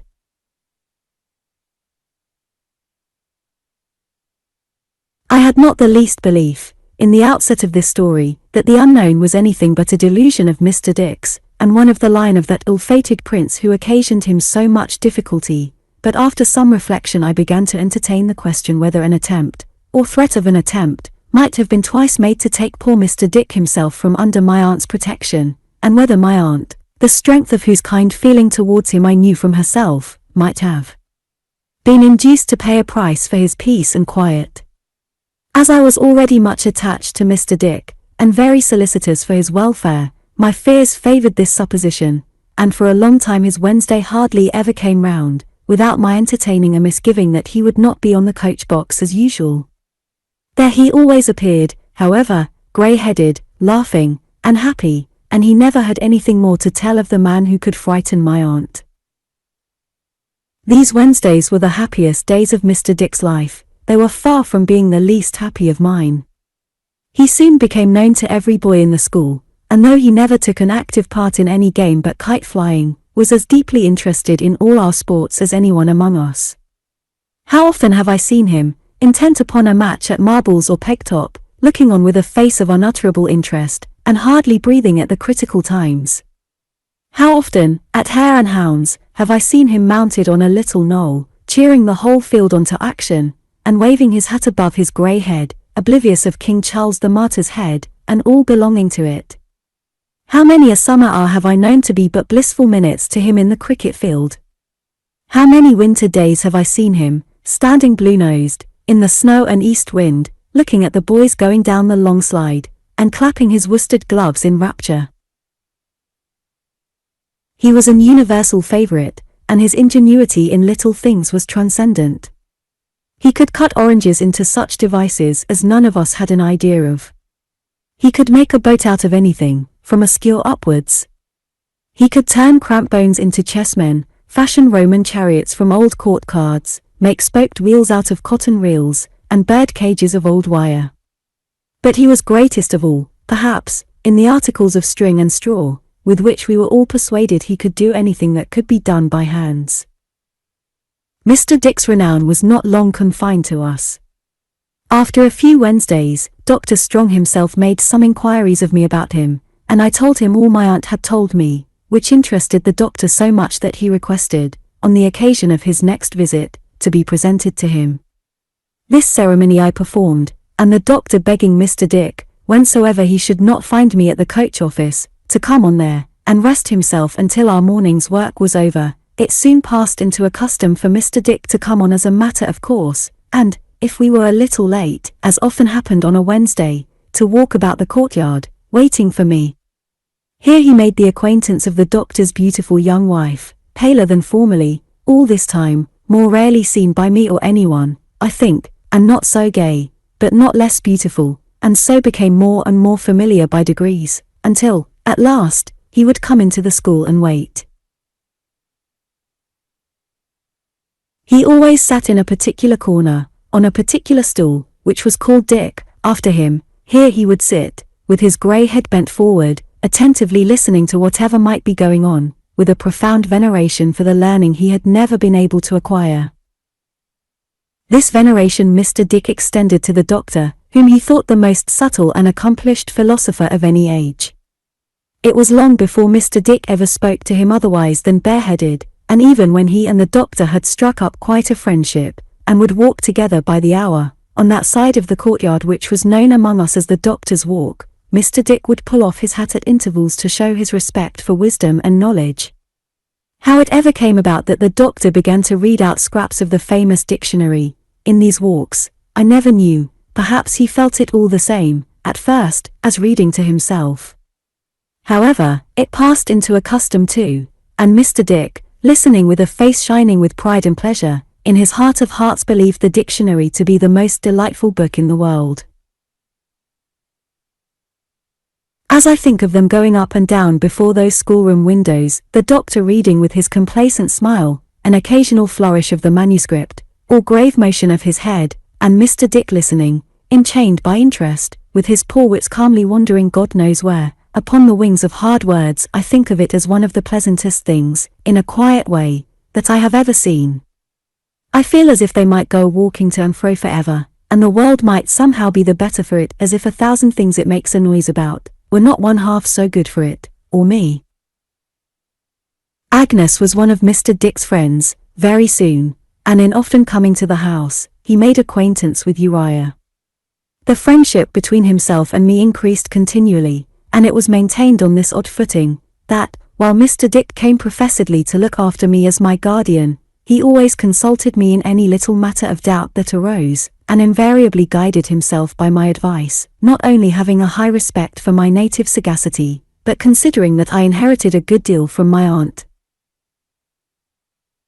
One Thursday morning, when I was about to walk with Mr. Dick from the hotel to the coach office before going back to school, for we had an hour's school before breakfast, I met Uriah in the street, who reminded me of the promise I had made to take tea with himself and his mother, adding, with a writhe, "But I didn't expect you to keep it, Master Copperfield, we're so very humble."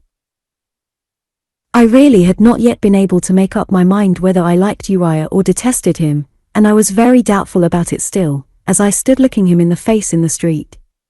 But I felt it quite an affront to be supposed proud, and said I only wanted to be asked.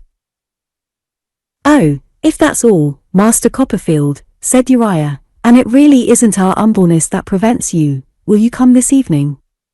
But if it is our humbleness, I hope you won't mind owning to it, Master Copperfield, for we are well aware of our condition." I said I would mention it to Mr. Wickfield, and if he approved, as I had no doubt he would, I would come with pleasure. So, at 6 o'clock that evening, which was one of the early office evenings, I announced myself as ready, to Uriah. "Mother will be proud, indeed," he said, as we walked away together. "Or she would be proud, if it wasn't sinful, Master Copperfield." "Yet you didn't mind supposing I was proud this morning," I returned. "Oh dear, no, Master Copperfield," returned Uriah. "Oh, believe me, no. Such a thought never came into my head. I shouldn't have deemed it at all proud if you had thought us too humble for you. Because we are so very humble." "Have you been studying much law lately?" I asked, to change the subject. "Oh, Master Copperfield," he said, with an air of self-denial, "my reading is hardly to be called study. I have passed an hour or two in the evening, sometimes, with Mr. Tidd." "Rather hard, I suppose," said I. "He is hard to me sometimes," returned Uriah. "But I don't know what he might be to a gifted person." After beating a little tune on his chin as he walked on, with the 2 forefingers of his skeleton right hand, he added, "There are expressions, you see, Master Copperfield, Latin words and terms, in Mr. Tidd, that are trying to a reader of my humble attainments." "Would you like to be taught Latin?" I said briskly. "I will teach it you with pleasure, as I learn it." "Oh, thank you, Master Copperfield," he answered, shaking his head. "I am sure it's very kind of you to make the offer, but I am much too humble to accept it." "What nonsense, Uriah!" "Oh, indeed you must excuse me, Master Copperfield. I am greatly obliged, and I should like it of all things, I assure you, but I am far too humble. There are people enough to tread upon me in my lowly state, without my doing outrage to their feelings by possessing learning. Learning ain't for me. A person like myself had better not aspire. If he is to get on in life, he must get on humbly, Master Copperfield." I never saw his mouth so wide, or the creases in his cheeks so deep, as when he delivered himself of these sentiments, shaking his head all the time, and writhing modestly. "I think you are wrong, Uriah," I said. "I dare say there are several things that I could teach you, if you would like to learn them." "Oh, I don't doubt that, Master Copperfield," he answered, "not in the least. But not being humble yourself, you don't judge well, perhaps, for them that are. I won't provoke my betters with knowledge, thank you. I'm much too humble. Here is my humble dwelling, Master Copperfield." We entered a low, old-fashioned room, walked straight into from the street, and found there Mrs. Heep, who was the dead image of Uriah, only short. She received me with the utmost humility, and apologized to me for giving her son a kiss, observing that, lowly as they were, they had their natural affections, which they hoped would give no offense to anyone. It was a perfectly decent room, half parlor and half kitchen, but not at all a snug room. The tea things were set upon the table, and the kettle was boiling on the hob. There was a chest of drawers with an escritoire top, for Uriah to read or write out of an evening. There was Uriah's blue bag lying down and vomiting papers. There was a company of Uriah's books commanded by Mr. Tidd. There was a corner cupboard, and there were the usual articles of furniture. I don't remember that any individual object had a bare, pinched, spare look, but I do remember that the whole place had. It was perhaps a part of Mrs. Heep's humility, that she still wore weeds. Notwithstanding the lapse of time that had occurred since Mr. Heep's decease, she still wore weeds. I think there was some compromise in the cap, but otherwise she was as weedy as in the early days of her mourning. "This is a day to be remembered, my Uriah, I am sure," said Mrs. Heep, making the tea, "when Master Copperfield pays us a visit." "I said you'd think so, Mother," said Uriah. "If I could have wished Father to remain among us for any reason," said Mrs. Heep, "it would have been, that he might have known his company this afternoon." I felt embarrassed by these compliments, but I was sensible, too, of being entertained as an honored guest, and I thought Mrs. Heep an agreeable woman. "My Uriah," said Mrs. Heep, "has looked forward to this, sir, a long while. He had his fears that our humbleness stood in the way, and I joined in them myself.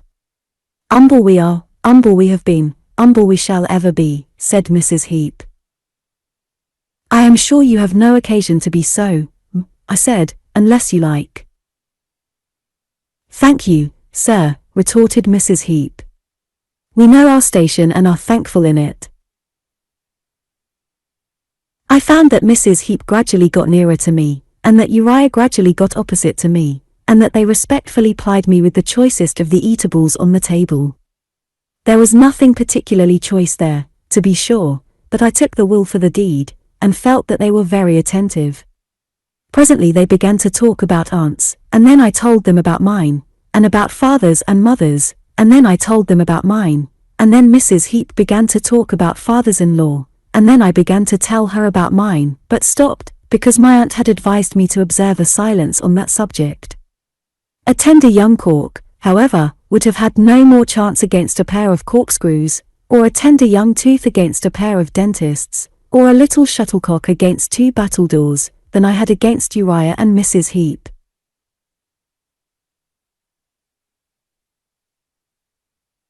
They did just what they liked with me, and wormed things out of me that I had no desire to tell, with a certainty I blushed to think of, the more especially, as in my juvenile frankness, I took some credit to myself for being so confidential and felt that I was quite the patron of my two respectful entertainers. They were very fond of one another, that was certain. I take it, that had its effect upon me, as a touch of nature, but the skill with which the one followed up whatever the other said, was a touch of art which I was still less proof against. When there was nothing more to be got out of me about myself, for on the Murdstone and Grinby life, and on my journey, I was done, they began about Mr. Wickfield and Agnes. Uriah threw the ball to Mrs. Heep, Mrs. Heep caught it and threw it back to Uriah, Uriah kept it up a little while, then sent it back to Mrs. Heep, and so they went on tossing it about until I had no idea who had got it, and was quite bewildered. The ball itself was always changing too. Now it was Mr. Wickfield, now Agnes, now the excellence of Mr. Wickfield, now my admiration of Agnes, now the extent of Mr. Wickfield's business and resources, now our domestic life after dinner, now the wine that Mr. Wickfield took, the reason why he took it, and the pity that it was he took so much, now one thing, now another, then everything at once, and all the time, without appearing to speak very often, or to do anything but sometimes encourage them a little, for fear they should be overcome by their humility and the honour of my company. I found myself perpetually letting out something or other that I had no business to let out, and seeing the effect of it in the twinkling of Uriah's dinted nostrils. I had begun to be a little uncomfortable, and to wish myself well out of the visit, when a figure coming down the street passed the door. It stood open to air the room, which was warm, the weather being close for the time of year, came back again, looked in, and walked in, exclaiming loudly, "Copperfield! Is it possible?" It was Mr. Micawber.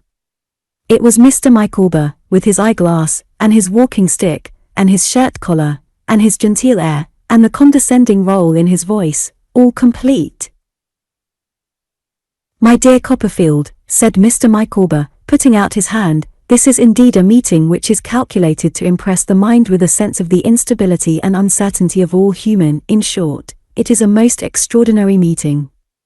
Walking along the street, reflecting upon the probability of something turning up, of which I am at present rather sanguine, I find a young but valued friend turn up, who is connected with the most eventful period of my life, I may say, with the turning point of my existence.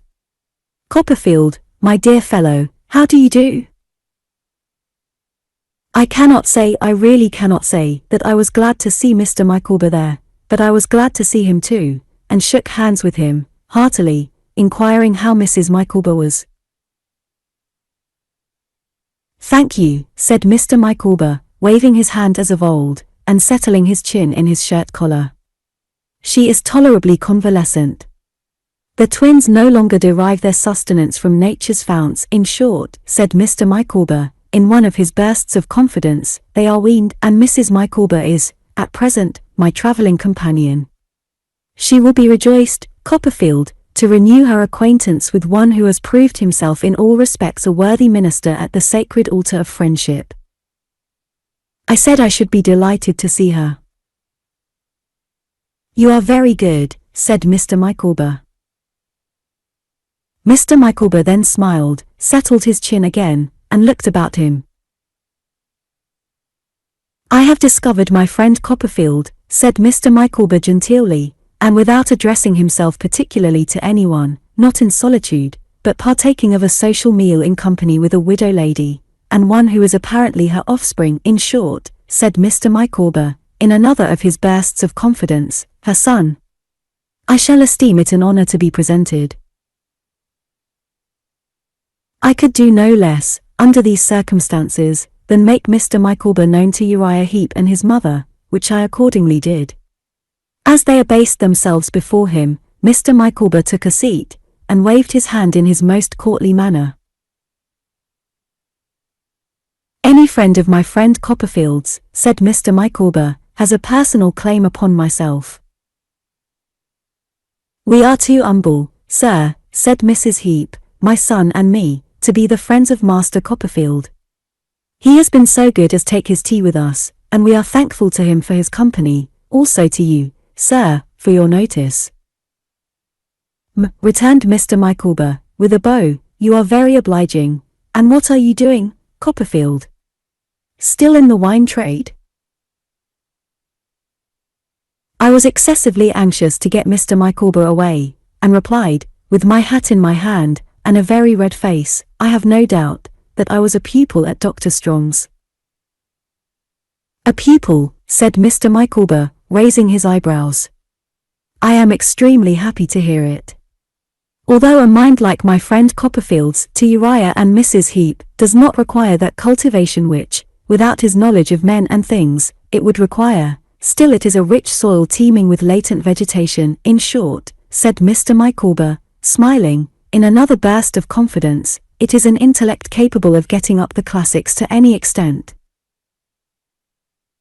Uriah, with his long hands slowly twining over one another, made a ghastly writhe from the waist upwards, to express his concurrence in this estimation of me. "Shall we go and see Mrs. Micawber, sir?" I said, to get Mr. Micawber away. If you will do her that favour, Copperfield, replied Mr. Micawber, rising. I have no scruple in saying, in the presence of our friends here, that I am a man who has, for some years, contended against the pressure of pecuniary difficulties. I knew he was certain to say something of this kind, he always would be so boastful about his difficulties. Sometimes I have risen superior to my difficulties. Sometimes my difficulties have, in short, have floored me. There have been times when I have administered a succession of faces to them, there have been times when they have been too many for me, and I have given in, and said to Mrs. Micawber, in the words of Cato, Plato, thou reasonest well. It's all up now. I can show fight no more. But at no time of my life, said Mr. Micawber, have I enjoyed a higher degree of satisfaction than in pouring my griefs, if I may describe difficulties, chiefly arising out of warrants of attorney and promissory notes at 2 and 4 months, by that word, into the bosom of my friend Copperfield. Mr. Micawber closed this handsome tribute by saying, Mr. Heep. Good evening. Mrs. Heep. Your servant, and then walking out with me in his most fashionable manner, making a good deal of noise on the pavement with his shoes, and humming a tune as we went. It was a little inn where Mr. Micawber put up, and he occupied a little room in it, partitioned off from the commercial room, and strongly flavoured with tobacco smoke.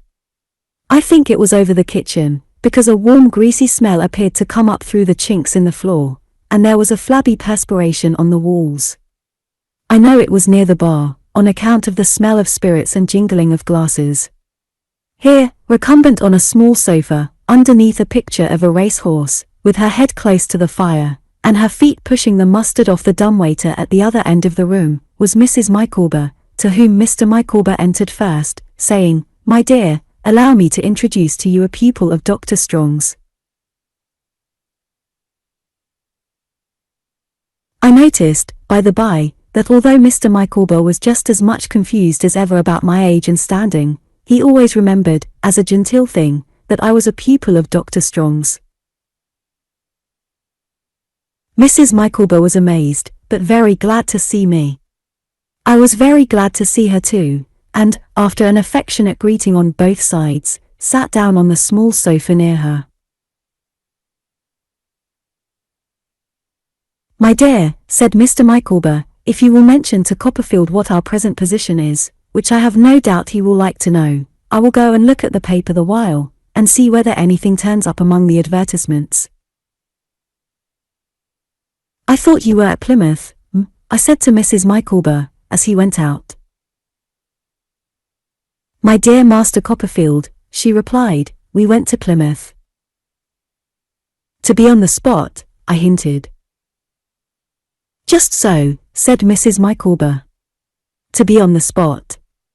But, the truth is, talent is not wanted in the custom house. The local influence of my family was quite unavailing to obtain any employment in that department, for a man of Mr. Micawber's abilities. They would rather not have a man of Mr. Micawber's abilities. He would only show the deficiency of the others.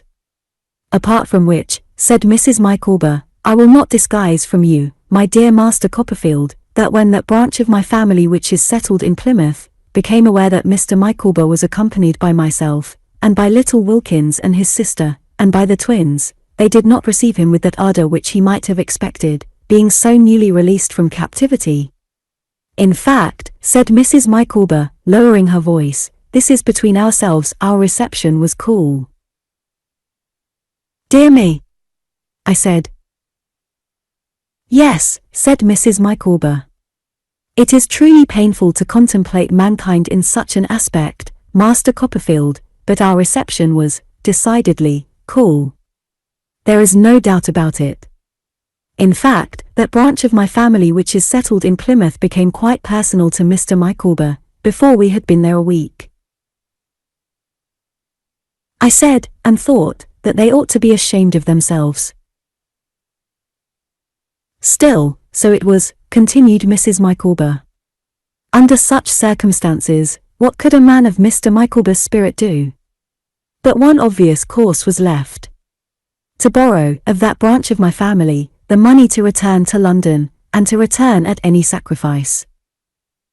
Then you all came back again, I said. We all came back again, replied Mrs. Micawber. Since then, I have consulted other branches of my family on the course which it is most expedient for Mr. Micawber to take, for I maintain that he must take some course, Master Copperfield, said Mrs. Micawber, argumentatively. It is clear that a family of 6, not including a domestic, cannot live upon air. Certainly, said I. The opinion of those other branches of my family, pursued Mrs. Micawber, is, that Mr. Micawber should immediately turn his attention to coals. To what? To coals, said Mrs. Micawber. To the coal trade. Mr. Micawber was induced to think, on inquiry, that there might be an opening for a man of his talent in the Medway coal trade. Then, as Mr. Micawber very properly said, the first step to be taken clearly was, to come and see the Medway. Which we came and saw. I say we, Master Copperfield, for I never will, said Mrs. Micawber with emotion, I never will desert Mr. Micawber. I murmured my admiration and approbation. We came, repeated Mrs. Micawber, and saw the Medway. My opinion of the coal trade on that river is, that it may require talent, but that it certainly requires capital. Talent, Mr. Micawber has, capital, Mr. Micawber has not. We saw, I think, the greater part of the Medway, and that is my individual conclusion. Being so near here, Mr. Micawber was of opinion that it would be rash not to come on, and see the cathedral. Firstly, on account of its being so well worth seeing, and our never having seen it, and secondly, on account of the great probability of something turning up in a cathedral town. We have been here, said Mrs. Micawber, 3 days. Nothing has, as yet, turned up, and it may not surprise you, my dear Master Copperfield, so much as it would a stranger, to know that we are at present waiting for a remittance from London, to discharge our pecuniary obligations at this hotel. Until the arrival of that remittance, said Mrs. Micawber with much feeling, I am cut off from my home, I allude to lodgings in Pentonville, from my boy and girl, and from my twins. I felt the utmost sympathy for Mr. and Mrs. Micawber in this anxious extremity, and said as much to Mr. Micawber, who now returned, adding that I only wished I had money enough, to lend them the amount they needed. Mr. Micawber's answer expressed the disturbance of his mind. He said, shaking hands with me, Copperfield, you are a true friend, but when the worst comes to the worst, no man is without a friend who is possessed of shaving materials. At this dreadful hint Mrs. Micawber threw her arms round Mr. Micawber's neck and entreated him to be calm. He wept, but so far recovered, almost immediately, as to ring the bell for the waiter, and bespeak a hot kidney pudding and a plate of shrimps for breakfast in the morning. When I took my leave of them, they both pressed me so much to come and dine before they went away, that I could not refuse. But, as I knew I could not come next day, when I should have a good deal to prepare in the evening, Mr. Micawber arranged that he would call at Dr. Strong's in the course of the morning, having a presentiment that the remittance would arrive by that post, and proposed the day after, if it would suit me better. Accordingly I was called out of school next forenoon, and found Mr. Micawber in the parlour, who had called to say that the dinner would take place as proposed. When I asked him if the remittance had come, he pressed my hand and departed.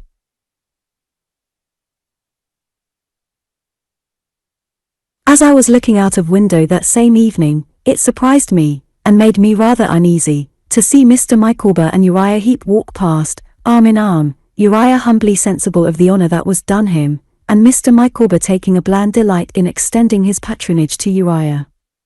But I was still more surprised, when I went to the little hotel next day at the appointed dinner hour, which was 4 o'clock, to find, from what Mr. Micawber said, that he had gone home with Uriah, and had drunk brandy and water at Mrs. Heep's. And I'll tell you what, my dear Copperfield, said Mr. Micawber, your friend Heep is a young fellow who might be Attorney General. If I had known that young man, at the period when my difficulties came to a crisis, all I can say is that I believe my creditors would have been a great deal better managed than they were. I hardly understood how this could have been, seeing that Mr. Micawber had paid them nothing at all as it was, but I did not like to ask. Neither did I like to say that I hoped he had not been too communicative to Uriah, or to inquire if they had talked much about me. I was afraid of hurting Mr. Micawber's feelings, or, at all events, Mrs. Micawber's, she being very sensitive, but I was uncomfortable about it, too, and often thought about it afterwards. We had a beautiful little dinner. Quite an elegant dish of fish, the kidney end of a loin of veal, roasted, fried sausage meat, a partridge, and a pudding. There was wine, and there was strong ale, and after dinner Mrs. Micawber made us a bowl of hot punch with her own hands. Mr. Micawber was uncommonly convivial. I never saw him such good company. He made his face shine with the punch, so that it looked as if it had been varnished all over. He got cheerfully sentimental about the town, and proposed success to it, observing that Mrs. Micawber and himself had been made extremely snug and comfortable there, and that he never should forget the agreeable hours they had passed in Canterbury. He proposed me afterwards, and he, and Mrs. Micawber, and I, took a review of our past acquaintance, in the course of which we sold the property all over again. Then I proposed Mrs. Micawber, or, at least, said, modestly, if you'll allow me, Mrs. Micawber, I shall now have the pleasure of drinking your health. On which Mr. Micawber delivered an eulogium on Mrs.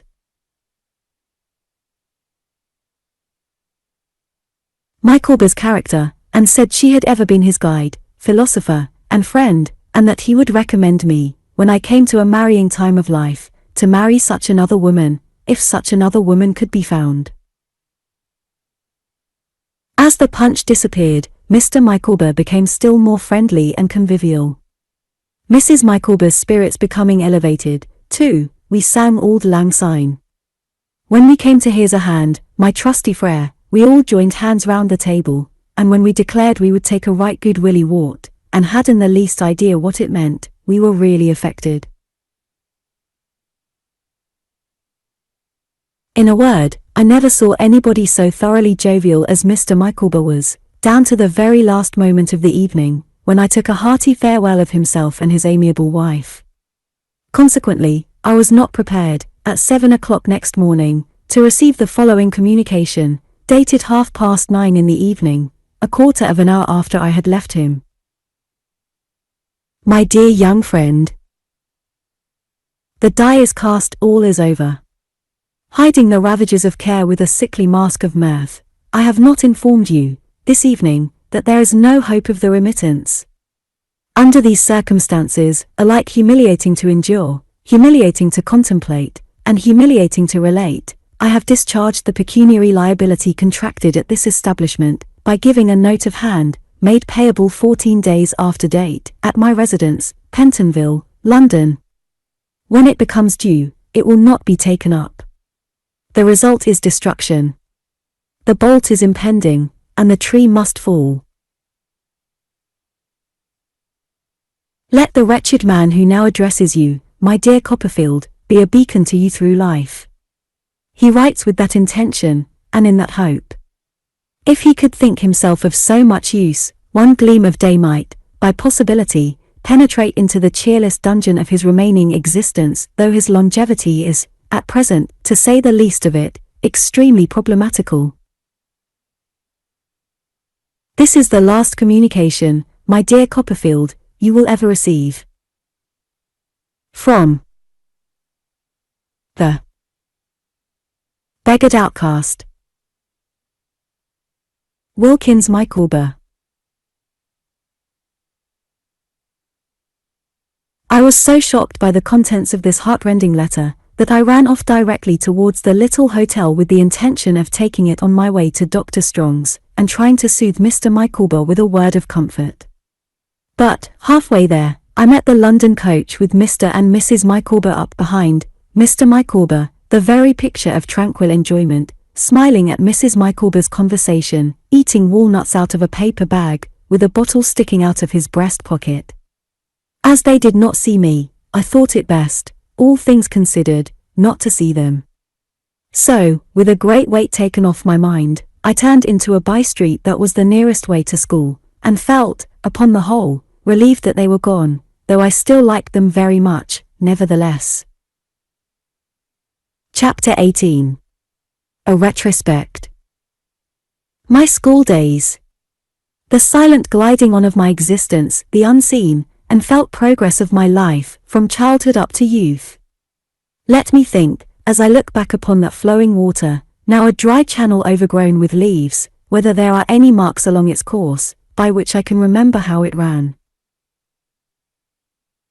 A moment, and I occupy my place in the cathedral, where we all went together, every Sunday morning, assembling first at school for that purpose.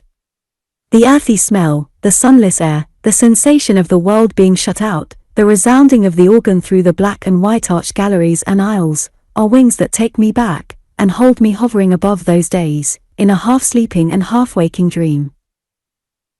I am not the last boy in the school. I have risen in a few months, over several heads.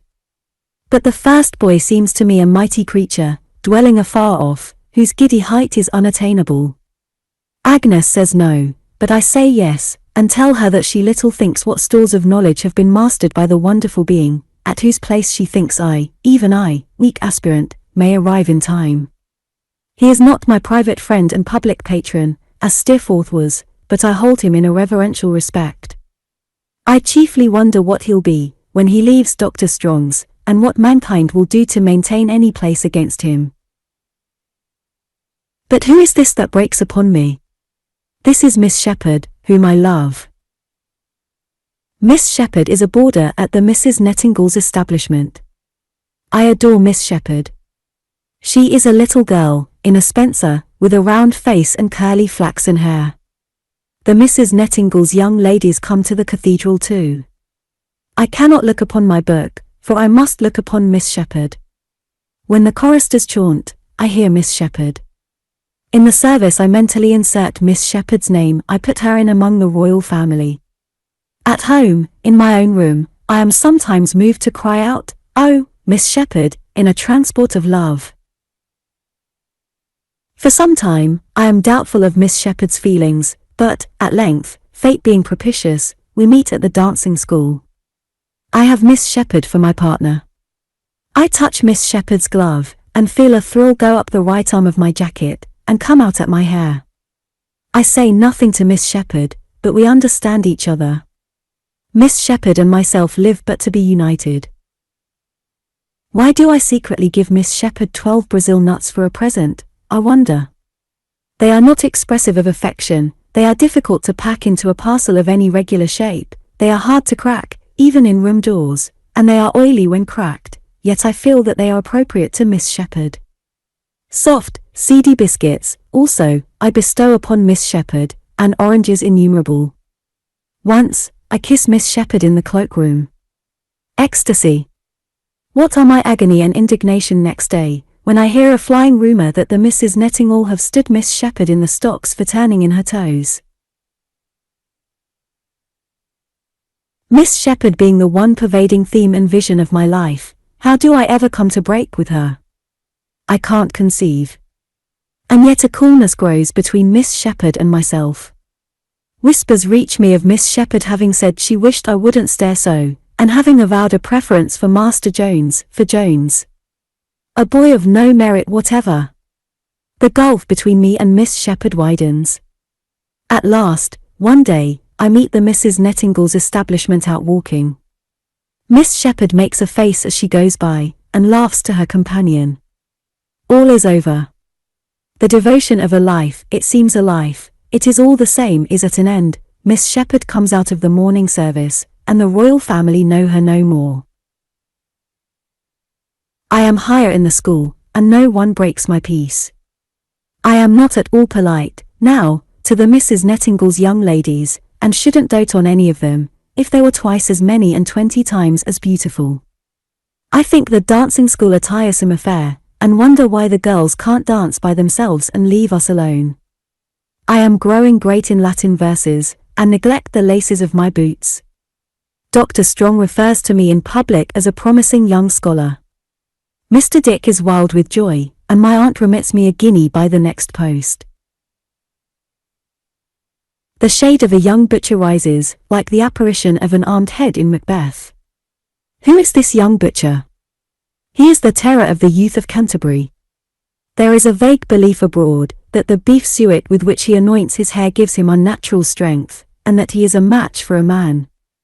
He is a broad-faced, bull-necked, young butcher, with rough red cheeks, an ill-conditioned mind, and an injurious tongue. His main use of this tongue is to disparage Dr. Strong's young gentlemen. He says, publicly, that if they want anything he'll give it 'em. He names individuals among them, myself included, whom he could undertake to settle with one hand, and the other tied behind him. He waylays the smaller boys to punch their unprotected heads, and calls challenges after me in the open streets. For these sufficient reasons I resolve to fight the butcher.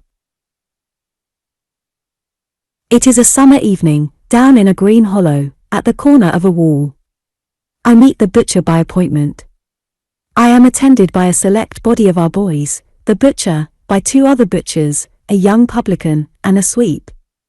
The preliminaries are adjusted, and the butcher and myself stand face to face. In a moment the butcher lights 10,000 candles out of my left eyebrow.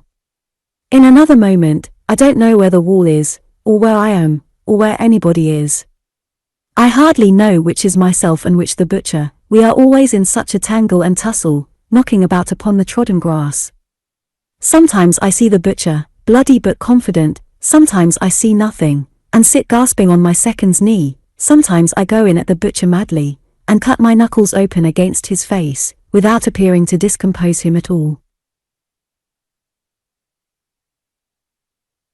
At last I awake, very queer about the head, as from a giddy sleep, and see the butcher walking off, congratulated by the 2 other butchers and the sweep and publican, and putting on his coat as he goes, from which I augur, justly, that the victory is his. I am taken home in a sad plight, and I have beefsteaks put to my eyes, and am rubbed with vinegar and brandy, and find a great puffy place bursting out on my upper lip, which swells immoderately. For 3 or 4 days I remain at home, a very ill-looking subject, with a green shade over my eyes, and I should be very dull, but that Agnes is a sister to me, and condoles with me, and reads to me, and makes the time light and happy.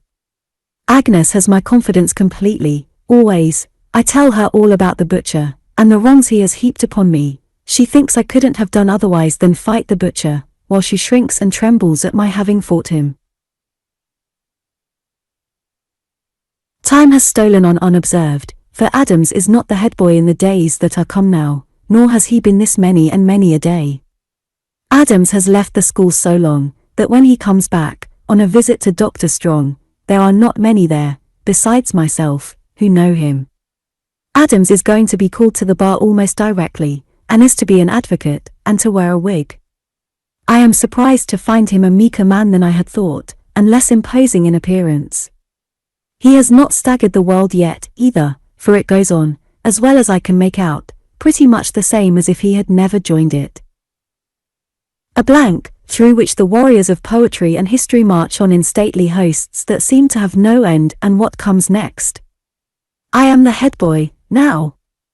I look down on the line of boys below me, with a condescending interest in such of them as bring to my mind the boy I was myself, when I first came there. That little fellow seems to be no part of me. I remember him as something left behind upon the road of life, as something I have passed, rather than have actually been, and almost think of him as of someone else. And the little girl I saw on that first day at Mr. Wickfield's, where is she? Gone also. In her stead, the perfect likeness of the picture, a child likeness no more, moves about the house, and Agnes, my sweet sister, as I call her in my thoughts, my counselor and friend, the better angel of the lives of all who come within her calm, good, self-denying influence, is quite a woman. What other changes have come upon me, besides the changes in my growth and looks, and in the knowledge I have garnered all this while? I wear a gold watch and chain, a ring upon my little finger, and a long-tailed coat, and I use a great deal of bear's grease, which, taken in conjunction with the ring, looks bad. Am I in love again? I am. I worship the eldest Miss Larkins. The eldest Miss Larkins is not a little girl. She is a tall, dark, black-eyed, fine figure of a woman. The eldest Miss Larkins is not a chicken, for the youngest Miss Larkins is not that, and the eldest must be 3 or 4 years older. Perhaps the eldest Miss Larkins may be about 30. My passion for her is beyond all bounds. The eldest Miss Larkins knows officers. It is an awful thing to bear. I see them speaking to her in the street.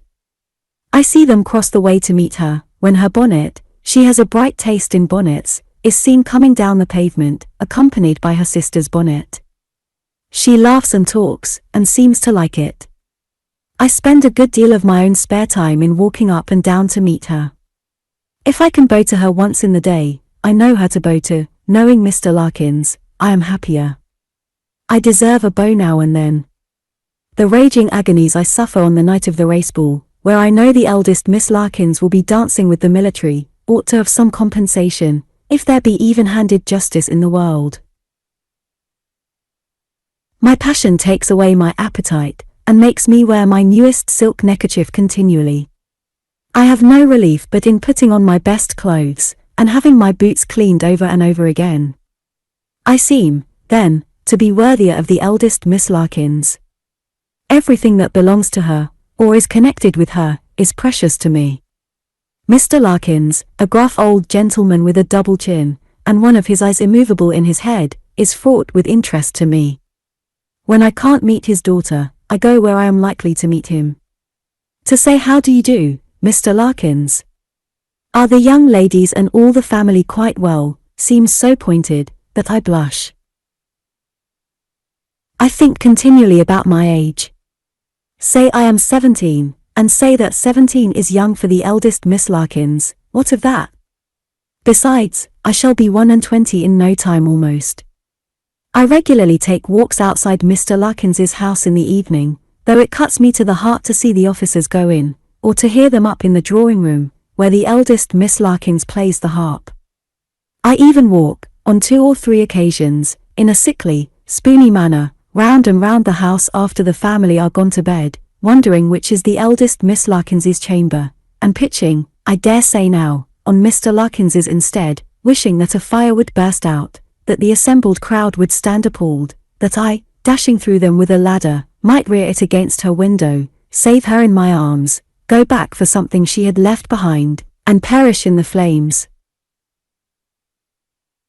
For I am generally disinterested in my love, and think I could be content to make a figure before Miss Larkins, and expire.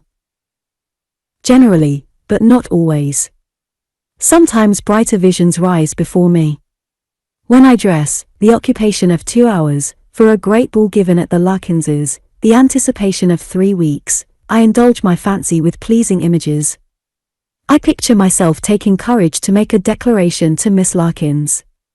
I picture Miss Larkins sinking her head upon my shoulder, and saying, "Oh, Mr. Copperfield, can I believe my ears?" I picture Mr. Larkins waiting on me next morning, and saying, "My dear Copperfield, my daughter has told me all. Youth is no objection.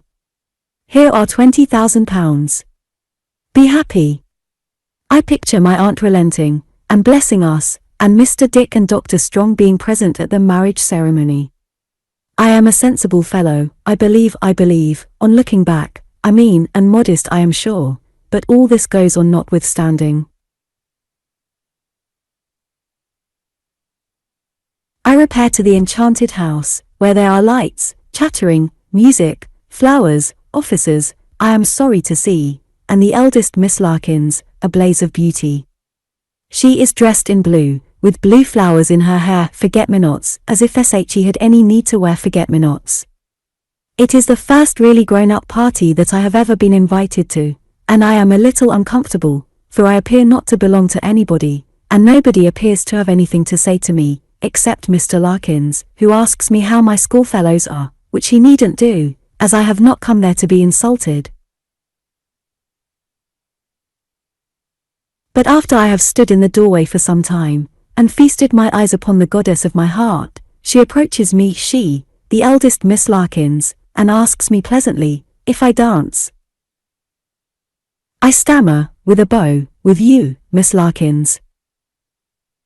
With no one else, inquires Miss Larkins. I should have no pleasure in dancing with anyone else. Miss Larkins laughs and blushes, or I think she blushes, and says, next time but one, I shall be very glad. The time arrives. It is a waltz, I think, Miss Larkins doubtfully observes, when I present myself. Do you waltz? If not, Captain Bailey. But I do waltz, pretty well, too, as it happens, and I take Miss Larkins out. I take her sternly from the side of Captain Bailey. He is wretched, I have no doubt, but he is nothing to me. I have been wretched, too. I waltz with the eldest Miss Larkins. I don't know where, among whom, or how long. I only know that I swim about in space, with a blue angel, in a state of blissful delirium, until I find myself alone with her in a little room, resting on a sofa. She admires a flower, pink Camellia japonica, price £half-a-crown, in my buttonhole. I give it her, and say, I ask an inestimable price for it, Miss Larkins. Indeed. What is that? Returns Miss Larkins. A flower of yours, that I may treasure it as a miser does gold. You're a bold boy, says Miss Larkins. There. She gives it me, not displeased, and I put it to my lips, and then into my breast. Miss Larkins, laughing, draws her hand through my arm, and says, now take me back to Captain Bailey. I am lost in the recollection of this delicious interview, and the waltz, when she comes to me again, with a plain elderly gentleman who has been playing whist all night, upon her arm, and says, oh, here is my bold friend.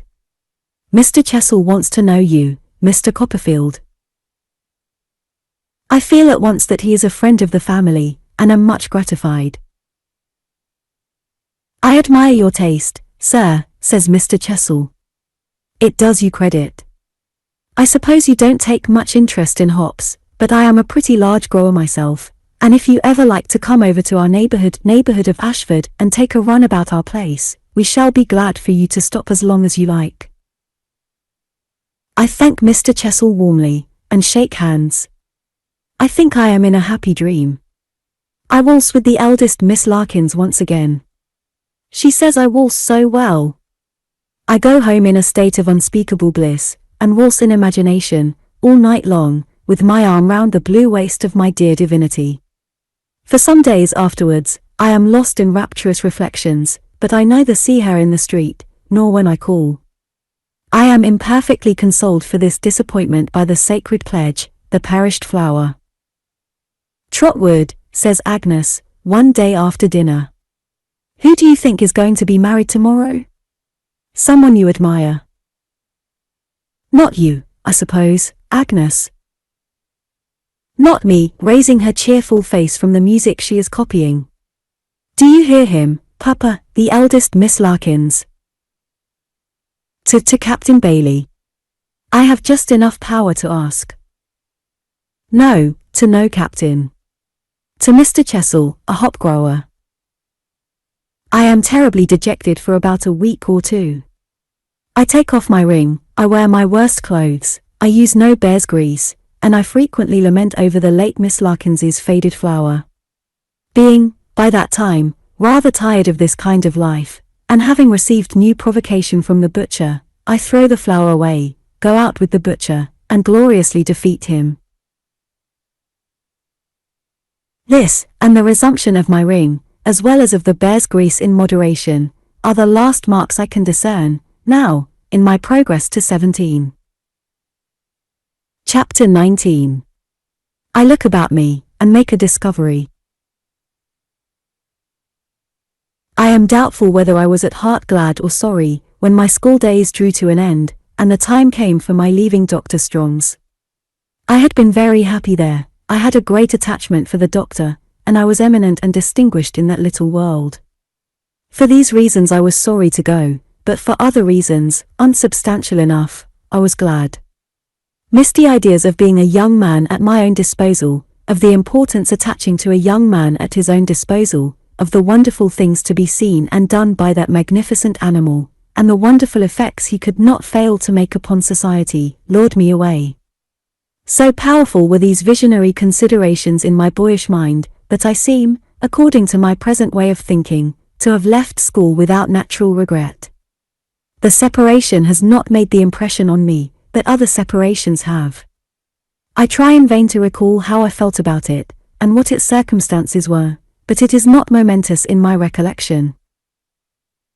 I suppose the opening prospect confused me.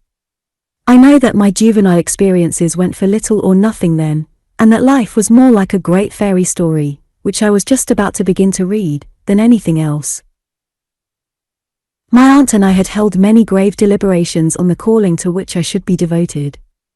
For a year or more I had endeavored to find a satisfactory answer to her often repeated question, what I would like to be. But I had no particular liking, that I could discover, for anything. If I could have been inspired with a knowledge of the science of navigation, taken the command of a fast-sailing expedition, and gone round the world on a triumphant voyage of discovery, I think I might have considered myself completely suited. But, in the absence of any such miraculous provision, my desire was to apply myself to some pursuit that would not lie too heavily upon her purse, and to do my duty in it, whatever it might be. Mr. Dick had regularly assisted at our councils, with a meditative and sage demeanour. He never made a suggestion but once, and on that occasion, I don't know what put it in his head, he suddenly proposed that I should be a brazier. My aunt received this proposal so very ungraciously, that he never ventured on a second, but ever afterwards confined himself to looking watchfully at her for her suggestions, and rattling his money. "Trot, I tell you what, my dear," said my aunt, one morning in the Christmas season when I left school, "as this knotty point is still unsettled, and as we must not make a mistake in our decision if we can help it, I think we had better take a little breathing time. In the meanwhile, you must try to look at it from a new point of view, and not as a schoolboy." "I will, aunt." "It has occurred to me," pursued my aunt, "that a little change, and a glimpse of life out of doors, may be useful in helping you to know your own mind, and form a cooler judgment. Suppose you were to go down into the old part of the country again, for instance, and see that out-of-the-way woman with the savagest of names," said my aunt, rubbing her nose, for she could never thoroughly forgive Peggotty for being so called. "Of all things in the world, aunt, I should like it best." "Well," said my aunt, "that's lucky, for I should like it too. But it's natural and rational that you should like it. And I am very well persuaded that whatever you do, Trot, will always be natural and rational." "I hope so, aunt." "Your sister, Betsy Trotwood," said my aunt, "would have been as natural and rational a girl as ever breathed. You'll be worthy of her, won't you?" "I hope I shall be worthy of you, aunt. That will be enough for me." "It's a mercy that poor dear baby of a mother of yours didn't live," said my aunt, looking at me approvingly, "or she'd have been so vain of her boy by this time, that her soft little head would have been completely turned, if there was anything of it left to turn." My aunt always excused any weakness of her own in my behalf, by transferring it in this way to my poor mother. "Bless me, Trotwood, how you do remind me of her." "Pleasantly, I hope, aunt," said I. "He's as like her, Dick," said my aunt, emphatically, "he's as like her, as she was that afternoon before she began to fret. Bless my heart, he's as like her, as he can look at me out of his two eyes." "Is he indeed?" said Mr. Dick. "And he's like David, too," said my aunt, decisively. "He is very like David," said Mr. Dick. "But what I want you to be, Trot," resumed my aunt, "I don't mean physically, but morally, you are very well physically, is a firm fellow. A fine firm fellow, with a will of your own." "With resolution," said my aunt, shaking her cap at me, and clenching her hand. With determination. With character, Trot, with strength of character that is not to be influenced, except on good reason, by anybody, or by anything. That's what I want you to be. That's what your father and mother might both have been, heaven knows, and been the better for it. I intimated that I hoped I should be what she described. That you may begin, in a small way, to have a reliance upon yourself, and to act for yourself, said my aunt. I shall send you upon your trip, alone. I did think, once, of Mr. Dick's going with you, but, on second thoughts, I shall keep him to take care of me. Mr. Dick, for a moment, looked a little disappointed, until the honor and dignity of having to take care of the most wonderful woman in the world, restored the sunshine to his face. Besides, said my aunt, there's the memorial. Oh, certainly, said Mr. Dick, in a hurry. I intend, Trotwood, to get that done immediately. It really must be done immediately. And then it will go in, you know, and then, said Mr. Dick, after checking himself, and pausing a long time, there'll be a pretty kettle of fish. In pursuance of my aunt's kind scheme, I was shortly afterwards fitted out with a handsome purse of money, and a portmanteau, and tenderly dismissed upon my expedition. At parting, my aunt gave me some good advice, and a good many kisses, and said that as her object was that I should look about me, and should think a little, she would recommend me to stay a few days in London, if I liked it, either on my way down into Suffolk, or in coming back. In a word, I was at liberty to do what I would, for 3 weeks or a month, and no other conditions were imposed upon my freedom than the before-mentioned thinking and looking about me, and a pledge to write 3 times a week and faithfully report myself. I went to Canterbury first, that I might take leave of Agnes and Mr. Wickfield, my old room in whose house I had not yet relinquished, and also of the good doctor. Agnes was very glad to see me, and told me that the house had not been like itself since I had left it. I am sure I am not like myself when I am away, said I. I seem to want my right hand, when I miss you. Though that's not saying much, for there's no head in my right hand, and no heart. Everyone who knows you, consults with you, and is guided by you, Agnes. Everyone who knows me, spoils me, I believe, she answered, smiling. No. It's because you are like no one else. You are so good, and so sweet-tempered. You have such a gentle nature, and you are always right. You talk, said Agnes, breaking into a pleasant laugh, as she sat at work, as if I were the late Miss Larkins. Come. It's not fair to abuse my confidence, I answered, reddening at the recollection of my blue enslaver. But I shall confide in you, just the same, Agnes. I can never grow out of that. Whenever I fall into trouble, or fall in love, I shall always tell you, if you'll let me, even when I come to fall in love in earnest. Why, you have always been in earnest, said Agnes, laughing again. Oh. That was as a child, or a schoolboy, said I, laughing in my turn, not without being a little shamefaced. Times are altering now, and I suppose I shall be in a terrible state of earnestness one day or other. My wonder is, that you are not in earnest yourself, by this time, Agnes. Agnes laughed again, and shook her head. Oh, I know you are not, said I, because if you had been you would have told me. Or at least, for I saw a faint blush in her face, you would have let me find it out for myself. But there is no one that I know of, who deserves to love you, Agnes. Someone of a nobler character, and more worthy altogether than anyone I have ever seen here, must rise up, before I give my consent. In the time to come, I shall have a wary eye on all admirers, and shall exact a great deal from the successful one, I assure you. We had gone on, so far, in a mixture of confidential jest and earnest, that had long grown naturally out of our familiar relations, begun as mere children. But Agnes, now suddenly lifting up her eyes to mine, and speaking in a different manner, said, Trotwood, there is something that I want to ask you, and that I may not have another opportunity of asking for a long time, perhaps something I would ask, I think, of no one else. Have you observed any gradual alteration in Papa? I had observed it, and had often wondered whether she had too. I must have shown as much, now, in my face, for her eyes were in a moment cast down, and I saw tears in them. Tell me what it is, she said, in a low voice. I think, shall I be quite plain, Agnes, liking him so much? Yes, she said. I think he does himself no good by the habit that has increased upon him since I first came here. He is often very nervous, or I fancy so. It is not fancy, said Agnes, shaking her head. His hand trembles, his speech is not plain, and his eyes look wild.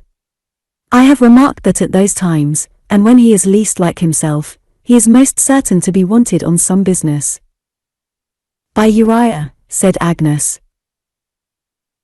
Yes, and the sense of being unfit for it, or of not having understood it, or of having shown his condition in spite of himself, seems to make him so uneasy, that next day he is worse, and next day worse, and so he becomes jaded and haggard. Do not be alarmed by what I say, Agnes, but in this state I saw him, only the other evening, lay down his head upon his desk, and shed tears like a child. Her hand passed softly before my lips while I was yet speaking, and in a moment she had met her father at the door of the room, and was hanging on his shoulder. The expression of her face, as they both looked towards me, I felt to be very touching. There was such deep fondness for him, and gratitude to him for all his love and care, in her beautiful look, and there was such a fervent appeal to me to deal tenderly by him, even in my inmost thoughts, and to let no harsh construction find any place against him. She was, at once, so proud of him and devoted to him, yet so compassionate and sorry, and so reliant upon me to be so, too, that nothing she could have said would have expressed more to me, or moved me more. We were to drink tea at the doctor's. We went there at the usual hour, and round the study fireside found the doctor, and his young wife, and her mother. The doctor, who made as much of my going away as if I were going to China, received me as an honoured guest, and called for a log of wood to be thrown on the fire, that he might see the face of his old pupil reddening in the blaze. I shall not see many more new faces in Trotwood's stead, Wickfield, said the doctor, warming his hands. I am getting lazy, and want ease. I shall relinquish all my young people in another 6 months, and lead a quieter life. You have said so, any time these 10 years, Doctor, Mr. Wickfield answered. But now I mean to do it, returned the doctor. My first master will succeed me, I am in earnest at last, so you'll soon have to arrange our contracts, and to bind us firmly to them, like a couple of knaves. And to take care, said Mr. Wickfield, that you're not imposed on, as you certainly would be, in any contract you should make for yourself. Well, I am ready. There are worse tasks than that, in my calling. I shall have nothing to think of then, said the doctor, with a smile, but my dictionary, and this other contract bargain, Annie. As Mr. Wickfield glanced towards her, sitting at the tea table by Agnes, she seemed to me to avoid his look with such unwonted hesitation and timidity, that his attention became fixed upon her, as if something were suggested to his thoughts. There is a post coming from India, I observe, he said, after a short silence. By the by. And letters from Mr. Jack Maldon, said the doctor. Indeed. Poor dear Jack, said Mrs. Markleham, shaking her head. That trying climate, like living, they tell me, on a sand heap, underneath a burning glass. He looked strong, but he wasn't. My dear doctor, it was his spirit, not his constitution, that he ventured on so boldly. Annie, my dear, I am sure you must perfectly recollect that your cousin never was strong, not what can be called robust, you know, said Mrs. Markleham, with emphasis, and looking round upon us generally, from the time when my daughter and himself were children together, and walking about, arm in arm, the livelong day. Annie, thus addressed, made no reply. Do I gather from what you say, that Mr. Maldon is ill? Asked Mr. Wickfield. Ill, replied the old soldier. My dear sir, he's all sorts of things. Except well, said Mr. Wickfield. Except well, indeed, said the old soldier. He has had dreadful strokes of the sun, no doubt, and jungle fevers and agues, and every kind of thing you can mention. As to his liver, said the old soldier resignedly, that, of course, he gave up altogether, when he first went out. Does he say all this? Asked Mr. Wickfield. Say? My dear sir, returned Mrs. Markleham, shaking her head and her fan, you little know my poor Jack Maldon when you ask that question. Say? Not he. You might drag him at the heels of 4 wild horses first. Mamma, said Mrs. Strong. Annie, my dear, returned her mother, once for all, I must really beg that you will not interfere with me, unless it is to confirm what I say. You know as well as I do that your cousin Maldon would be dragged at the heels of any number of wild horses. Why should I confine myself to 4? I won't confine myself to 4, 8, 16, 2 and 30, rather than say anything calculated to overturn the doctor's plans. Wickfield's plans, said the doctor, stroking his face, and looking penitently at his adviser. That is to say, our joint plans for him. I said myself, abroad or at home. And I said, added Mr. Wickfield gravely, abroad. I was the means of sending him abroad. It's my responsibility. Oh. Responsibility, said the old soldier. Everything was done for the best, my dear Mr. Wickfield, everything was done for the kindest and best, we know. But if the dear fellow can't live there, he can't live there. And if he can't live there, he'll die there, sooner than he'll overturn the doctor's plans. I know him, said the old soldier, fanning herself, in a sort of calm prophetic agony, and I know he'll die there, sooner than he'll overturn the doctor's plans. Well, said the doctor cheerfully, I am not bigoted to my plans, and I can overturn them myself. I can substitute some other plans. If Mr. Jack Maldon comes home on account of ill health, he must not be allowed to go back, and we must endeavour to make some more suitable and fortunate provision for him in this country. Mrs. Markleham was so overcome by this generous speech, which, I need not say, she had not at all expected or led up to, that she could only tell the doctor it was like himself, and go several times through that operation of kissing the sticks of her fan, and then tapping his hand with it. After which she gently chid her daughter Annie, for not being more demonstrative when such kindnesses were showered, for her sake, on her old playfellow, and entertained us with some particulars concerning other deserving members of her family, whom it was desirable to set on their deserving legs.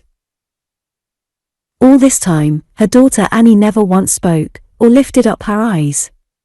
All this time, Mr. Wickfield had his glance upon her as she sat by his own daughter's side. It appeared to me that he never thought of being observed by anyone, but was so intent upon her, and upon his own thoughts in connection with her, as to be quite absorbed. He now asked what Mr. Jack Maldon had actually written in reference to himself, and to whom he had written.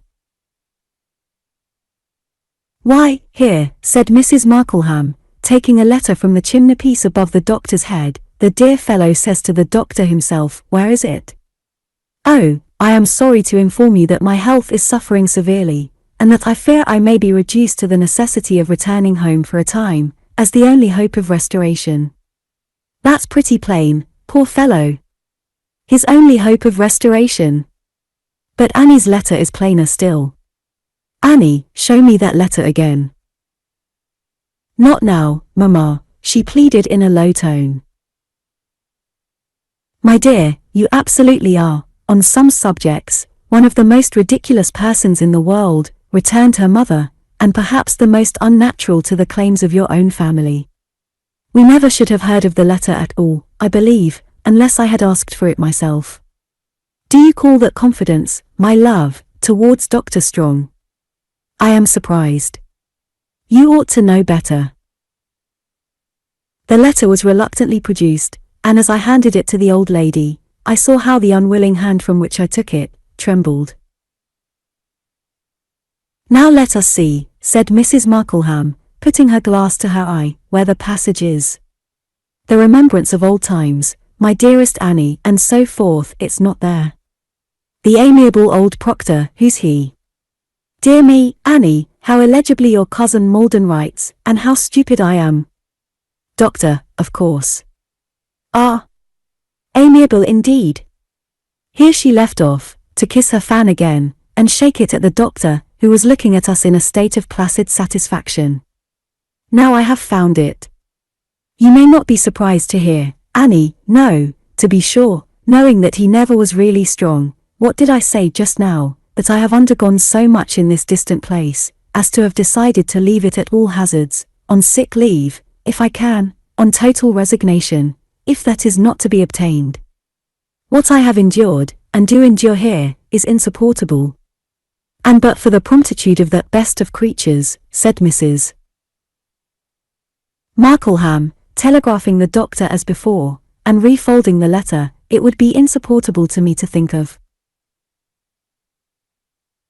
Mr. Wickfield said not one word, though the old lady looked to him as if for his commentary on this intelligence, but sat severely silent, with his eyes fixed on the ground.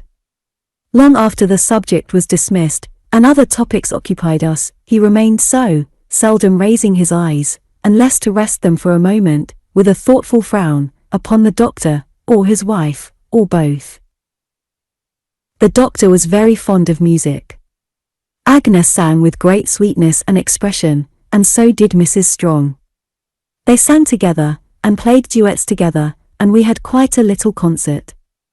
But I remarked two things. First, that though Annie soon recovered her composure, and was quite herself, there was a blank between her and Mr. Wickfield which separated them wholly from each other. Secondly, that Mr. Wickfield seemed to dislike the intimacy between her and Agnes, and to watch it with uneasiness. And now, I must confess, the recollection of what I had seen on that night when Mr. Malden went away, first began to return upon me with a meaning it had never had, and to trouble me. The innocent beauty of her face was not as innocent to me as it had been. I mistrusted the natural grace and charm of her manner, and when I looked at Agnes by her side, and thought how good and true Agnes was, suspicions arose within me that it was an ill-assorted friendship. She was so happy in it herself, however, and the other was so happy too, that they made the evening fly away as if it were but an hour. It closed in an incident which I well remember. They were taking leave of each other, and Agnes was going to embrace her and kiss her, when Mr. Wickfield stepped between them, as if by accident, and drew Agnes quickly away.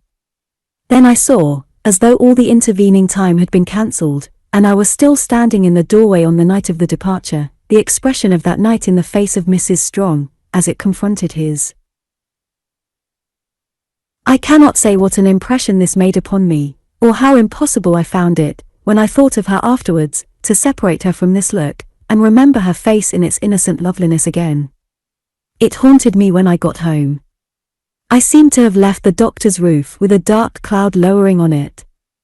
The reverence that I had for his grey head was mingled with commiseration for his faith in those who were treacherous to him, and with resentment against those who injured him. The impending shadow of a great affliction, and a great disgrace that had no distinct form in it yet, fell like a stain upon the quiet place where I had worked and played as a boy, and did it a cruel wrong. I had no pleasure in thinking, any more, of the grave old broad-leaved aloe trees, which remained shut up in themselves 100 years together, and of the trim smooth grass plot, and the stone urns, and the doctor's walk, and the congenial sound of the cathedral bell hovering above them all. It was as if the tranquil sanctuary of my boyhood had been sacked before my face, and its peace and honour given to the winds. But morning brought with it my parting from the old house, which Agnes had filled with her influence, and that occupied my mind sufficiently. I should be there again soon, no doubt. I might sleep again, perhaps often, in my old room, but the days of my inhabiting there were gone, and the old time was past. I was heavier at heart when I packed up such of my books and clothes as still remained there to be sent to Dover, than I cared to show to Uriah Heep, who was so officious to help me, that I uncharitably thought him mighty glad that I was going. I got away from Agnes and her father, somehow, with an indifferent show of being very manly, and took my seat upon the box of the London coach.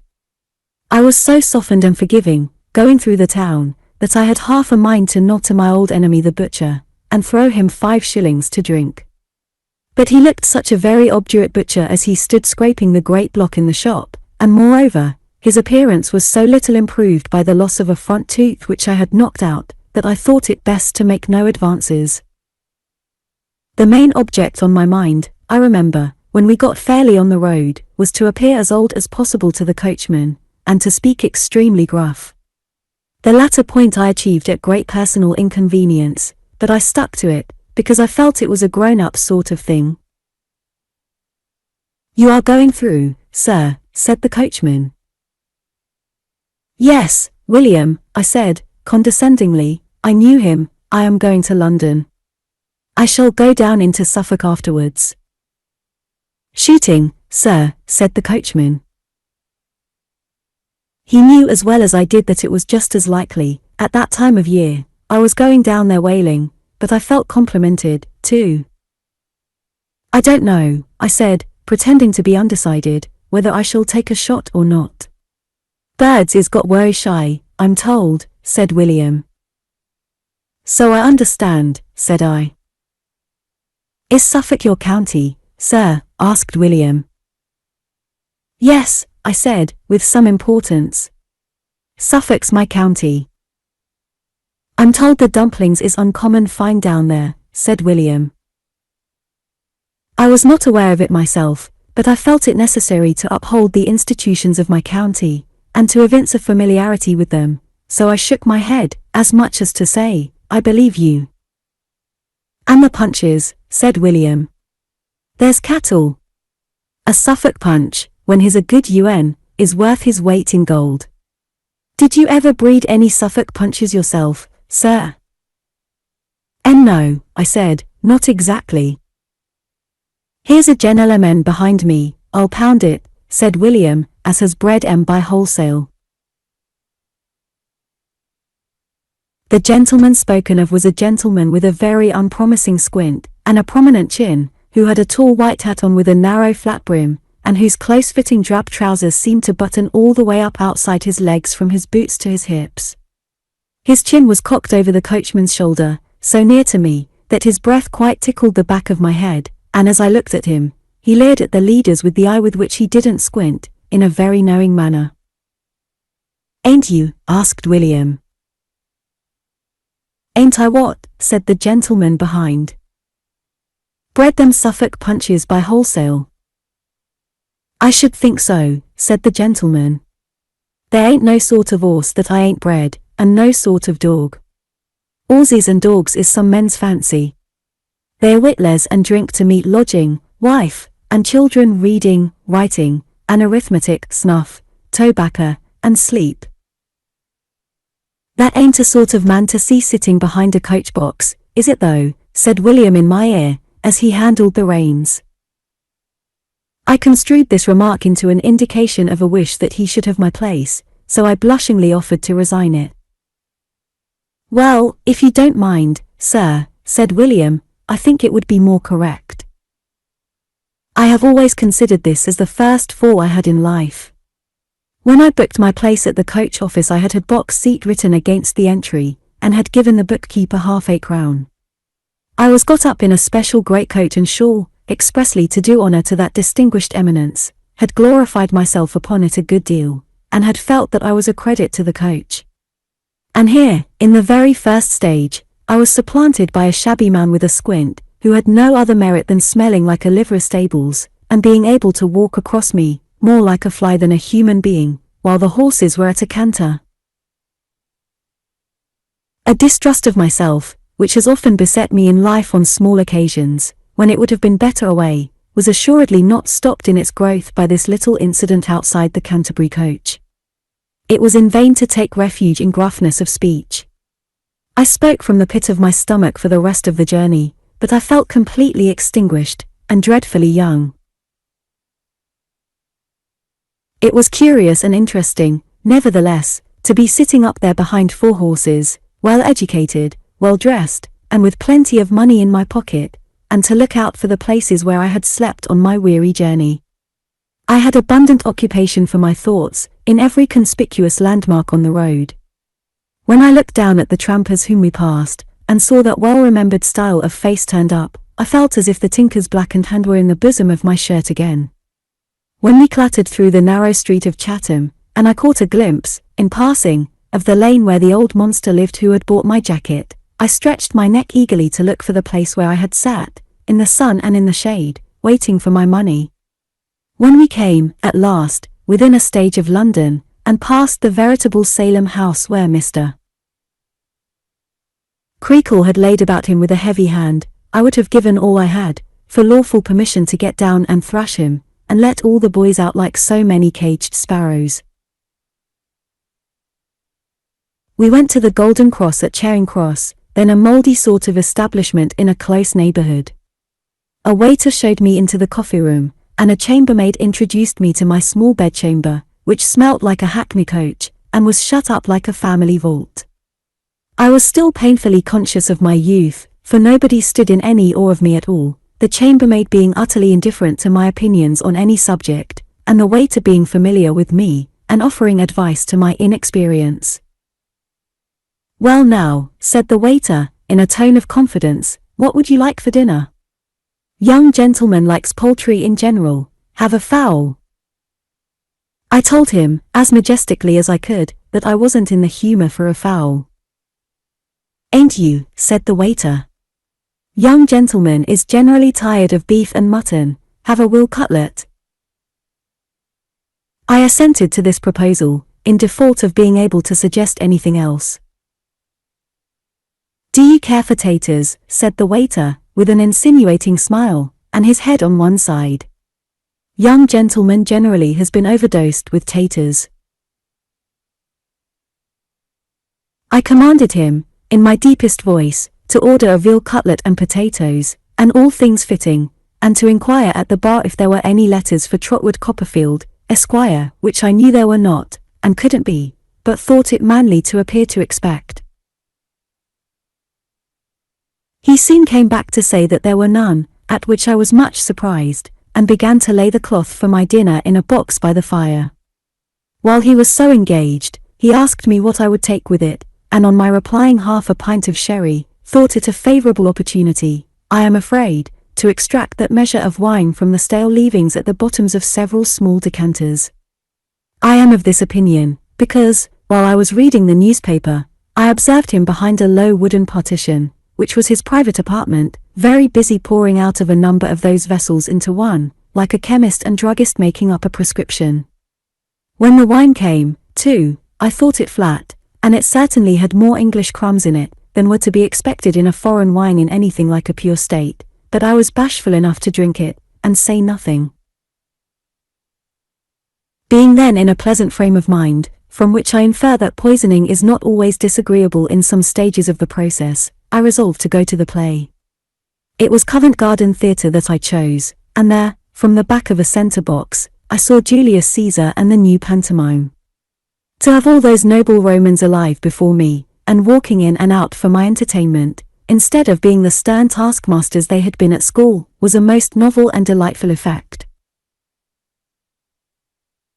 But the mingled reality and mystery of the whole show, the influence upon me of the poetry, the lights, the music, the company, the smooth stupendous changes of glittering and brilliant scenery, were so dazzling, and opened up such illimitable regions of delight, that when I came out into the rainy street, at 12 o'clock at night, I felt as if I had come from the clouds, where I had been leading a romantic life for ages, to a bawling, splashing, link-lighted, umbrella-struggling, hackney coach jostling, pattern-clinking, muddy, miserable world. I had emerged by another door, and stood in the street for a little while, as if I really were a stranger upon earth, but the unceremonious pushing and hustling that I received, soon recalled me to myself, and put me in the road back to the hotel, whither I went, revolving the glorious vision all the way, and where, after some porter and oysters, I sat revolving it still, at past 1 o'clock, with my eyes on the coffee-room fire. I was so filled with the play, and with the past, for it was, in a manner, like a shining transparency, through which I saw my earlier life moving along, that I don't know when the figure of a handsome well-formed young man dressed with a tasteful easy negligence which I have reason to remember very well, became a real presence to me. But I recollect being conscious of his company without having noticed his coming in, and my still sitting, musing, over the coffee-room fire. At last I rose to go to bed, much to the relief of the sleepy waiter, who had got the fidgets in his legs, and was twisting them, and hitting them, and putting them through all kinds of contortions in his small pantry. In going towards the door, I passed the person who had come in, and saw him plainly. I turned directly, came back, and looked again. He did not know me, but I knew him in a moment. At another time I might have wanted the confidence or the decision to speak to him, and might have put it off until next day, and might have lost him.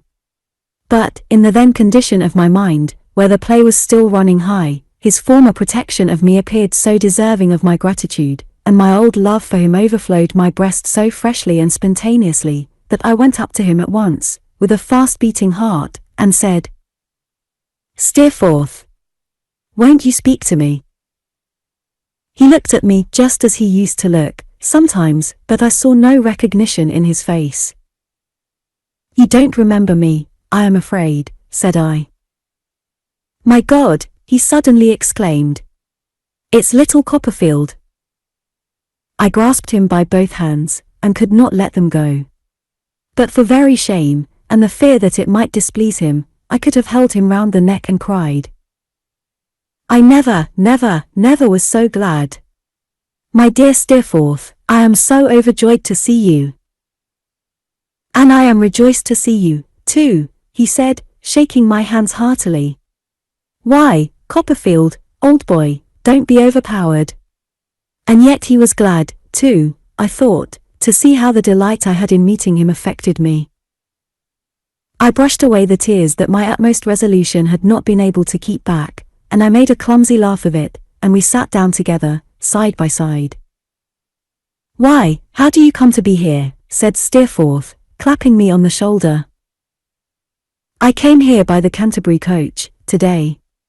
I have been adopted by an aunt down in that part of the country, and have just finished my education there. How do you come to be here, Steerforth?" "Well, I am what they call an Oxford man," he returned, "that is to say, I get bored to death down there, periodically, and I am on my way now to my mother's." "You're a devilish amiable-looking fellow, Copperfield. Just what you used to be, now I look at you. Not altered in the least." "I knew you immediately," I said, "but you are more easily remembered."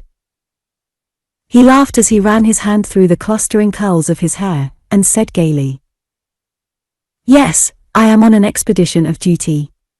My mother lives a little way out of town, and the roads being in a beastly condition, and our house tedious enough, I remained here tonight instead of going on. I have not been in town half a dozen hours, and those I have been dozing and grumbling away at the play." "I have been at the play, too," said I, "at Covent Garden. What a delightful and magnificent entertainment, Steerforth." Steerforth laughed heartily. "My dear young Davy," he said, clapping me on the shoulder again, "you are a very daisy. The daisy of the field, at sunrise, is not fresher than you are. I have been at Covent Garden, too, and there never was a more miserable business. Hollo, you sir." This was addressed to the waiter, who had been very attentive to our recognition, at a distance, and now came forward deferentially. "Where have you put my friend, Mr. Copperfield?" said Steerforth. "Beg your pardon, sir." "Where does he sleep? What's his number?" "You know what I mean," said Steerforth. "Well, sir," said the waiter, with an apologetic air, "Mr. Copperfield is at present in 4-4, sir." "And what the devil do you mean," retorted Steerforth, "by putting Mr. Copperfield into a little loft over a stable?" "Why, you see we wasn't aware, sir," returned the waiter, still apologetically, as Mr. Copperfield was anyways particular. "We can give Mr. Copperfield 7-2, sir, if it would be preferred. Next you, sir." Of course it would be preferred, said Steerforth. And do it at once. The waiter immediately withdrew to make the exchange. Steerforth, very much amused at my having been put into 4-4, laughed again, and clapped me on the shoulder again, and invited me to breakfast with him next morning at 10 o'clock, an invitation I was only too proud and happy to accept. It being now pretty late, we took our candles and went upstairs, where we parted with friendly heartiness at his door, and where I found my new room a great improvement on my old one, it not being at all musty, and having an immense 4-post bedstead in it, which was quite a little landed estate. Here, among pillows enough for 6, I soon fell asleep in a blissful condition, and dreamed of ancient Rome, Steerforth, and friendship, until the early morning coaches, rumbling out of the archway underneath, made me dream of thunder and the gods.